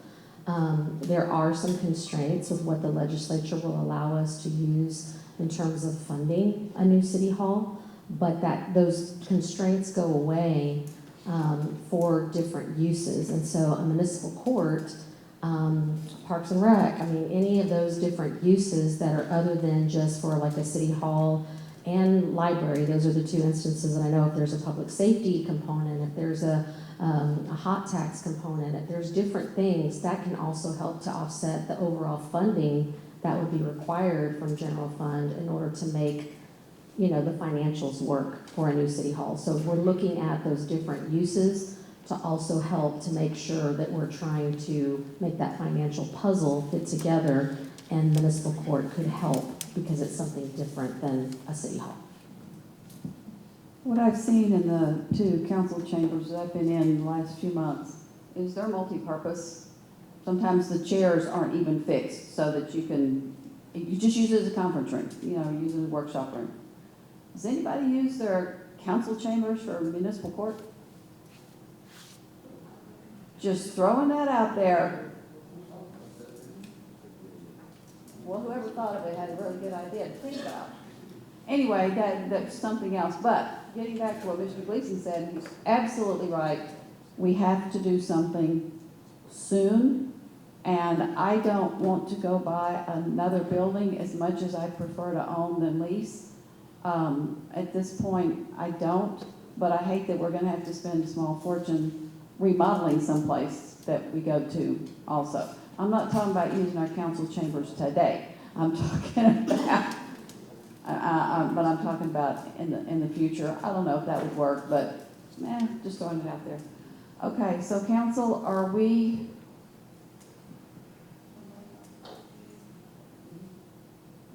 Buy, lease, whatever. I think we're just gonna have to leave it to y'all to see what's out there, continue looking, but I hope with every day, as we get closer to not having a home, that we have a greater sense of urgency on trying to find something. Okay.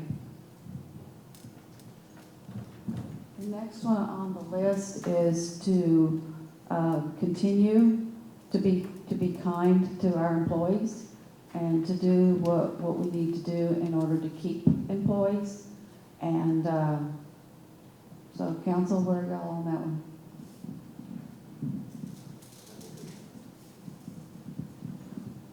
That's also kind of in my mandatory. None of this runs without good employees, and it costs a lot of money to hire, retrain, bring people on, and so keeping your staff happy and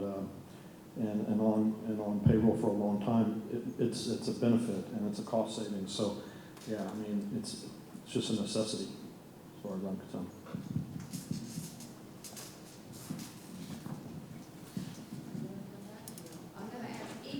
I'm going to ask each one of you what your thoughts are. It can be yes, no, whatever, but just get ready for the microphone on the next one. I'm supportive of doing things to pour into the staff and retain them. My question is, how do these benefits align with some of the feedback that was presented by staff in that staff survey? They brought up a lot of programs and comments that I had never even contemplated, stuff related to professional development, upward mobility opportunities, remote work, and so on. And so I wonder how this aligns with the staff feedback.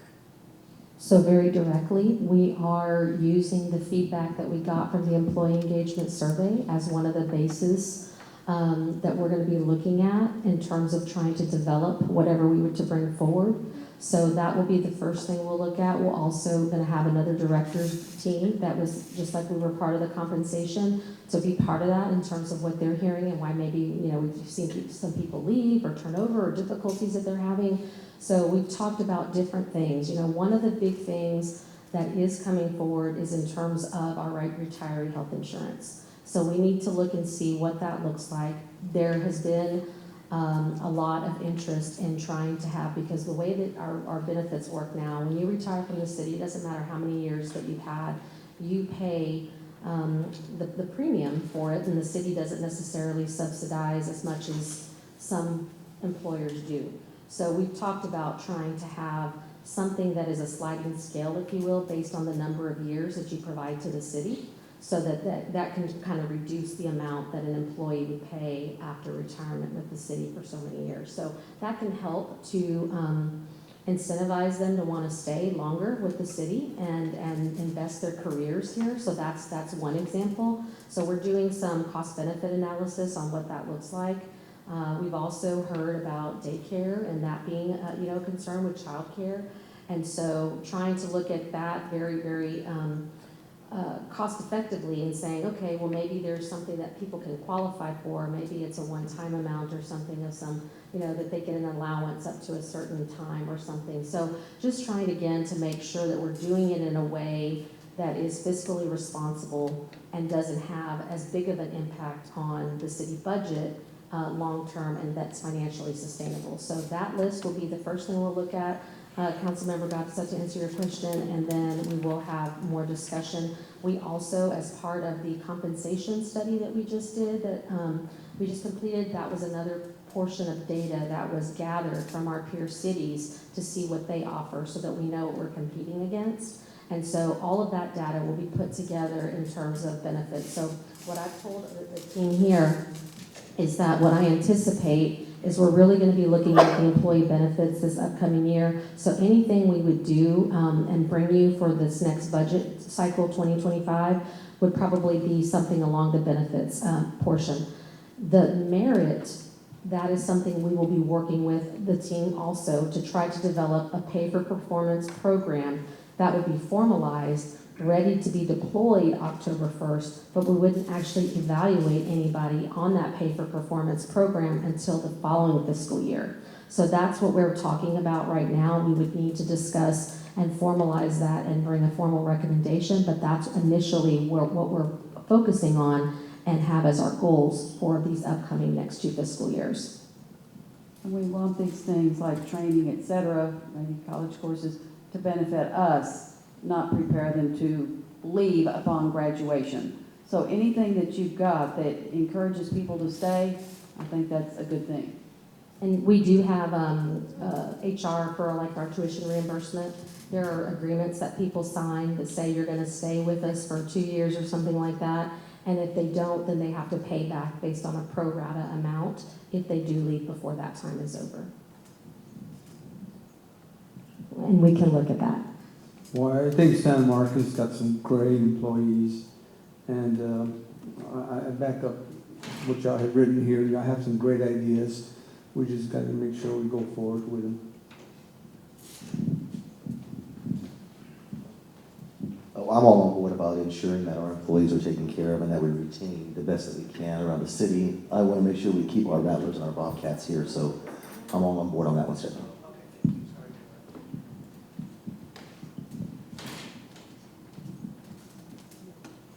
And now we are to funding for the temporary maintenance staff. As Ms. Reyes talked about, they're being funded from the downtown TERS. It's 2 people right now, and our downtown shows that there's 2 more people because we've got 7 days a week, et cetera, coverage now. But we don't want to do that from the downtown TERS forever. And so that's what this transition is to the general fund. Will this still be the temps, even though it's paid out of general fund? We would need to talk about what the cost, would be to make them I'm not saying regular. I'm just asking if that's what we want to do. They'd be permanent employees. They would be, but what we could make them temporary if we wanted to, and we would just shift funding. But this funding does contemplate benefits and those kinds of things. Same as all other employees. Okay. Yes, ma'am. All right. I would say yes, because if we're going to hope that our sales tax goes up, stays where it is, our downtown needs to remain viable. And I think keeping it clean is huge to keeping people coming back from their homes to our homes.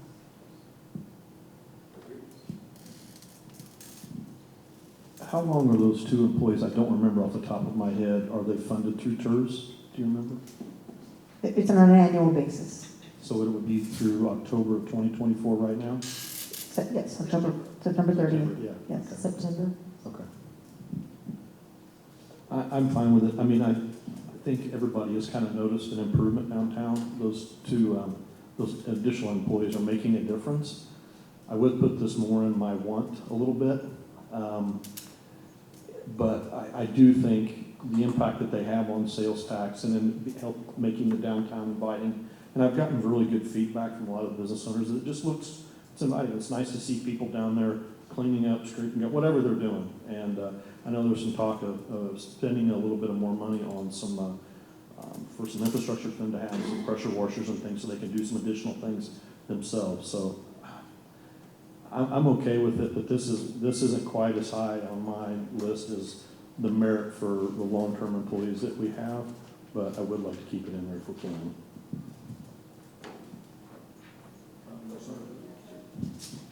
I agree with my colleagues here. It's important that we keep downtown looking as great as we possibly can, and these two employees seem to be doing a fantastic job, and I'm all about them going to full-time, so I think we need to reward them. I like it too, but it's not in my high priority list, and, that's why I'm at with it now. So would that be maybe second group for you? Okay, and I'm not sure what we could do with one, but I would say need one and want the second one is kind of where I am on that one. Are y'all, Ms. Lisa, Ms. Mendoza? Okay. One, group two. And now we're back to, but understand that the mental health diversion and the BTAG are not the same. I'm not sure what's on the chart here. Okay. I think whatever we can do in that, and especially if it's down to 50, to me that group goes in my group one.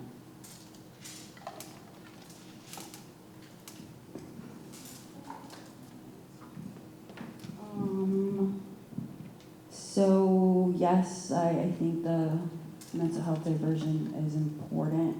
I just wanted to share or name something real quick. So I've toured a few diversion centers, with the latest one being in Harris County. One of the main takeaways is the importance of all stakeholders' input throughout the process, with an emphasis on pushing through uncomfy conversations with candor and allowing a space for critical dialogue. I think Chief has done really well bringing together stakeholders, and there's energy around bringing in more directly impacted individuals at this level and the county level. So thank you for kind of spearheading, teeing that up to county partners. I just wanted to name that importance, and as long as that keeps on being the path, then I'm down to support anything related to that. I think that's the only way it'll be successful. So yeah, I just wanted to share that. I'm just going to say in my group one, whichever part it is anything that's helping with mental health, because that helps our businesses, that helps our residents, that helps everyone, especially the people who need the help. But there's so much around them that can be affected that's going to go in my group one, whichever one it is. I concur with the mayor. Yeah, I would include this with the public safety aspect of it. It's in one for me. I love it when we all agree. To save the city money, I would propose, Hayden, as long as this does not count towards the embedded mental health clinician, as long as she's completely separate, I would propose $50,000 for BTAG, one and done, and then $50,000 for the following 3 years, so a total net cost of $200,000 versus the $347,000. So I'm proposing that you would do $50,000 for partnership with Evoke Wellness, which would match what the county is doing, and we could really make some differences with our mental health clients versus incarceration. Thank you, Mayor.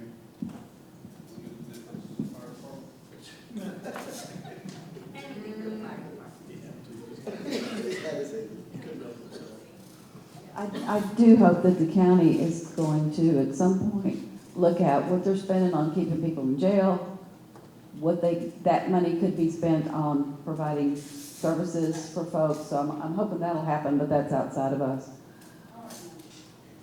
Good for you. And something that is, the next item is homelessness. And we had an opportunity with the Homelessness Council Committee to hear about the expansion. I think we looked at 3 different levels. And what we're looking at is hopefully keeping people from being evicted and homeless. And so for the dollar amount that we have here, I don't know how many people that's going to translate into.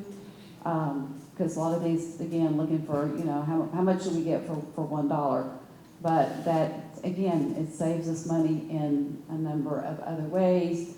Hopefully, if you're not homeless, it's easier to keep your child in school. I mean, it just fans out so broad across the community. So I'll start off with that one. There are layers of that. You said the university was willing to kick in some. Ms. Garza, you're on that committee. What would you like to, anything to add? I appreciate staff reaching out and exploring how we could expand on the current contract with the Austin Tenants Council. I think it was a really good presentation, and inviting Trala to the committee meeting kind of helped us kind of get a sense of what all they can help our neighbors with. I want to emphasize, in my opinion, I think Trala is an excellent partner. They're like absorbing the Austin Tenants Council, and they just have a track record of going above and beyond, even for folks who aren't necessarily contracted with them. So I think partnering with them is really gonna be a service to our neighbors. And yeah, that's basically it. I think our neighbors will be really happy to hear of this super needed community resource. And if we have to take some funding from the Human Services Advisory Board, because this is all similar, I would be okay if we needed to take 20 grand or something from the Human Services Advisory Board dollars, just up front, if that's what we need to make this work. Yeah, that was one of my thoughts too. I have a question. What is our contract now that we have with the Austin Tenants Council? Do we know how much that is for that value amount? It's only 10,000. I knew it was a small amount, but And it's not a lot. yeah, The difference with this is huge. yeah. Because like you said, they have 3 different levels, right? And this would be level 2, is that correct? Level 3, okay. Yeah, I'm fine with it too, but I really think some of this could come from the Human Services Advisory too. I would be okay and open if we need to help to get that funding. That would be fine with me. I'm definitely open to different funding options, but I think this is a good program for us to go, and I do appreciate Ms. Garza's being at that meeting and really giving us a good idea of what's going on. So thank you very much, Ms. Garza. And then we'll count on the 10,000 from Texas State as well. I'm okay as well.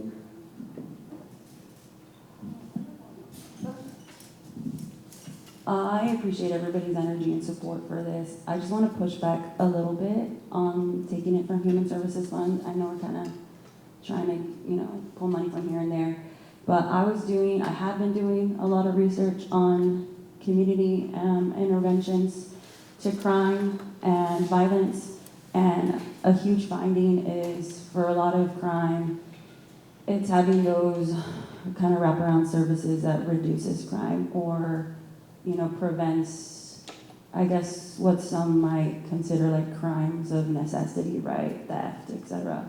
And so I think a lot of our nonprofits and like the human services funds, they contribute to that. So when we think about it in like a safety framework, the money from the human services funds is doing a lot to prevent crime. And so I know it's like, let's pull money from there, but in a perfect world where we had all the monies, it would be awesome to just keep the human services money there and find money from this somewhere else. Shake the piggy bank, I don't know. Yeah, that was sort of a last resort. Next, we've got animal services. And what I would like to see is the spay neuter program, as we've heard from our animal shelter staff, is if and I was just gonna say, I would say this. If we could neuter every cat and dog critter in the city, we kind of would solve a lot of the problem there. And that money is money that, again, is well spent and is lasting. I personally would like PALS not to have to beg at the HSAB level for $45,000. I would like to see us just make it part of the animal services budget. That's my ask, is to just do it. And so they know they've got the funding, they can get rolling. If we can rent them some space, if we had it, it would be even better, because I think that's one of the limiting factors right now, is space. But that's what I would like to see, which frees up some money for, for the other program. So I do think that we've brainstormed some ideas as staff on a location that might work, that we might have available on our current City Hall campus. So that's something we can also talk about with them when we meet with the Animal Services Committee, Council Committee coming up. As for myself, I would like to see Texas State contribute somehow. I think you said they weren't? They were. Oh, they were, okay. Not to PALS, this will be to the Austin Tenants Council. That's where they're going to do that. The $80,000 that we just talked about, they're going to give us 10. Yeah, okay, I was talking more about, state. that covers the neutered and No, it's two different expenditures. The first one is for eviction services, so it's to help people who might be on the verge of experiencing homelessness, to help them get the resources that they need to try to stay in their homes. And so they'll give them some legal counseling and legal assistance and resources that they would need to guide them through that process. So Texas State is saying they'll give us 10,000 of the 80,000 that would be required for that. Spay neuter, we haven't asked them anything about spay neuter for cost participation. okay, I guess I jumped track here, but yeah, okay, thank you. And I know it might be a little bit of an ask of the university, but I think it'd be great to ask them to help contribute to PALS. And I do like the mayor's idea of it being more of a permanent funding source. We know our pets are never going to go away. We're going to see more students, more people come to town. There's more of a need. They do an amazing job. And how many students bring their pets here and take advantage of that? And so that might be something we could ask to help out with a little bit of that. And I think the Human Service Advisory Board money makes more sense to help humans in homelessness than it does with PALS. So I would like to see that potentially go into the animal shelter budget.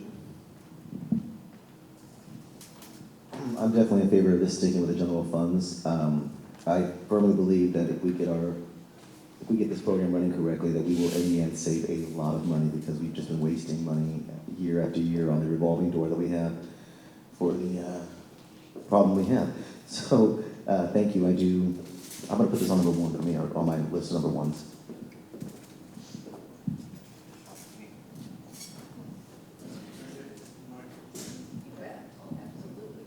So just moving it from HSAB to general fund, remember we get reimbursed for that then, and it's about a 50%, so our dollar goes even from the regional shelter. Are their partners because of the amount of animals they bring in? So we fund it up front, but then we get reimbursed, but it's about 50%. even better. All right, well, let's keep rolling, because we've got a long list. If anybody has a comment or wants to add in, just let me know and I'll run the mic. I had a comment about the PALS. I agree with the mayor and my colleagues about money well spent for sure. Thanks to staff for facilitating the tour of the animal shelter. I think it was like super powerful to see and hear from the staff, and just generally the work being done. I just wanted to say I agree with shaking down Texas State for some money. That morning I had awesome conversations with several Bobcat volunteers. I mean, it was early, y'all, and it was cold. And they were out there, and it was really insightful to see or to hear how the students framed it. So I'm over here thanking them. And they're like, no, thank y'all for providing this opportunity for us to do our philanthropy, for us to, we're homesick, we miss our pets. So aside from the fact that students contribute a lot to the animal issue. I think we also provide a service to the students, and so I'm hopeful that we could frame it that way. But also there was an idea floated about working alongside the apartment, I guess, the apartment managers or the apartment companies.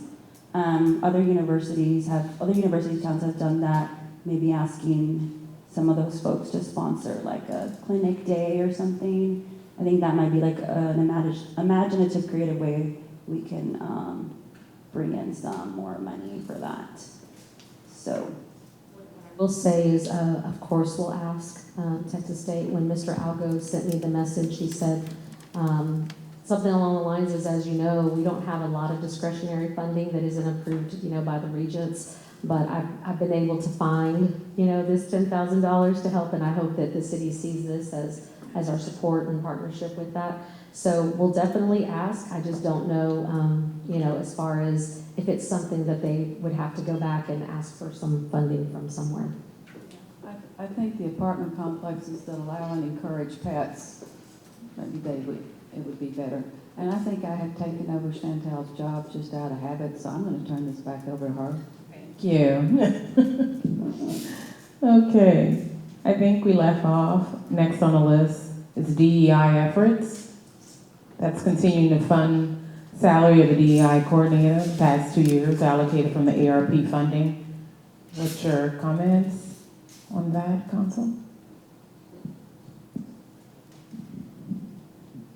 What I had said when it was proposed, and it might have been by me, to lower the original amount of the 400,000 to 2, because I said if we don't have this integrated into what we do in a couple of years, then that's not good. But what I was hearing earlier is that we're getting even more value from having another person in the city manager's office taking on that kind of in a way ombudsman role for a lot of our residents. For that reason, I could continue it just to have that role filled, which some of us have asked for in the past, and there wasn't funding available. So with that understanding, that's where I can go.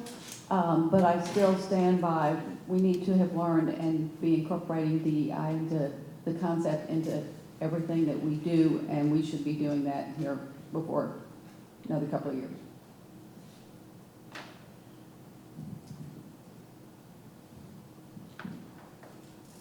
I'll put this in, again, that want category. I'm sure there has been a lot of outreach going on. The vision sessions that seem to be going well, and the outreach is beneficial. But it gets back to what do we have to have and what do we want, right? And it's one of those where I'm just going to put in that kind of want category, not in the mandatory category.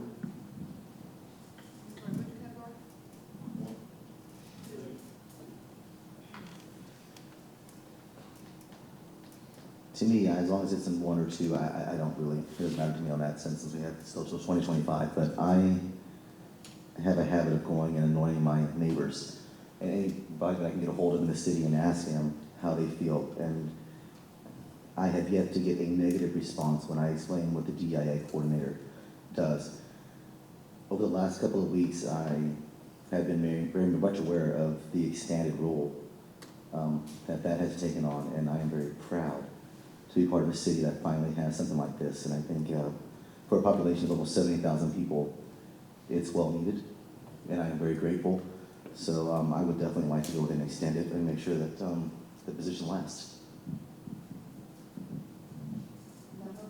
Let's go, let's go number 1. Let's go ahead and do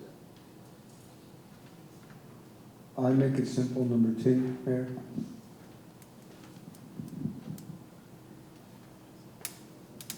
I was the one.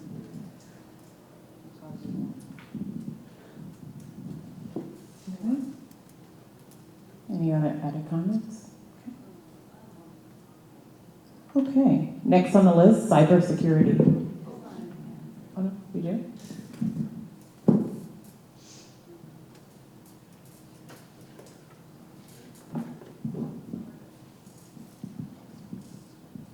I'll put this one in kind of mandatory category.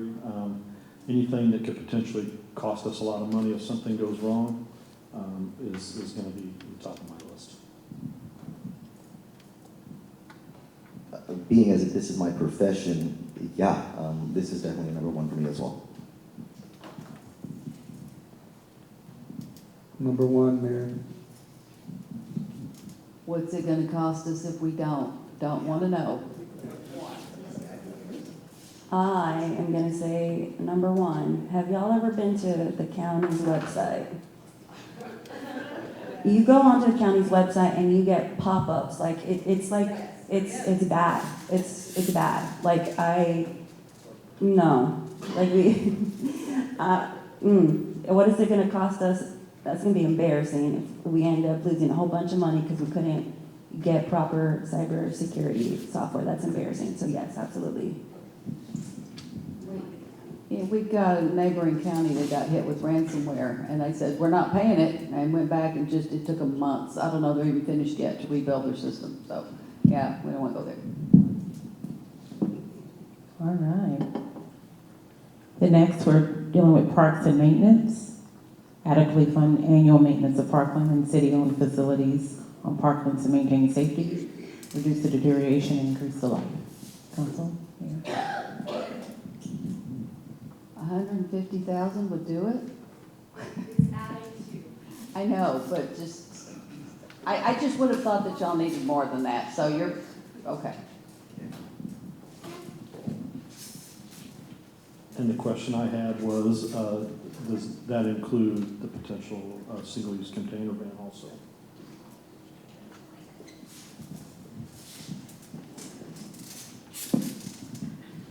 I'm not sure where, I sent Mr. Meagle a lot of numbers. And so I'm not sure if this just parks maintenance or is this a number of the other things? Is like a part of the number that they sent?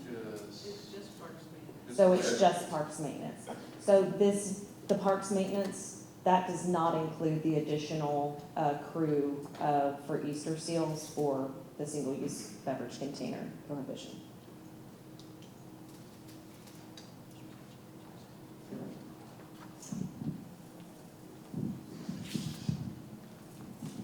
I'm gonna say it to you, Mayor.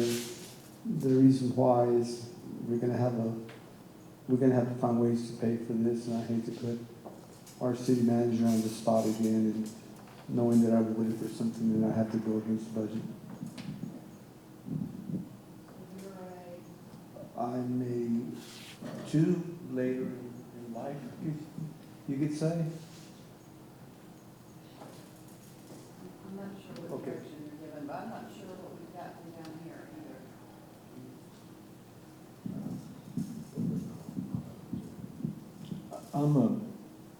I'm a number one if this includes, maintenance to a structure that's gonna deteriorate, those type of things. Our daily operations. Daily operations. I mean, I hate to say a number two when we're asking you to do more work, and I'm gonna throw this into the single-use container ban, because no matter what, you're gonna have additional operational costs for that. And your daily operations could include maintenance and upkeep of something that could potentially cost us additional money in the future, so I'm gonna put it as a one. As a word.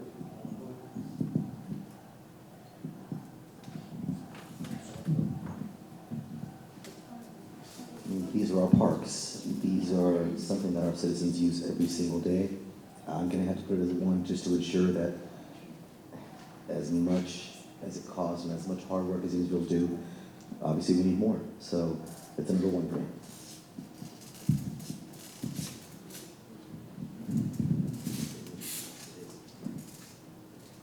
Trying to look through this list to see what isn't a one.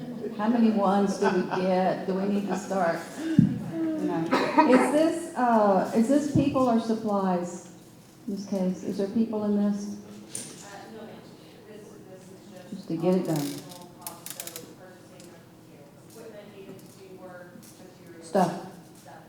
Okay. And not helpful at all because I have to sit down with this and ask lots of questions that I'm not prepared with right now.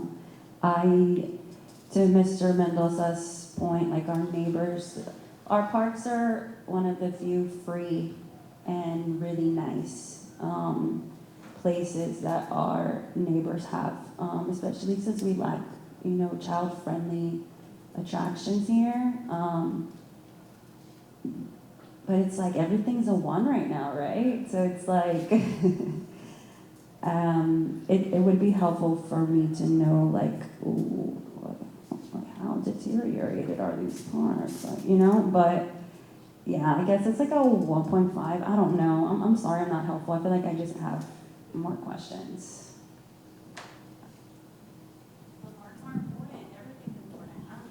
Yeah, I was kind of at a 1.5 also, but I'm looking at what Ms. Garza said, is this one of the few things that are free. We hear from people, we need things for families. We need places for families to go that live in an apartment and they just need to get out and get some fresh air. Let the kids go barefoot in the grass or whatever. But I'm also looking at it from economic development and quality of life standpoint, as in order to get more businesses, they've got to want to live here, or at least their employees to live here. And this is one of our biggest draws that we have for that in our quality of life. At the library, at the parks, and so that's, I'm gonna give it a 1 for that reason, because it's broad. So you're exactly right in the sense that the parks offers a lot of programs and services, and I'm kind of smiling here because I recently read an article about our neighboring community to the south, to the direct south of us, and how there's a lot of really great momentum going on there.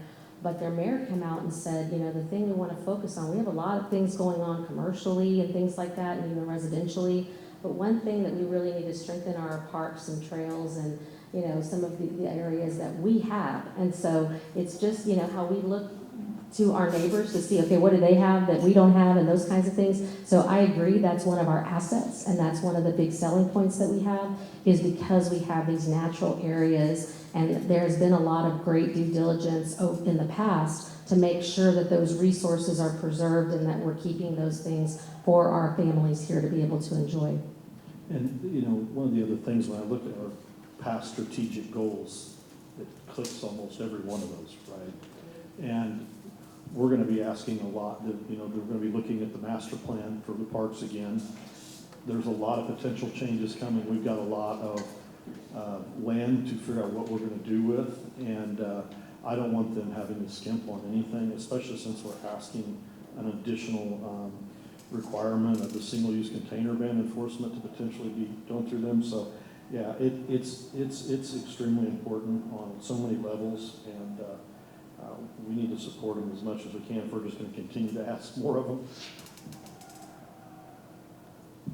And I will say parks tends to be one of those areas, because it's a quality of life, that it's very easy to say sometimes it's a want versus a need. And I get it when it comes to public safety, or parks. Sometimes that puts y'all in a very challenging position in terms of being able to prioritize those things. But one thing I will say over time is that parks does tend to be the one that tends to get overlooked. And they still continue to function and operate and do the great things that the community wants and needs in order to have a thriving community. So I just wanted to put that out there because I know that they're the ones that tend to, to not always get funded, because there are so many competing priorities that take precedence sometimes over that. And we've acquired park land because we knew if we didn't get it when the opportunity was there, that we wouldn't, and that was a lifetime decision. But we haven't added to their fee as we have added to their burden for many years. So it's time to play at least a little bit of catch up. All right, thank you. All right, the next one, I just want to point out, this is the last item for implementation for 2025 on this page. And that's economic development, city manager's office, develop budget for more formalized economic development efforts. Now, this one, I don't know necessarily that it couldn't be budget neutral. It's up to the council how we would go with that.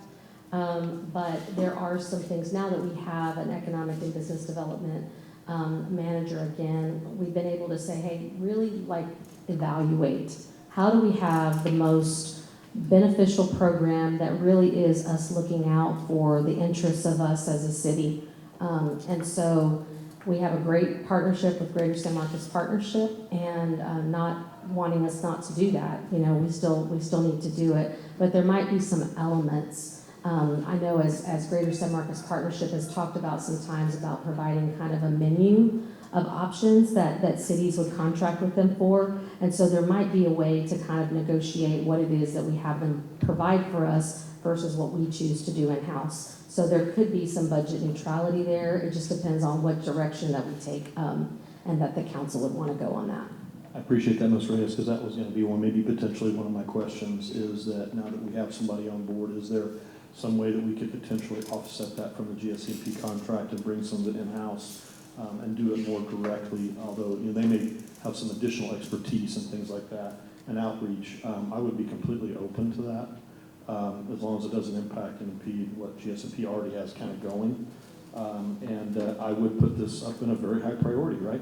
Like if we want to provide additional property taxes, if we want to pay for parks and public services, we need to bring in some additional revenue and do it in a way that we're out recruiting something we want to see, not something that just shows up and says, we'd like to be there and we feel like, it's the leftover list, not the top of the list. I want to see us move to the top of the list of companies and industries that want to move here so that we have a choice of who we decide to negotiate with or who wants to be part of our community. And I think having an in-house person kind of directly doing that would only help. It's not going to hurt anything.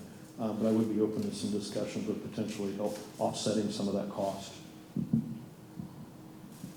In a case like this, I am always in favor of in-house over contracting over. We all know that GSMP is going through some changes. And my concern is every year that passes, we tend to get a little bit less, at least it gives a perception we get a little bit less important to them. I just feel that this gives us another notch in our belt to be able to go ahead and do what we feel as a city itself. As we all know how things can go in that direction, I think that's a good idea to have something in-house.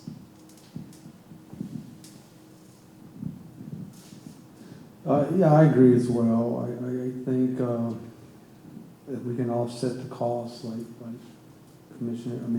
Councilman recently talked about, I'm good with it. And when I say offset costs, with the contract, but I really want it to kind of be complementary. I think the two of them can provide some additional things and some different types of input. And it's not one or the other. I think they could complement, but we can definitely maybe negotiate and discuss if we feel like we have some budgetary constraints that we may need to do with them. Yeah, and what I meant to say was take that part of the cost that we usually give them and throw it back in our bucket. I'm an absolute yes on this one. I do think we can make it revenue neutral or cost neutral, and I think we should look at that. But GSMP's got the audience that they're looking at. I think there are smaller businesses that we can look at recruiting and coming here that we don't need GSMP for, and I've brought it up at this meeting at least 2 years. I think that's what's happening with our neighbors to the north, and that's why we're seeing a lot of things. And so I am a yes on this one because I see a return.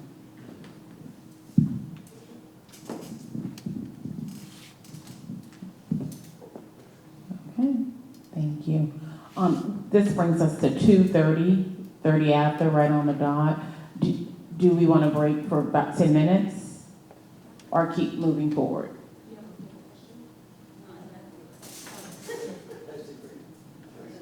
Yes? All right, let's go ahead and take a 10-minute break.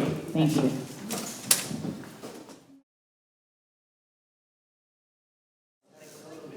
All right, I think we left off on economic development, and so next up, as the councilman gets seated and the staff gets seated back.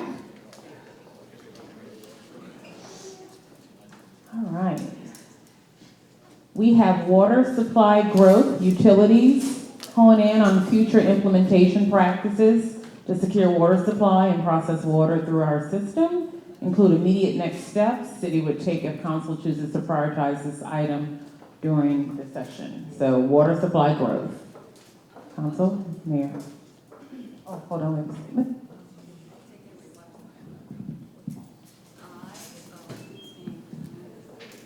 I have a question. Does this include, this is being recorded so I can't say that word, the water, what we saw when we toured the treatment plant, the Direct potable reuse, where the professor actually drank. caca water, Yeah. yes. It's not a bad word, it's just in Spanish. Yes, I would have drank it. This line item actually doesn't include direct potable yet. It's more specifically a conversation about, for example, you have a new wastewater treatment plant project coming up on your February 6th agenda. If we don't get that agreement signed, then we have a $50 million existing plant expansion that is in Mr. Conder's CIP, so we'll need to consider how we do those things. We have another tranche of Alliance Regional Water that we are working with our other business partners in that arrangement. So how we stage that in relative to our debt structure when that happens, and then when we start the phase 1C, 1D in say 2028, 2030. So those are kind of a more strategic planning of setting up not the 50-year water and wastewater supplies, but maybe that 10, 15-year vision is what we're looking for here. Thank you, and that makes responsible sense. I was just really excited about the prospect of Caca water. yes. Hey, water, we all agreed water's gonna be gold, man, you know? We can sell that one to Kyle.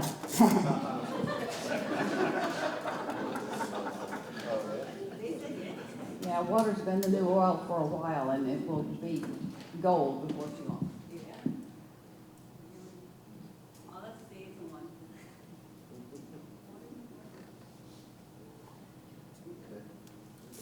Can't live without it.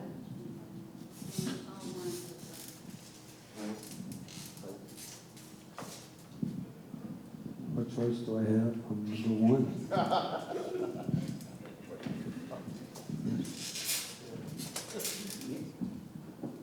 Duh, yeah. I think. Look, yeah, I mean, I want to compliment staff on this because, you know, this is one where I truly feel like we've done, the staff and past councils and past community members and regional partners have done a great job of trying to set this up. I think if we say we have one plan that really is coming to fruition is the second wastewater plan is, you know, we've got the potential that we've got a water coming on board. Like, I think there's been a lot of planning done on this, and it's one part where I'm not as concerned 20 years away because we've done that 20 to 40 year planning, right? So, you can't, how do you say that's not a one? But it's one where I'm not as concerned about it. And as Mr. Tyler would like to say, 10 to 20 years out, I think we've done, that plan is coming to fruition. Yeah, and I think because this is a 2026, isn't it okay for this to be a 2? Because of the time frame? Okay, yeah, I'll go with 2. A high 2. Any other comments or questions? Okay. The next is IH 35 beautification, neighborhood enhancement. This is getting a quote from Easter Seals for weekly litter cleanup and 10 extra cycles to mow. Current amount of contract is $156,430.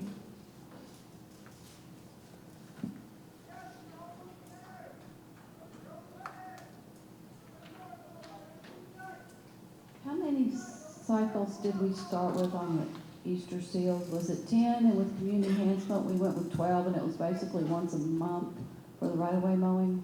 I will have to. Okay.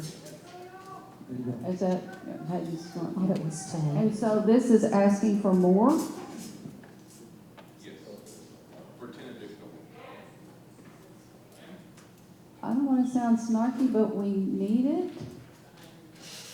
I think when it's dry, we don't as much, but Greg, we're talking about the Easter Seals contract and the expansion, and how many the contract now versus how many this would get us? So we take from 10.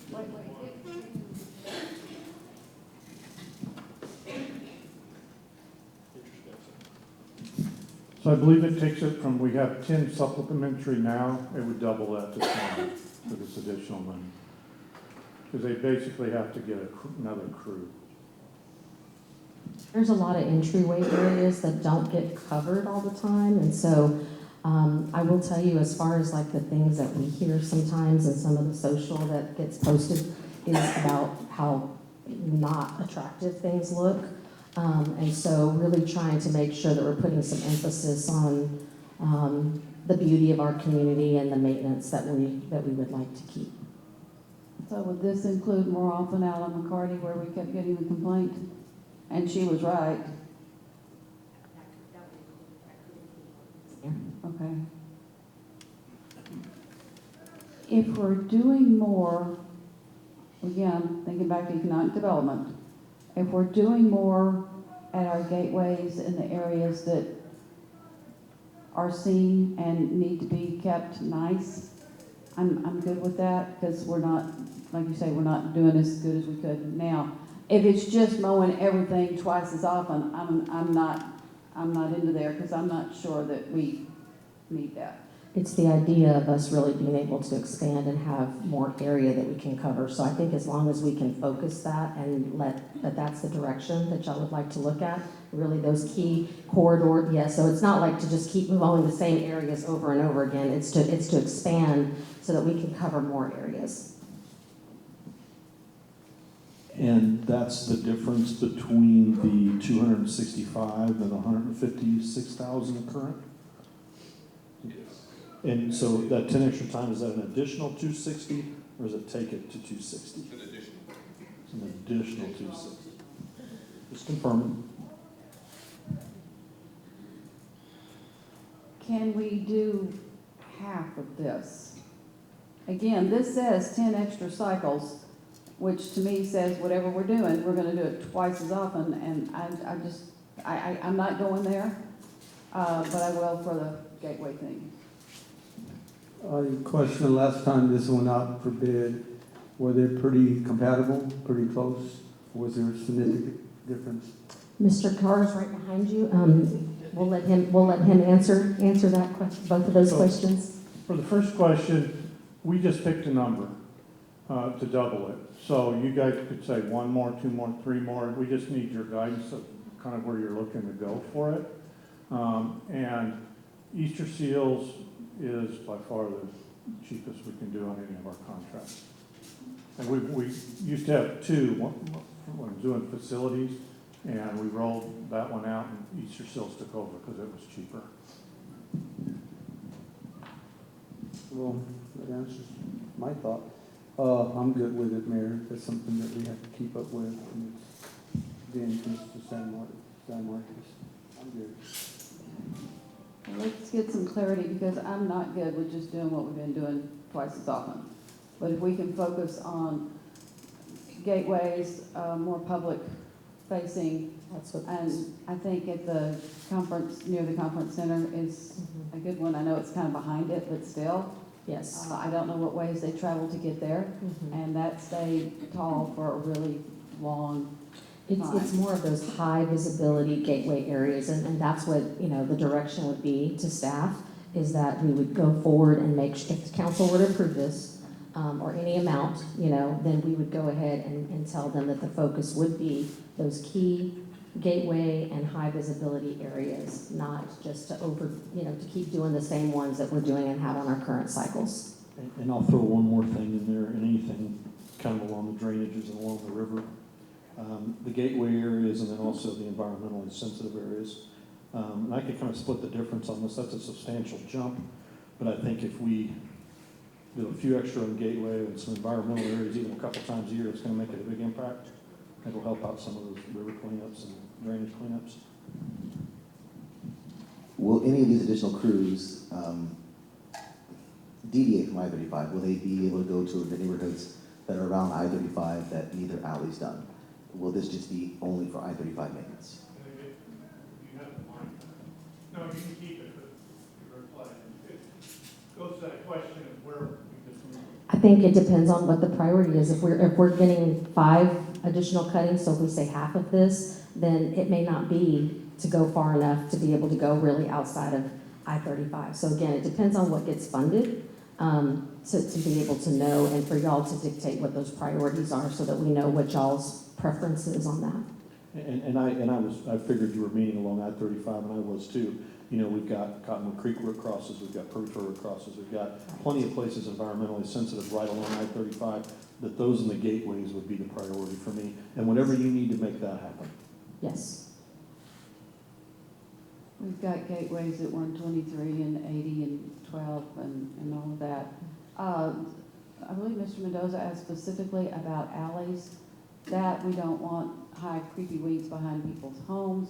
How much of that is the homeowner's responsibility and how much would be ours? It's really the homeowner's responsibility. The other thing I'm looking at is just because how much does stormwater take care of any of those kinds of issues? Yeah. As long as it's not impeding drainage, that would be our focus, but really, otherwise it's going to be the homeowner's responsibility. And hopefully people might, throughout with the mower, they might just go mow their neighbor's area. So on the alleys, the city got into a practice, we were mowing a lot of property that wasn't city property. So we took about 2 years and we cut that back and we knocked about 200,000 off the mowing just for that. We do, if it's an area that's like real steep where somebody can't get in there, or items like that, then we'll mow it, because the homeowner is supposed to mow to the center line if it's an alley. I'm gonna be a 2, because at some point we gotta stop being 1s. That's all I got.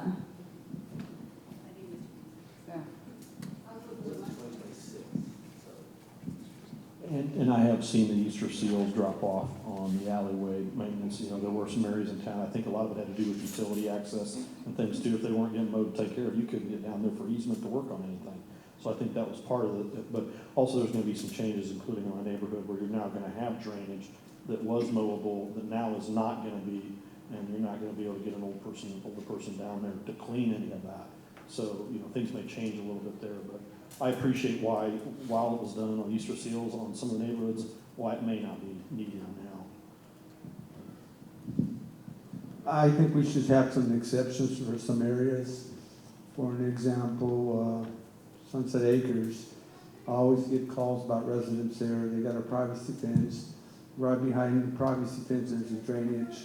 And these people are elderly, and it's real difficult for them to get back there. And they're always complaining about homeless people being in the back and so on and so on. I wonder if we can do that, exceptions for people that cannot go back there and mow. They're just, yeah. If it's a drainage channel, stormwater will clear it. But are they gonna clear just the channel, or are they gonna clear all the way up to the fence? They will clear the easement of the drainage channel. Yeah, I think he's talking about what's right behind the fence.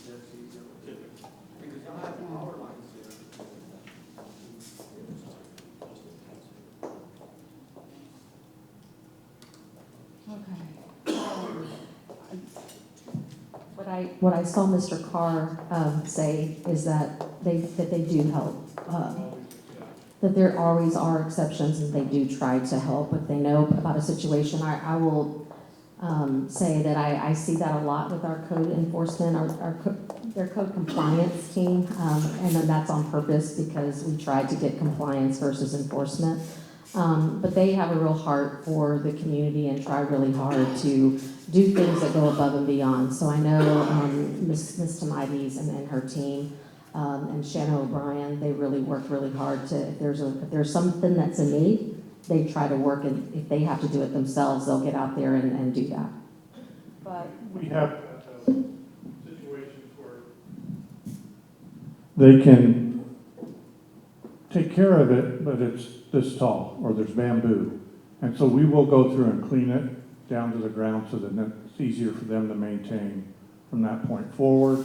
We helped elderly, disabled, and people. We take that to consideration, but it just over the years it got to be, well, the city always mows it. I would mow it, but they do it, and so we hear from them when they can't mow it. Yeah. I'm good with this at a 2, but maybe like 150K, which might actually end up being, now that we've changed the scope. So you can let us know. Yes, we can take that into consideration as we go forward. Okay, thank you.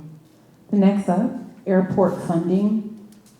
Do we move the airport to a true enterprise fund where all revenue, including property and sales tax, are directed toward the airport fund instead of general fund? Do we have any idea what that dollar is? Because that's a hit to the general fund.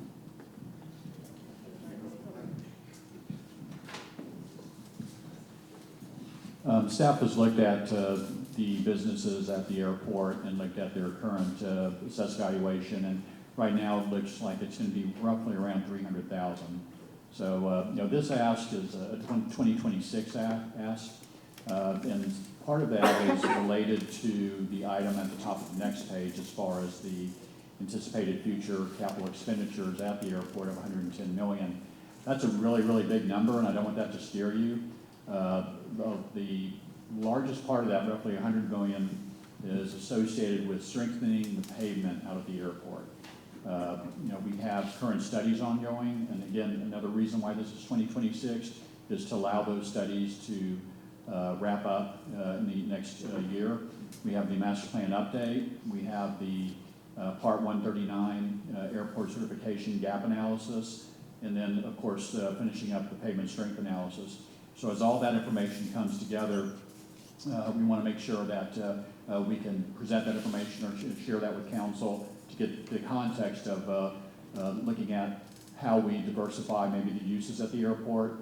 And then also there was a question about the hangars, and just want to make sure that that's involved in this as well, because when you look at a large number of $100 million, most airports with that type of work to do partner with the FAA at a 90%, 10% split, meaning that FAA brings 90% of that money and funds that. So, if you're looking at a rough $100 million, we would hope that through meetings with FAA, getting this on their CIP, and maybe some lobbying efforts, we would be able to have FAA fund $90 million.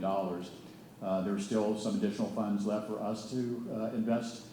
We are hopeful that with some private investment, and we're getting interest for private investment at the airport, that we get private funds to fund a portion of that, and then any remaining would be either city general fund or airport revenue fund. So again, it's all wrapped up into those moving parts. And then finally on the hangars, looking to optimize airport revenue, we want to make sure that we are optimizing revenue.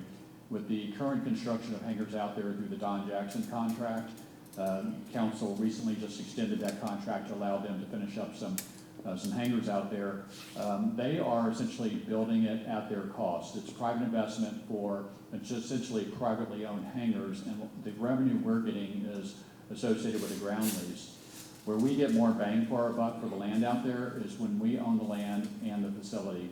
So we're looking at some creative ways for the city to fund construction and to allow the hangar leases and ground leases to fund the hangar construction at hopefully a cost revenue basis. So that's part of that complication when Cassidy said it's a complicated answer. So I kind of have two questions. Would this move potentially help us get additional grants? Would it help in the grant application process? Would that put us maybe in a better standing for that? I think when you look at a city that can prove up that it has a source of revenue to support the 10% match, I think it does put us in a much better position. Certainly, if we get the grants, we have to come up with that grant match. And then could it potentially help us with any debt service or bonds that we may potentially look to fund that? Would that be a better route to go? And could it help us in that process if we did want to fund some things in the future? I think it moves us in the right direction to the extent that we have excess funds in that, excess revenue in that fund that could support debt service, then it would help, yes. Okay, all right, thanks. I'm all for it. I think those two reasons alone, and then all the other opportunities, and then having a dedicated funding source out there as things expand and grow, I think is positive, and I'm fine with it for 2026.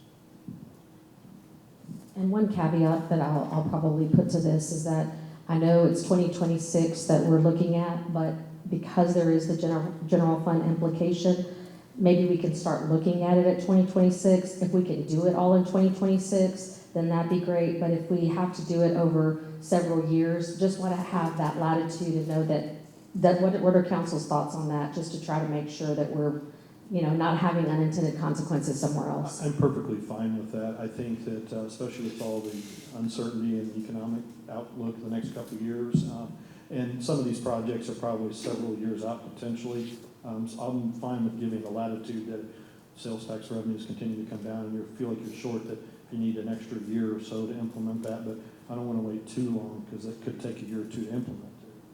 And that's what I'm thinking, is that maybe we start in 2026 and see what portion could go in 2026, and then, try to get a schedule there. So unless we have some major development or something that really helps to really put us in a good place in the general fund.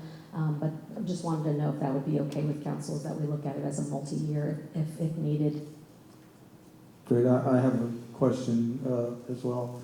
And help me understand this. I thought we contracted that part out to a different entity. Yeah, recognizing that one thing. And also, remember when we made the contract, when I first started, they were in the red. And by the second or third year, they're supposed to be, are they there now? Yes, in the last couple of years, they have gotten out of the red. Now, that's really on an operational basis. I think the mayor will be the first one to tell you that anything that we put into our CIP is over and above those expenditures. But again, the operational fund is now making a small profit, thanks to the great management that we have in place now. But again, they're kind of an extension of our staff. They're doing great, but that's on the operations and not the capital side. And if we do build new hangars, who gets the revenue off of that? Well, all the revenue that would come in to the city. It's just a matter of how the city uses it to fund the management costs, which would be with the Texas Aviation Partners contract, or expenditures for possibly capital improvements or what have you. So it's just a matter of, that's our decision on how we approach that. Okay. Well, yeah, I'm okay with it, the year that was mentioned. Thank you. I just have one quick comment. I'm perfectly fine. Look, if they're generating sales tax revenue and it's ending up back in the general fund, I mean, why doesn't it stay focused? And it's also an encouragement to increase some revenue out there, and it's going to stay there, right? Like, create that source and say, oh, we're going to have additional sales tax, but it's just going to go to the general fund. The future councils might give it to us. So that's a big reason for me, is if they're generating it, let's reinvest it out there.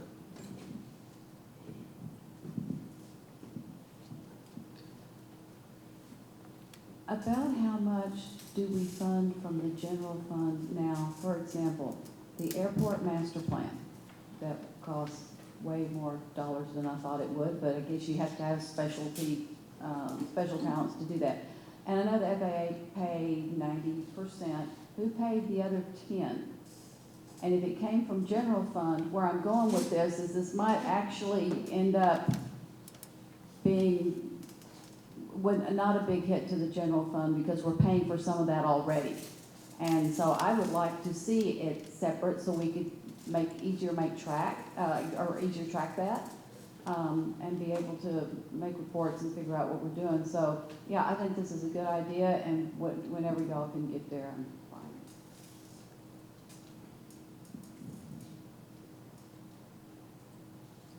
I don't care. Like, I trust y'all to do what you gotta do. It all sounds wonderful, but everything sounds wonderful. So it's hard for me to come up with probing, critical questions, because it's like, well, what do I know about running an airport? I don't. Like, this is a trust fall. It sounds like a good deal.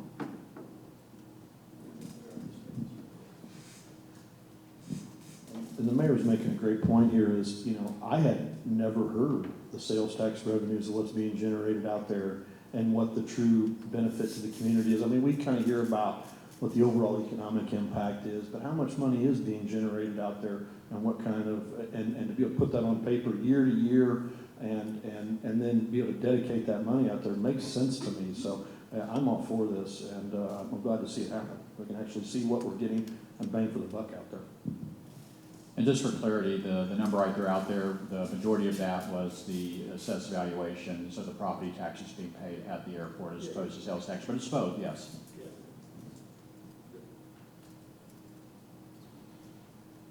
Okay.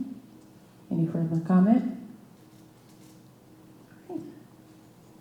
Next line item, stormwater fee, Public Works. Continue funding stormwater CIP out of the general fund, allowing us to not increase the stormwater rate, but reducing the capacity of general fund CIP. Implementation year 2026. What are we looking at funding out of general fund, and what are we keeping in the stormwater fund? And I'm just gonna say, is it projects or is it people?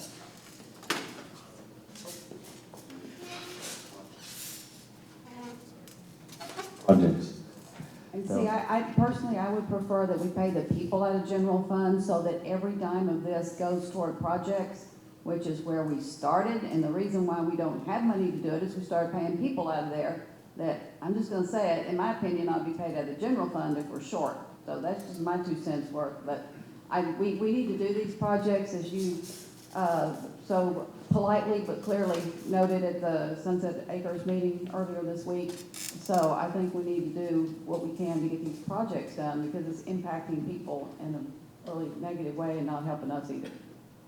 I think if I could add, something is, having been around and been part of the implementation of the drainage utility, it was initially developed for projects because the drainage utility, the drainage projects were competing with the other general fund projects. But we also were not doing all the maintenance, all the stuff that we have to do right now. We were not part of the municipal storm service where we have regulatory compliance. So I think over time, it has had to take on, just like we talked about with community enhancements, it has taken on that operational sense that has to be maintained. And thanks for the kind of clarification on that too, because I can see at the beginning of this that it was meant for projects, but now the stormwater operation side of things has gotten to be a lot bigger than what it was when it started, and we're going to continue that expansion. I don't mind funding an occasional stormwater project out of general funds in those years where we have a good year, right? Or we have something come up that's unintended, or moving a project up that became a priority because it was on a 3 to 5 year and this has got to be done now. I don't mind having that flexibility. I don't like to do it permanently. You'd rather find a permanent solution to these projects, but as we know, those projects tend to be the most expensive ones and the most time consuming and the most difficult ones to engineer and the impact to the community. So, I'm open for flexibility on that one, just because of the cost associated with them and maybe the need for them for the safety of the community. So I'm a little open to this one, as much as I would like to see all come from one fund, or like, hey, this pays for itself. You know, this is a tough one.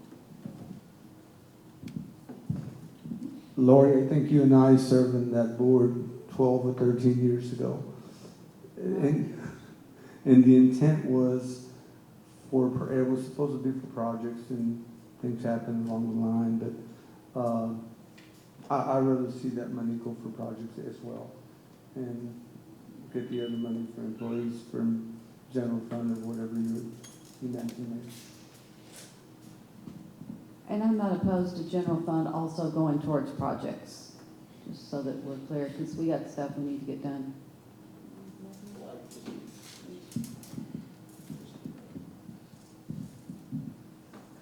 Just like the mayor, when we just came from that meeting in Sunset Acres, it is very important to our citizens that they at least know that these projects are moving forward, or we're trying to do what we can to get it funded. So I trust our finance individuals to do the best they can and most efficiently to get these things done, but please just do what you can to get them done.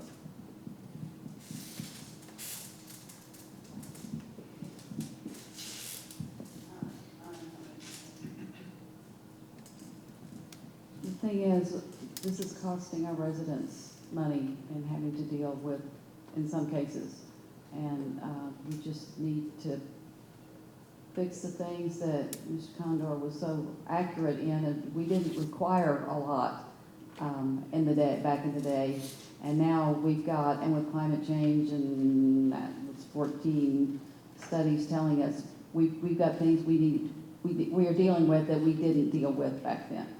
And so there's lots to be done, and I'm just glad that we've got regulations changed so that the new developments, we're not having to go in and retrofit anything. So however y'all do it, but I'm okay with general fund because this is stuff that we've got to get done and came out of general fund before. So however y'all need to balance that out. Thank you. Keep the fee as it is, and then try to figure out where we can make it work. Okay. Yeah, but when we raise it, it's like a quarter, 50 cents a month. I mean, it's not huge. You know, when we started the board, I think the majority of the people was under the understanding that it wouldn't be like a tax that's been raised every 2 years or something like that. I know it's just a quarter or 50 cents, but, you know, we're still in hard times, and I'd just rather keep it the way it is. And I do think that this fee is one where the commercial side of things has a bigger impact. So I would be a little more open to some small incremental raises to that, because it is going to come from more of the manufacturing, warehouse, distribution side of things, and than it is the homeowners. So. No, just whenever you raise it across the board, they're going to have a bigger impact because of their footprint is just bigger. So the impacts are going to be bigger more to the businesses than they are the homeowners.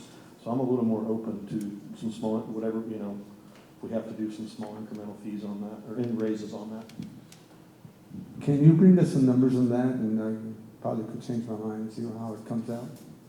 We can have more of that information for you at budget policy, so that when y'all, because when we go through all of these things very specifically, then we'll have the data to do. But this helps us just to kind of know what y'all are thinking, so that we can try to get as much specific information to you for budget policy.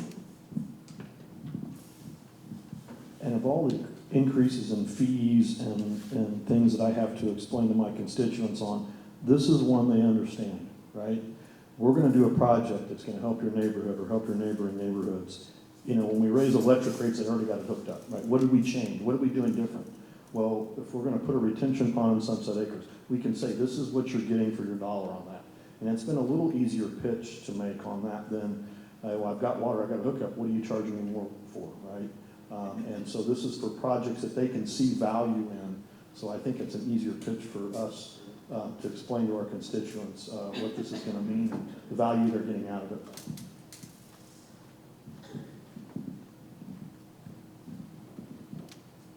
Okay, any other comments? Okay, the next line item, facilities maintenance, public works.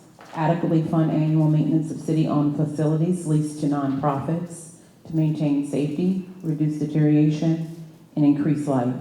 $100,000 was budgeted for this expense in the fiscal year 2024 budget. Staff proposes seeing how new lease agreements work over the next 2 to 3 years and reassess the budgeted amount. This one we were proposing to be in year 3. Because again, we'll be able to see what the 2 to 3 year, next 2 to 3 years show us in terms of the budget and what the impact is for the lease facilities. So that's why we were thinking that year 3 by FY27 is when we'd be looking at having council look at this. I'm in, and I like what you're doing with looking at all the leases, more consistency. I like all of that. The question I have is, when you say maintenance, are we talking about HVAC as well? Years back, we talked about bringing somebody on board, and we could save a lot of money that way. Mr. Avila can answer that. Yes, when we talk about maintenance, that includes everything.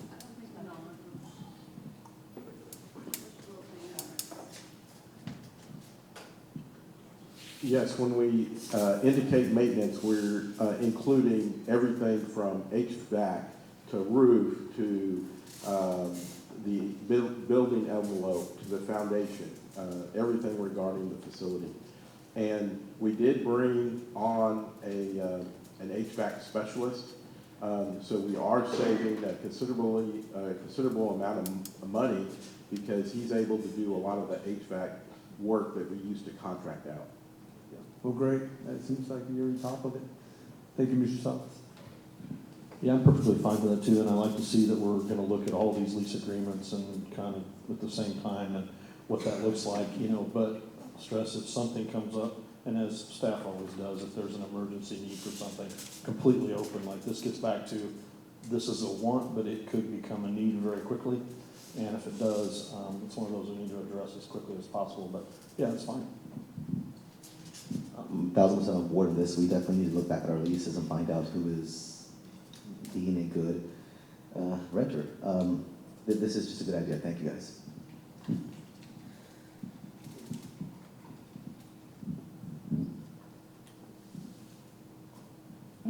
Thank you. Next line, we have the Mitchell Center. Release land that the Mitchell Center currently sits on to the Boys and Girls Club. Releasing land reduces some flexibility for the city in regards to the Purgatory Creek project. Cost to purchase land, and this is implementation 2027.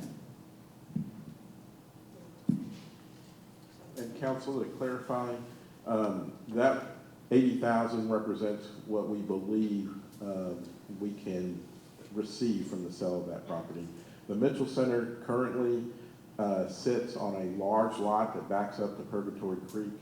Part of that property includes floodway and floodplain. This proposal would be to relinquish or to sell the property to another entity and relinquish the property and receive the gains from that sale. That's for the lot, everything? The complete lot, or are we talking about keeping any part of it? The 80,000 is really just the lot. The facility, the building is in really poor shape. I do not believe we'd receive very much money for that. But we're not keeping easements, whatever we need for projects that we're working on, and we keep what we feel like we're gonna need and sell the rest? Yes. Yes, ma'am. If this is the property by Valley Street, right, I think it's worth a lot more than that, than 80,000. Someone recently bought the Armstead Arms old apartment complex. You know, how y'all came up with that number, no idea, but if we're gonna sell it, I really wanna get as much as possible for that. Plus, let me ask this question. Let's say that someone buys it, what can they do with that property? Can they put apartments in? They would have to follow the city zoning requirements. I'm not exactly It's sure probably what it's zoned. public at. now then? I believe it's zoned public right now, but it would have to be rezoned. I'd like to know that answer as well. Thank you. So, If I remember correct, over half of that property is floodplain, floodway, over half. It's pretty, I've looked at the map before, and it's pretty substantial. They're gonna be pretty restricted on what they're gonna be able to do over there. I'm open to the idea here. What kind of concerns do you think that it might reduce your flexibility if we keep the easements, selling that upper portion of that? What kind of restrictions would that put on if we do work on purgatory? Because you have it listed here that, you know, that it might reduce some flexibility. I just curious what you think that might be.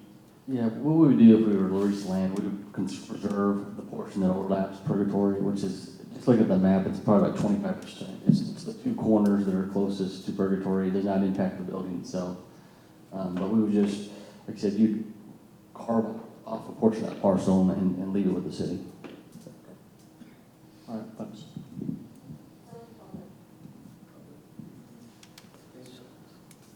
Do we have any other options besides the Boys and Girls Club to purchase this item? We will have to defer to legal on that. I believe that we may have to go through an RFP process for the sale of property. I just had a lot of concerns from individuals in that neighborhood that they're just not very happy. Of course, this kind of changes it up if we're going to sell a Mitchell Center, but they're just not satisfied with the way the Boys and Girls Club runs it as it is now. If this happens, we will officially lose the Mitchell Community Center, right? I mean, it turns into private hands. They can do whatever they want to. They can turn it into a private house or just not even use it as a facility for us to rent for our community, especially in that neighborhood that doesn't have many options.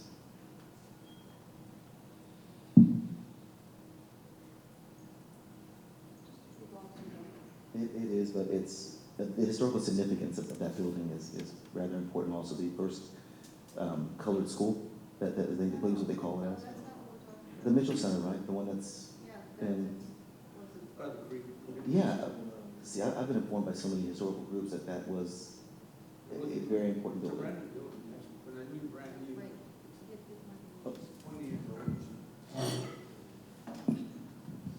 There is currently no official historic designation for that building.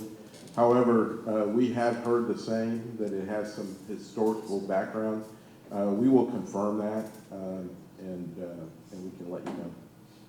Yeah, we need to, because my recollection is it was old barracks that was located on some city property behind something else we had leased out to people. And when the person who had the idea for all of this, and it was moved, I'm not sure who funded the move, I guess probably we did. So yes, we need to find that out.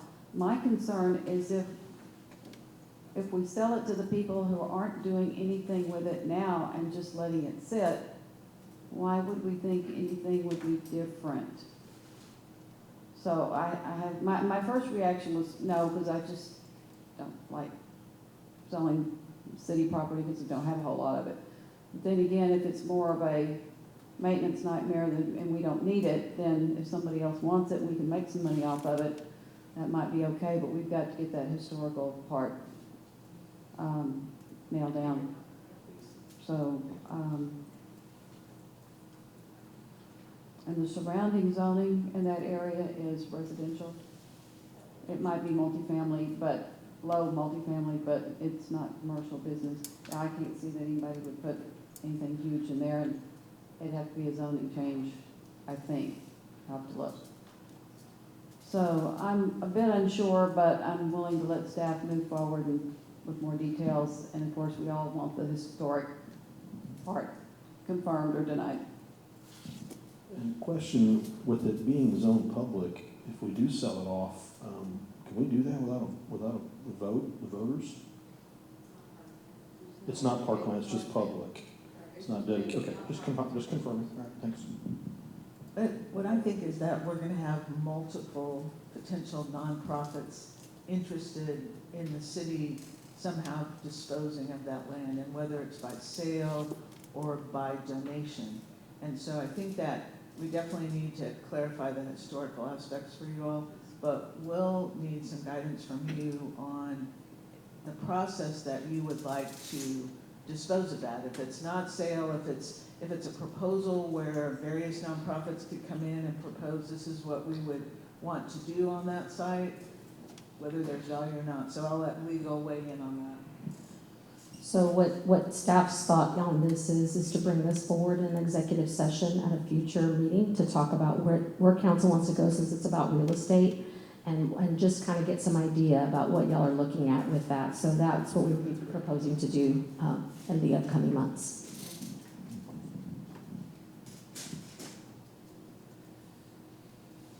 Okay. Any other comments? Okay. The next item is the property tax relief. This was discussed in the finance presentation earlier.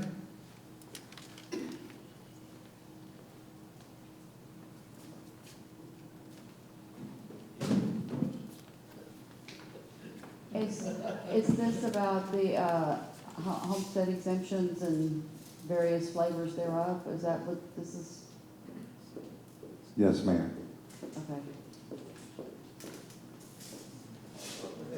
Dan, go ahead. All right, thanks. I really appreciated all the financial data on what impacts each one would make, not just year one, but year 5 and 10 and 20 years out. I'm not going to be for a freeze, probably ever. But what I would like to see is, commitment that every year this body and staff acknowledges that as long as there's an increase in an appraisal, that we should do something to help offset that and acknowledge those increases in property taxes.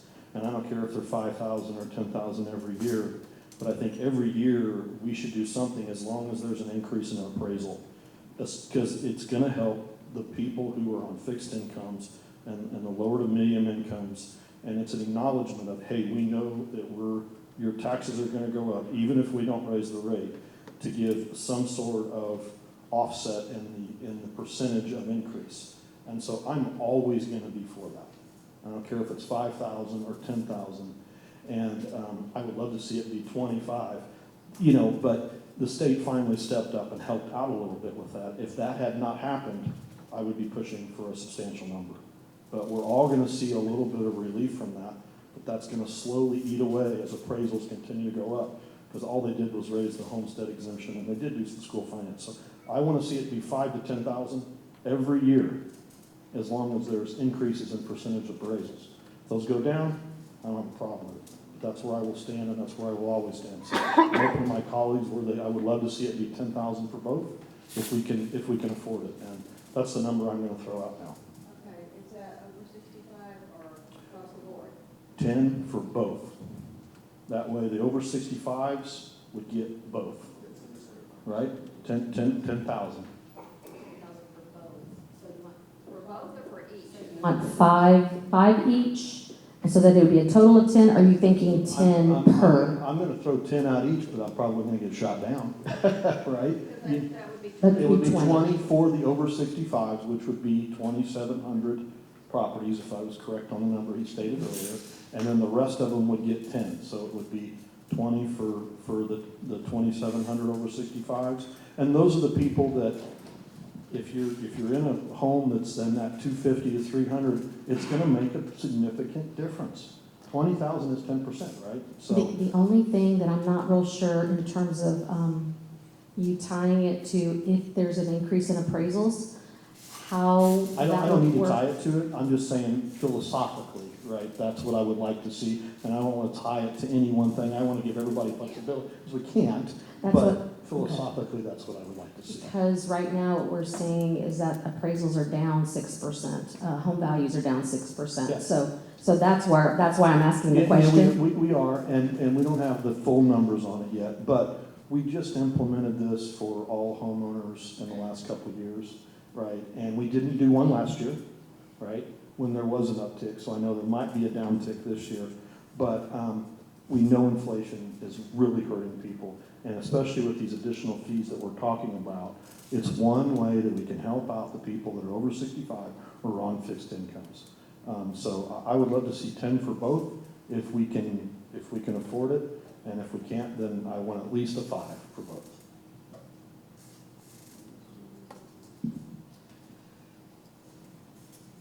Before the meeting started, I was really all about the freezing it for 65 and over because that's the majority of people that I know.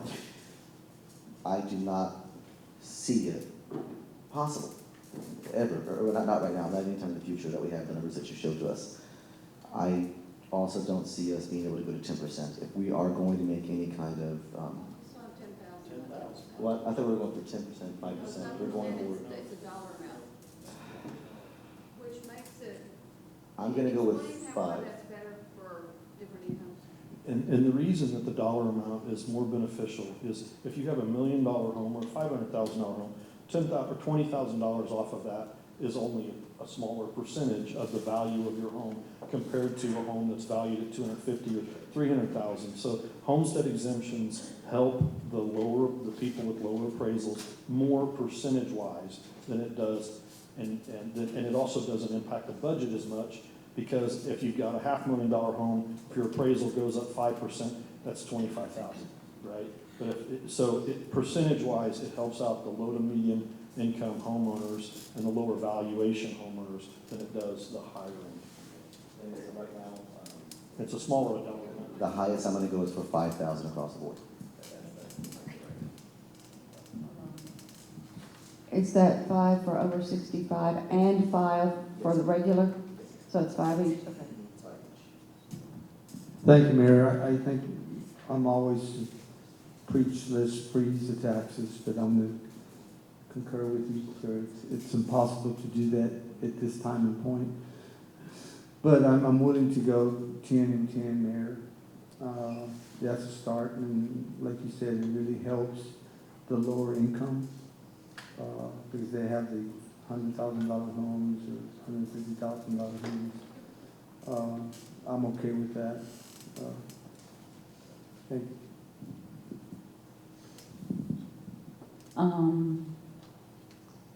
How do I say this? I'm confused as to why we're having these conversations right now. I feel like they're like budget conversations, and I feel very torn because I'm sitting here contemplating our goals alongside these budget priorities, and I feel like this is like a really important question to answer. Oh, like 5 minutes of conversation. So I just wanted to name that, and to that end, I don't know. I think everybody's bringing up good points, but I can't make an informed decision from 5 to 10, just like out of nothing. I feel like I have to think more critically about it. Sorry, that's not helpful. I agree. This wasn't what I thought we were making the decision on this at Vision workshop time. And is this one that we're going to revisit tomorrow morning? Because I do want Mr. Prather and Mr. Scott's input on this. We'll revisit this whole list tomorrow morning, because actually, one of the things, of course, talking about property tax relief at any level and then having all these ones, we're gonna need to look at what are your ones within the ones. Right. Because so we're gonna need to revisit this a little bit and focus on some of those ones tomorrow. And so hoping that we have Mr. Prather and Mr. Scott to help us with that particular conversation as well. And it doesn't mean that this is like a one and done, that you make this decision and that's all it is, but you're helping us to tee things up for you to have more focused conversation for budget policy, because then we're able to look at some of this stuff a little bit more concretely with you at budget policy. But are we being helpful because we're rating all of this as one, right? So it's like, I think the takeaway is that y'all's hot takes and findings like align with like what we think needs to be happening like operationally. But aside from that, I don't know, I feel maybe it's just me like pretty lost in the sauce in terms of like where this conversation's gonna end up. But I'm just gonna trust the process. I think it's helpful preliminary conversation, but these are like huge decisions. And I just, yeah, I want to do them justice. And I think if I can just take a step back and help to kind of give a little bit of insight into what we were thinking with having some of the budget, is because I think what people sometimes may not realize, whether it's the public or council or anyone, is that visioning is tied. It's the first step in your budget process. And a lot of times we have been more along the lines of, hey, what do we want to be in 10 years or 15 years? But it's not necessarily aligned with what funding then you put. And so what's the purpose of having a vision and saying we want to be 10 years this particular way if you don't start to think about the budgetary things that go along to support that vision? So that's the reason why we're starting to have this conversation now. And then we're also going to talk about, okay, now that you've said these are all your priorities, what are the things you want to put in your strategic plan that support that? And then have budget policy be when you actually are putting together the concrete statement that says what your budget priorities are for the upcoming immediate year, so that we can have those things to provide to our staff in terms of direction. So that was the thought process for us in terms of how we were bringing this forward to council. And again, just trying to make sure that we're starting to get things rolling from a budget standpoint. It can't just be we want these pie in the sky things without having the financial support to support these things. I do see this as a little bit of a visionary discussion, right? And mainly because we don't have to make this a final judgment on this till minimum July 1st, but really up until for next year's implementation, for next year's budget. And we don't have all the sales tax revenue. We don't know exactly what appraisals are going to look like, and we'll have all that potentially before we have to make a decision on this. But a vision to me is, I would like to see this done every year, right, if it's feasible. And so this is one where I can kind of see into the future a little bit on this. I think that this is difficult, and I think we're just throwing everything at you, right? But I do see this as one where philosophically I can say, hey, this is a vision where I would like to be, and that we don't have to actually physically make that decision right now. But we can tell you we would like to do that if sales tax come back or if appraisals are up higher than what we say. So Here's my concern with this one, and that is, y'all talk about wanting to do good things for those over 65, but this is talking about the homestead exemption. Not everybody who's over 65 owns their own house. And whenever we do this, you know, you push in on the balloon here and it's got to bulge out over here, and that means the rental properties are going to go up. And that means people's rent is going to go up, plus the commercial. And the state of Texas legislature and the good people of Texas have given a $60,000 exemption increase on a taxing entity that their rate's not quite twice what we are. So I'm thinking I'm gonna say no for right now because of those things. Otherwise, I might be where you are with that, let that 5 creep up year after year.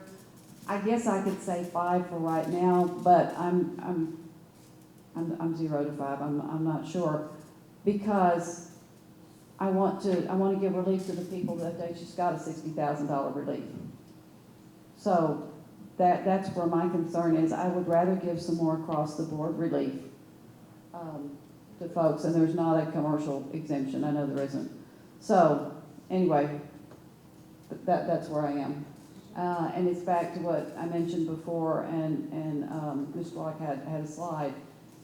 $30 across however many properties, 6,700. If that's the 5,000. If I said percent, I meant thousand. And what we can do with that aggregate of the $30 for a lot of these things that we've all said we wanted, those are my concerns. Is it's not across the board as a property tax change rate would be, and folks just got a big exemption. Yeah, copy paste what the mayor said. Thank you. I feel like we've had this conversation before about not everybody over 65 owning a house and all that. I appreciate the reminder. But this is a side note about the process. One thing that is, I'm just thinking about is, in the future, it'd be helpful if y'all like linked info snacks for each of these really loaded topics. Like, I've interned for like state reps and different congressional offices, and they usually make the interns go do that. I don't have an intern. I don't have any help. And so I feel, again, just really underprepared to have these conversations. So that would be helpful. And the Wi-Fi here, the signal's terrible. So earlier when I was like trying to look things up, like it's just not, even with my data plan with the city Wi-Fi, so, yeah. Yeah, I've made a list of things, documents I'm gonna bring back with me tomorrow. And one of them is the rate increases for utilities, because we're talking about taxes. And as Mr. Gonzalez never fails to remind us, and thank you, what is that check that somebody's writing to the city? You know, what is that total? How much do we go here? How much do we go here? You know, 2% here, 3%. I think I heard that we're gonna need rate increases for a whole bunch of these things. That's what I was seeing up there, is in order to meet what we need, we may need a rate increase. So for me, I need big picture of all of these things that were hitting people in the pocketbook. So there's that. Okay, any other comments? All right, the next items also deal with property tax allocation to fund debt versus operations. Do we want to go ahead and tackle that or leave that for tomorrow as well?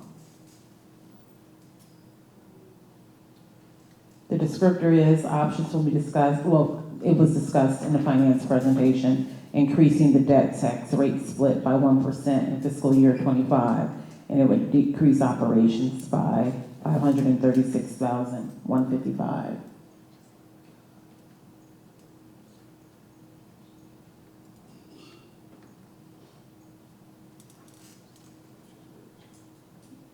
Is that a part item for tomorrow as well? I want to talk about it tomorrow because I've got two folks not here. Now, my notes were, do we want to increase the debt percent of the property tax to 30%, which is more than the 1%, because we're at 26, 27 now. So it's actually more than the 1%. Is the point of that 1% is 536K, so if it's 4%, it's 4 times that. Okay. And this could be one of those where you're saying, hey, we'd like to endeavor to get there. And so we would need to figure out how many years it would take for us to do that.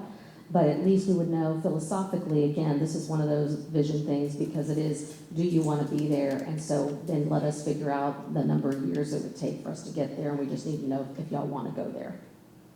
Or if you say, hey, no, I really don't want to have more debt, I want to stay with the split that we have, then that gives us what we need to go forward. Well, I for years did not want more debt. And at the time, debt was really cheap.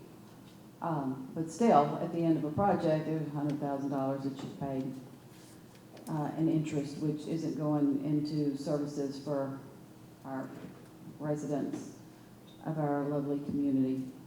So the problem is we've got things we need to do. We've got stormwater things that we've said we'll do out of general fund, et cetera. I'm good with going up 1% for, well, who knows how long I'll be here. 1% for this year, look at the 1% and maybe get to 30. As much as I don't like it, we have a physically, structurally old community, and we've got stuff we need to fix. So that's where I'm gonna be, is the 1% a year, maximum of 30. If I'm still here in 2 years, I might say, wait a minute, no, that's enough, and that maybe not, but for now. And don't feel like we have to be tied to 1%. It could be even that you give us general direction that over the next several years, you want to go to 30 to 35%, and we need to figure that out, because with all the things we just talked about, we may not be able to have capacity anyway to do 536,000 coming out of the general fund. So it may be that we try to get 0.5%, we may try, so again, we may try to work on what that looks like over time, but we just need to know philosophically that that's where y'all want to go in terms of trying to make sure that we're able to cover more debt, more projects that need to be done throughout the community. To me, a big question on this is, I have no problem philosophically with increasing that percentage. It does look like we are operational heavy. The big thing to me would be the timing of the interest rates, right? When do you take on that debt, and what does that mean? What does that long-term debt actually mean? And looked to me like we should have taken on a lot more of that debt previously when rates were basically nothing. And so the question to me would be as if there are 2 to 5 rate cuts next year, and if that continues on, is that the time to do it, right? As much to me, it would be like, when do we take on that debt? What does it mean long term? What do we think rates are going to do? Try to capitalize on that. No predicting it, but it would definitely be beneficial for the long-term debt. What we've done in the past is when rates went down, we did a refinance. And one of the things that they did, which was great, is if we were, and I'm just going to make this up, let's say we were 12 years into 20, we didn't do for 20 more. We did for the same length of time, just for the 8. And so we were able to do that and actually save a bunch of money back in, I guess, 15, 16, I think.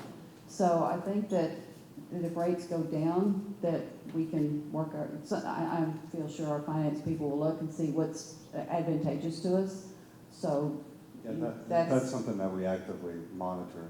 Anytime that we have debt on the books at a higher rate than what we can refund it, when the opportunity makes sense, we would bring that to City Council for consideration of refunding those bonds.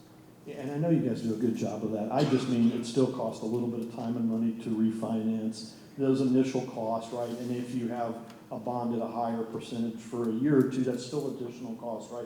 It was just something we hadn't discussed of the timing of that.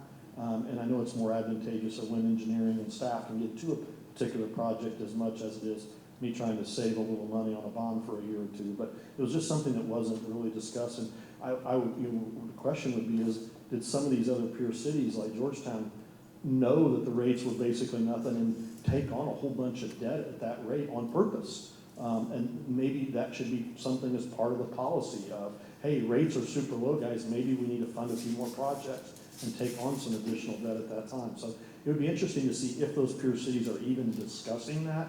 Is it worth staff's time to even have that part of the policy, right? And just philosophically. Yeah, and we could go back and look pre-COVID, because that's when rates really started to come down, and see where those peer cities were at that time compared to where they're at now.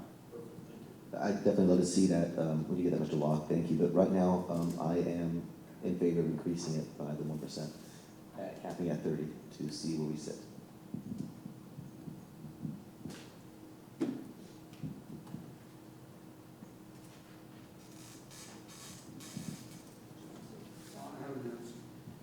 I don't mind, I'll have an answer tomorrow, Mayor. Okay. Mr. Gleason, where did you land? 1%? Oh. Yeah, whatever, definitely need to increase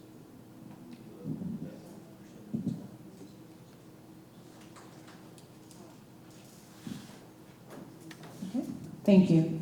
And the next item is utility rate increases. Options, it was discussed in the finance presentation as well.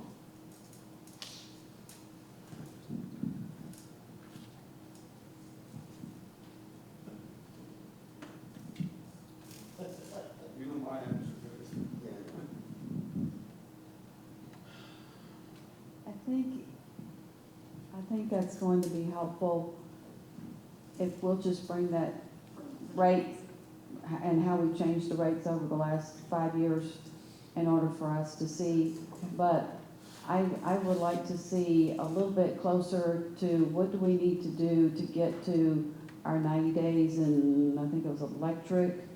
I'm looking to see what it is. What do we absolutely need to do? Because we all know stuff costs more, people cost more, But I'm hoping that some of that is, we get some relief through some growth, but then I know at some point the growth starts costing you more. So I don't feel like I've got, I know that we're gonna need to do it. I don't feel like I have enough to even start today. That's cool, and we'll bring back whatever you need on that. Electric is a pretty easy conversation, right? For the last 5 years, we've been drawing down reserves. There's a bottom to that, and we need to start addressing it. We need to get our cash reserves built up to meet, our debt requirements, and that's a financial policy obligation that we have. We need to get to where we have enough cash left over at the end of the year that we're able to start cash funding things like small capital outlay and stuff like that, so we're not taking on that debt and paying interest on that, right? So each of those needs, and then finally you get to the big one, Mr. Conver's presentation today. All three of the funds are based on, we can't support city CIP without rate increases, right? I mean, it's just a position we just can't be in.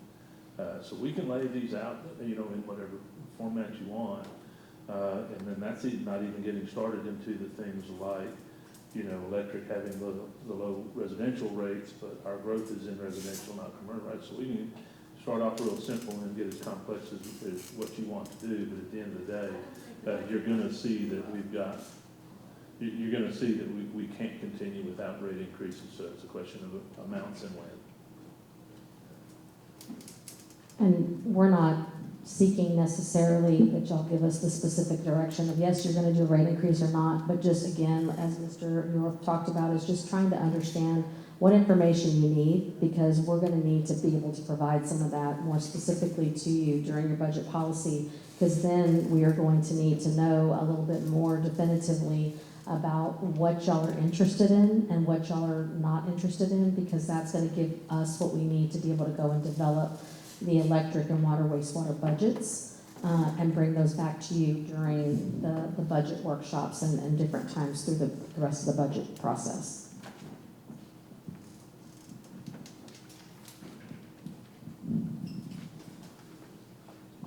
And I just wanted to do a quick time check. It's 3:54. We have 2 items remaining on this page before we look at the CIP projects.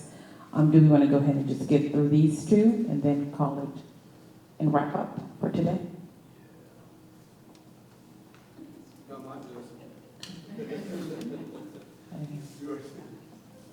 Okay.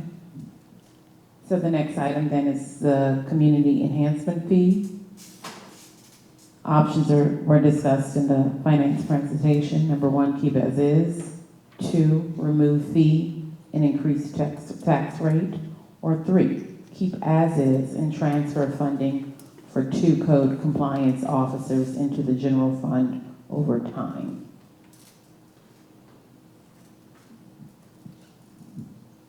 I'll start. I'm option 3. I think I'm gonna be in option 3 as well. Option 3.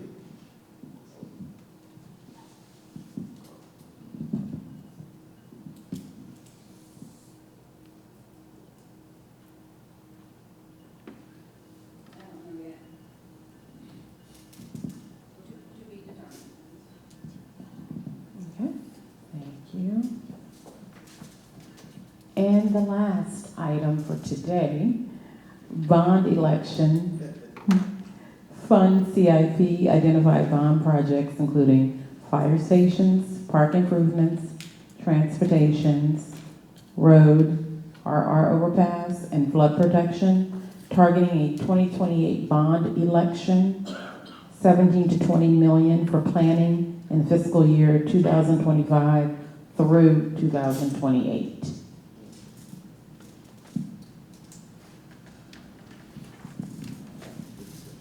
I appreciate what staff has said regarding being fully prepared for a bond election, that we do actually know, have a better handle on what it's going to cost. And the other thing that I would need assurance on is that we get the project started before the cost triples. we had one street project that we were reminded of, and I think it was 25 years before we started on that one. So we know the cost went up there. So yes, being fully prepared when we go out to the voters, having a bond committee to help us vet these things out, and then assurance that whatever passes, we're ready to roll. Because there's, I think the Hayes School District, they passed bond issue the same month that we did, same election, and they had that school built before I think we started on one of our projects. And of course, costs went up. So that's where I am on that, and I don't know if that's the answer that you want, but that's what it's gonna take for me to say yes. Similar to the mayor, give me something that I can sell to my constituents. Like, I will ride for a bond. I did it for the ISD ones. If I believe in it, right? It was an easy sell to do the ISD ones. I participated in their bond committee, and yeah, to the mayor's point, a bond committee, and then, but not of all the same people. Like, I just have to name that, like, the same people who are on all the boards and all the commissions. I think we've heard their perspective a lot throughout the years. Like a very intentional bond committee of maybe some new cast of characters would be cool. Generally, we appoint the bond committee, and we can certainly ask for applications from our community, and we could take nominations from council members to fill that bond committee.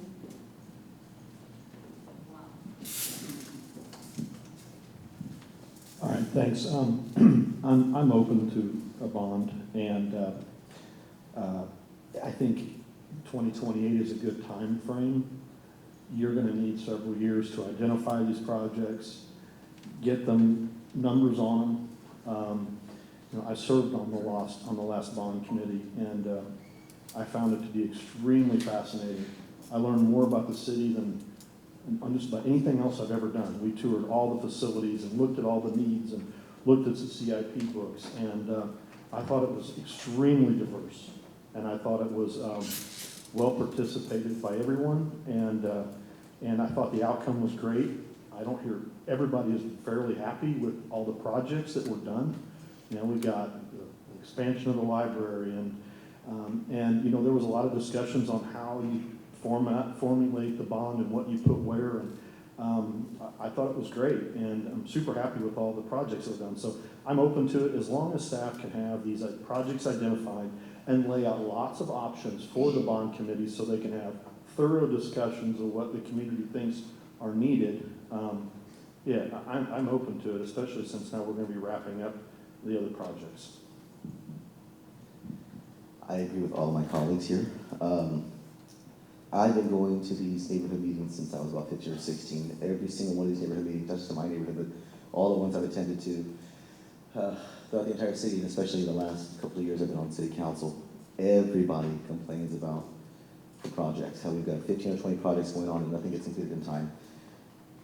They tend to be in favor of a bond project as long as we have a council who can inform them, and as long as we have transparency as to why we need it, why we haven't been doing this in the past, and we actually have a projection date to finish instead of having these people playing guessing games. So I am in favor of a 2028 bond election as long as, like my colleagues said, you guys can supply us with as much information that we need in order to ensure that our citizens, our neighbors, are fully okay with this cost that they will be taking on. It's very important that they understand why we're doing this and how it helps us in the future. It's just extremely important we have that transparency. I got one more comment to the bond committee. It was extremely insightful, but it also gave me tools to explain to my constituents, what that meant or what they might be interested in, because it was a fairly thorough, long process. So I find the bond committees to be extremely fascinating, and they do work, because it gives, if the bond committee takes a buy-in in it, they're your vocal mouthpiece to help get it passed through the community. I think there were 30 of us last time. So it's especially as long as we can identify the projects and put real dollars to paper what it might cost. The only thing I'm gonna ask is if you could, and maybe they won't tell you or not, but make sure that the school doesn't have their own bonds going on at the same time. Yeah, and I highly recommend a bond oversight committee afterwards, because we did that with one particular group, and let me tell you, stuff got done because people were watching.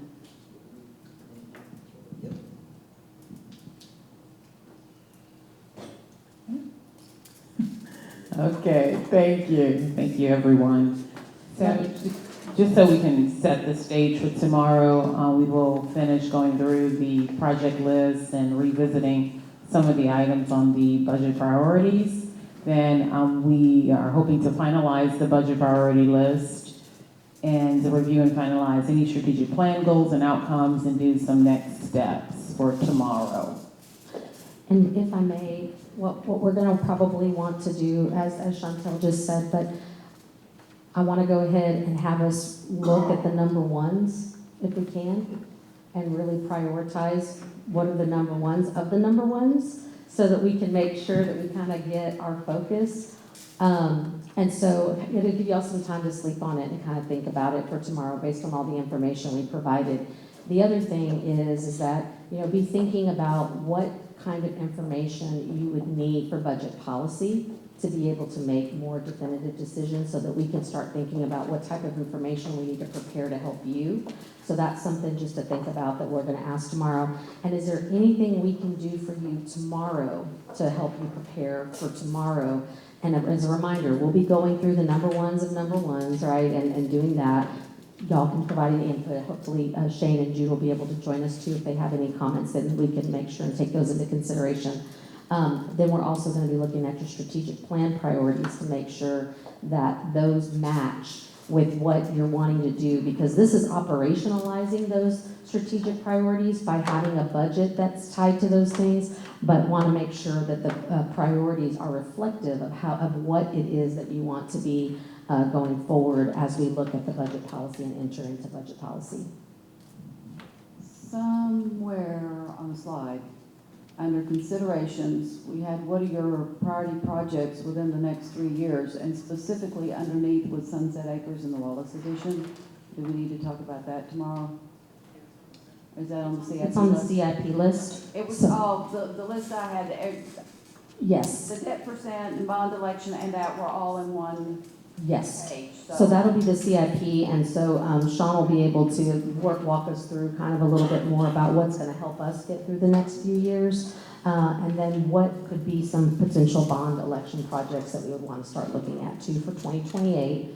And again, it doesn't mean that y'all are locked into doing that, but it helps to give y'all some idea of what kinds of things could go on that, since there's been at least an interest that we can at least open the door and have conversation about it. And none of the rest. Those are big neighborhood ones that we know the community is expecting, and we want to make sure that we have enough resources programmed to be able to support those projects. So those are front of mind that we want to be sure and keep front of mind for council as well, which I'm sure they are with the people that you talk to all the time.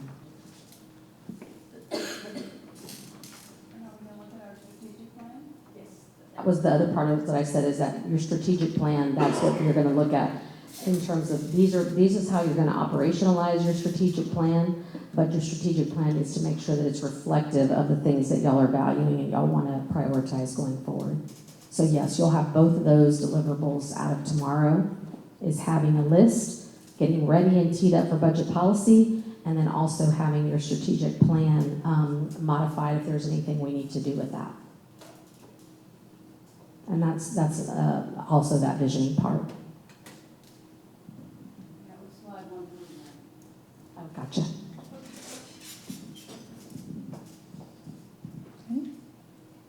That's all we have on our end. Want to thank y'all for your time, your attention. I know it's been a long day. There was a lot of information to absorb, and that was shared. But just really want to thank council for all of your thoughtful participation. Staff, thank you for being here and participating. Mr. Condor, Mr. Locke, for everything you did to prepare the presentations, as well as Mr. Meagle for preparing for the day, as well, and Ms. Fontenot. So thank you all very much. Thank you. That concludes item 1 on our agenda, but we are now to the question and answer session with the press and public. Looking around to see, is there someone? Mr. Baker, I will hand you the microphone, and you've got the usual 3 minutes to ask your question.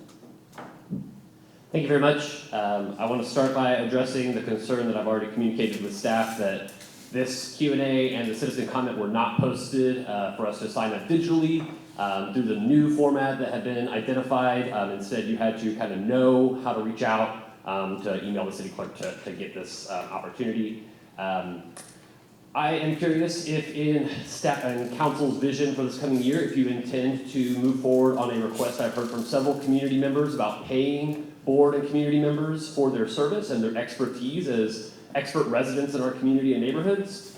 I also would like to ask city council if they intend in their vision to ensure that that our campaigns are run ethically. It is frustrating to know as a former city council member and candidate that our campaign finance reports are not looked over by the Ethics Commission unless a complaint is filed. I find that to be ridiculous and abhorrent. And if they were being looked over as they were being submitted, why is it that Councilmember Gleason's letter of admonition didn't come until several years later for the conflict of interest as it relates to their vote on the civil service contract?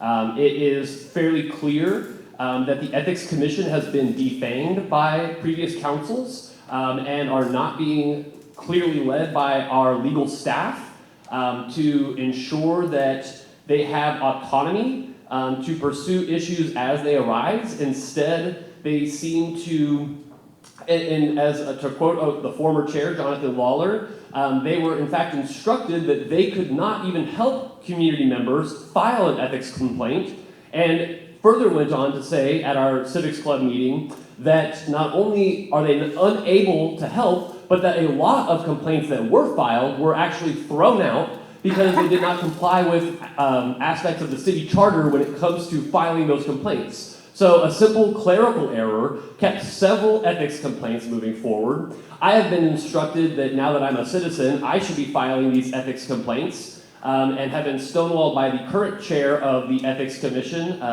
as well as I've been in communications with city staff regarding this issue for almost a month now.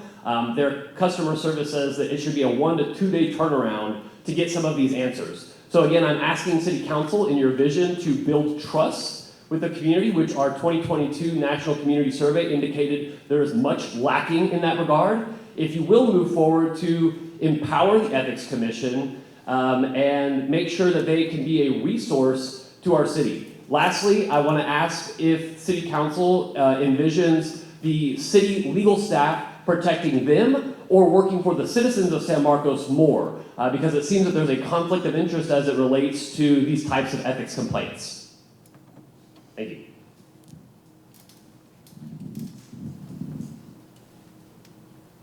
I believe it was in this past year. Did we not get there on the changes that I had put forward to the ordinance for the Ethics Review Commission responsibilities that they look at campaign reports? I believe we did that. I don't know when they were to start, but it was in the charter. They weren't doing it, and the point that I was making is that one of them had to do with the size of the campaign donation, because I know there was a candidate several years ago took one on his report, and it was larger than the $500 that we had. But there was no one to look at it, and the Texas Ethics Commission doesn't care because it wasn't their rule. And so I said, is anybody looking to see following our rules? And I thought we did that. It was when we were reviewing for something else, and I don't remember what it was, but I could go back and look it up. And I asked that we add that, and I sure thought that we did was for the Ethics Review Commission to review campaign reports. Not for completeness, not for other things necessarily, but for somebody to be the ones that know this didn't meet our rules, and for somebody to know what's here so that its votes come through, et cetera, because like I said, Texas Ethics Commission, it's not their rules, so if a complaint to them wouldn't generate anything. I'll look that up. I'll let you know. And we can look into that, Mayor, as well also. I'll give a response to my second question. I can't answer that. About paying board and committee members.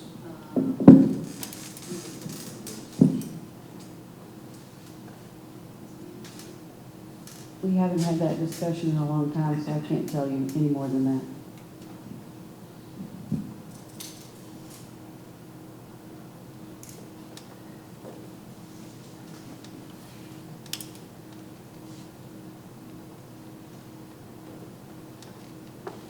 Any further into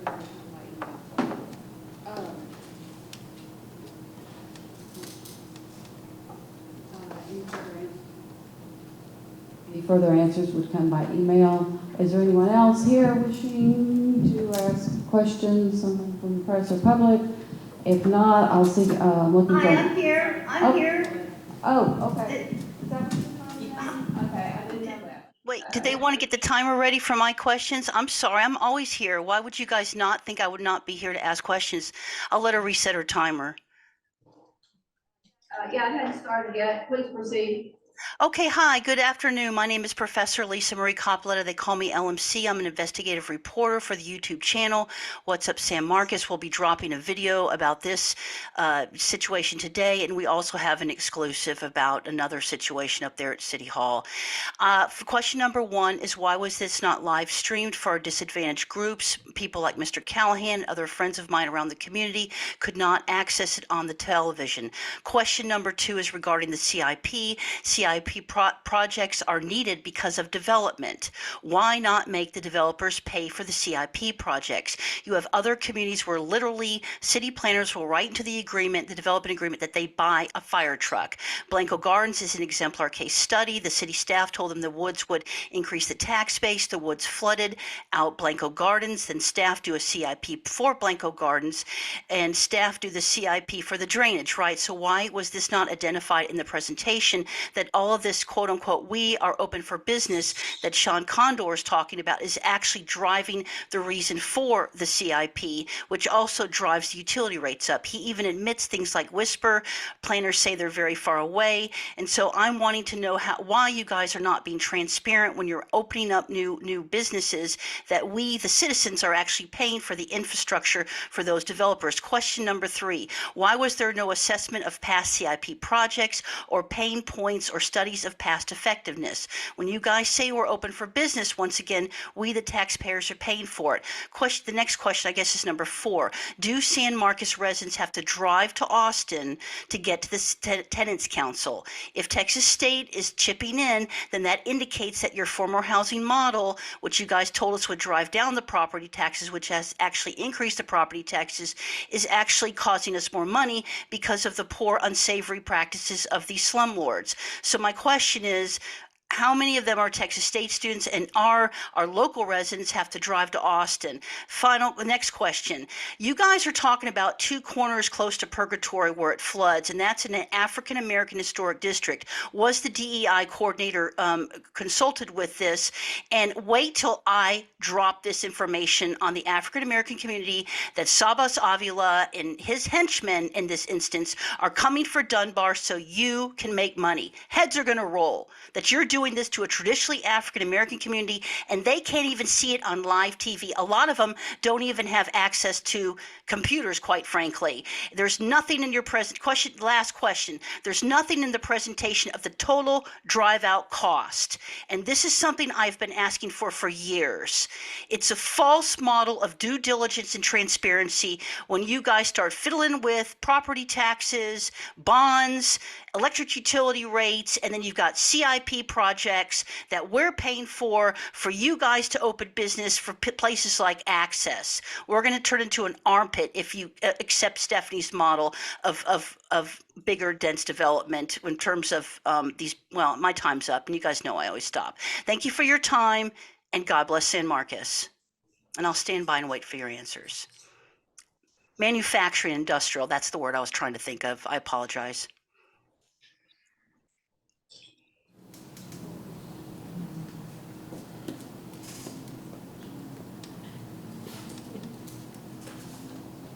we could answer part of the one about the Austin Tennis Council, if people have to drive to Austin. The answer is no. It's hard to hear you guys. I'm sorry. The Zoom audio is really Okay. wonky. So the first question was, why is this not live streamed? And it is live streamed on our YouTube channel. So it is being live streamed, but it's Yeah, not on the city, it's not on the city channel because we're not in city council chambers, and Ms. Surley is getting the microphone to answer that more completely. Hi LMC, Lauren Surley here. We are actually streaming live on our Grande and Spectrum channels, which can also be seen on our website, as well as our YouTube channel. This is kind of the first time that we've tried it on our YouTube channel, being off campus, so that is new, but you should be able to see it on air, on TV, and then also on our website. If those that have reached out to you say they can't see it, you have my email. Will you ask them to email me, or maybe you could email me and we can try to troubleshoot that for them? Yeah, so are you saying it's on TV right now, Lauren? Because they're telling me they can't find it. Yes, it should be on the normal government channels. The people I talked to are sharp as a tack, and so and they said definitively they could not see it. So, and I asked them, quite frankly, to reach out to you. So thank you for clarifying that. I don't have a reason to doubt you, but I don't have the reason to doubt my sources either. So that's kind of a confusing one. And I'm your number one fan. I gave you a shout out, just so you know, on Tuesday. So. Well, thank you, but yes, they can reach out to me and we'll see if we can troubleshoot it for you guys. Yes, ma'am. Thank you. Hi, Do y'all have any questions, answers about the Dunbar situation with the African American neighborhood? We're currently working on the Dunbar Home Economic Building, and we're currently, I'm talking about purgatory, sir. I'm talking about the purgatory where you guys say could possibly be apartments, which is kind of odd. It's in a flood zone and it's in an African American historic neighborhood. And I'm wondering why you think that's an appropriate monetary generating situation for you, especially when we have this big DEI coordinator push. By the way, there's going to be an exclusive on that tonight, y'all. So this is Stephanie LMC, and I think what you're talking about is the discussion that we had about the Mitchell Center. It's not about the Dunbar Center. It's about the Mitchell Center, and so that is the Boys and Girls Club that is currently there on Valley Street. And so the information that we're going to share with council at an upcoming meeting is to discuss how they would like to move forward on that property when the lease is up at the end of August in 2024. So one of the options that was discussed was whether or not we wanted to go forward with releasing that property and allowing people to bid on that property. So that could be community groups, that could be anybody, and then the question was just asked what it was zoned by one of our council members, and they said that it was Zone P for public. And so there was the concern of we wanted to make sure there were no apartments that could be built. There was the question that the council member asked. So I don't think there was any push towards putting anything in terms of apartments. It was trying to see how we could release it possibly to some of the groups that are interested in repurposing Mitchell Center. Okay, so Sabah said zoning. So does that mean that they cannot build an apartment complex there, Stephanie? Correct. It's Zone P for public, so it would have to go through a rezoning process in order for that to happen. And so the council would have to have, and the Planning and Zoning Commission would be involved with that. Okay, that's a very helpful answer. I appreciate that, and I'll let the African American community know because we. And then I guess that one question, if y'all could answer how you're navigating the situation where the CIP projects are a direct result of some of us being open for business and it's being passed off on the taxpayers, and if you can consider having the developers pay for that infrastructure like other communities have developers pay for even things like fire trucks. Like, in other words, you're saying we need the money for the CIP, for the infrastructure, but the drive for the infrastructure are these manufacturing and quite frankly, these high rises, right? Like the fire guys and gals, they need like ladder trucks, right? And we're paying for that. Why don't you guys have y'all considered writing these in the development agreements so that those of us who are struggling don't have to pay these high utility rates that you're configuring in this meeting today? Good afternoon, LMC. This is Joe Pantalion, and I know that Chief Les Stevens wants to speak about the fire stations, but I just want to address the statement that all of the CIP is a direct result of new development. Based on my experience with the stormwater work, with drainage, and with water and wastewater, a lot of the CIP needs are related to the fact that older development that occurred before our current development standards that require detention ponds, that require water quality ponds. A lot of the older development was built without those types of controls. So with new development, we have development standards that require them to build detention ponds, to build roads, and to also pay impact fees from a water and wastewater standpoint to pay for their share of their impacts. I know that we are looking at for certain incentive agreements to add that, and we have in the past, and I think Chief Stevens will add some detail to that. Good afternoon, LMC. This is Chief Stevens with the Fire Department. One example that we have recently completed that works the way you're describing is the fire station in the Trace neighborhood. The developer donated the land that the fire station sits on. They also gave $500,000 for the architecture and engineering fees, and then they paid $750,000 toward construction 2 years after the first C of O was pulled, and another $750,000 4 years after the first C of O, for a total contribution of $2 million plus the land. So we're doing that. We received the land from the developer in Lacima for Fire Station 2, and we just recently finalized the location of a parcel of land for a future fire station in the Axis development. I think those are great examples you guys are giving, but we've got Sharon Mattingly and her crew are coming in to build a bunch of 7-story high rises, and that's not written in the development agreement. So I have always been very transparent about supporting Trace and Lacima as exemplar case studies of development deals, but I'm also talking about the example I gave in my questions for the present public was Blanco Gardens, and then the high rises, and those are the infrastructures where we will need the 7-story ladders. So I would encourage city staff and the elected officials to demand those fire trucks, because I've given 4 speeches now supporting fire, EMS, and the police, right? And I want to apologize to Mr. Carr. I should have said cybersecurity, and that's now going to be the 4th of the 4 horsemen of saving our community, in a good way, the horsemen. So I think that's something you guys need to talk about. Those are great examples, but the fact of the matter is we need ladders to hit those high rises.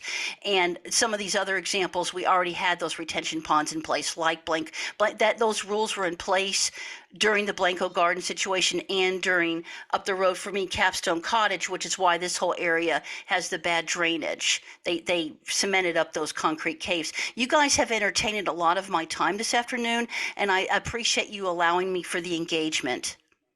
Thank you for your time, and God bless San Marcos. Thank you, LMC. This is Stephanie one more time, and that is something that we would endeavor, and I know that when I was talking about the commercial and industrial and the need to look at that for true property tax relief, I did say in all honesty, it does mean that sometimes there's some investment that has to happen with that in order to accommodate growth. So I didn't want to be one-sided with that, but I do agree that we can look at the developers trying to help to offset some of those costs by doing development agreements and things of that nature when possible, and try to lessen the burden on our current and existing residential, especially taxpayers. So I don't know if you heard that part of it, but that was part of what we discussed earlier as well. And impact fees. Okay, I'm going to hold you to it. Thank you so much. Yeah, impact fees is another way that new development comes in and pays part of their share.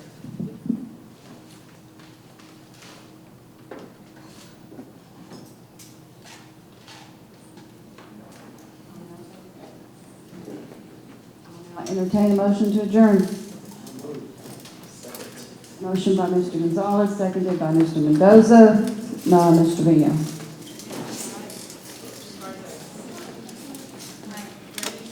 Aye.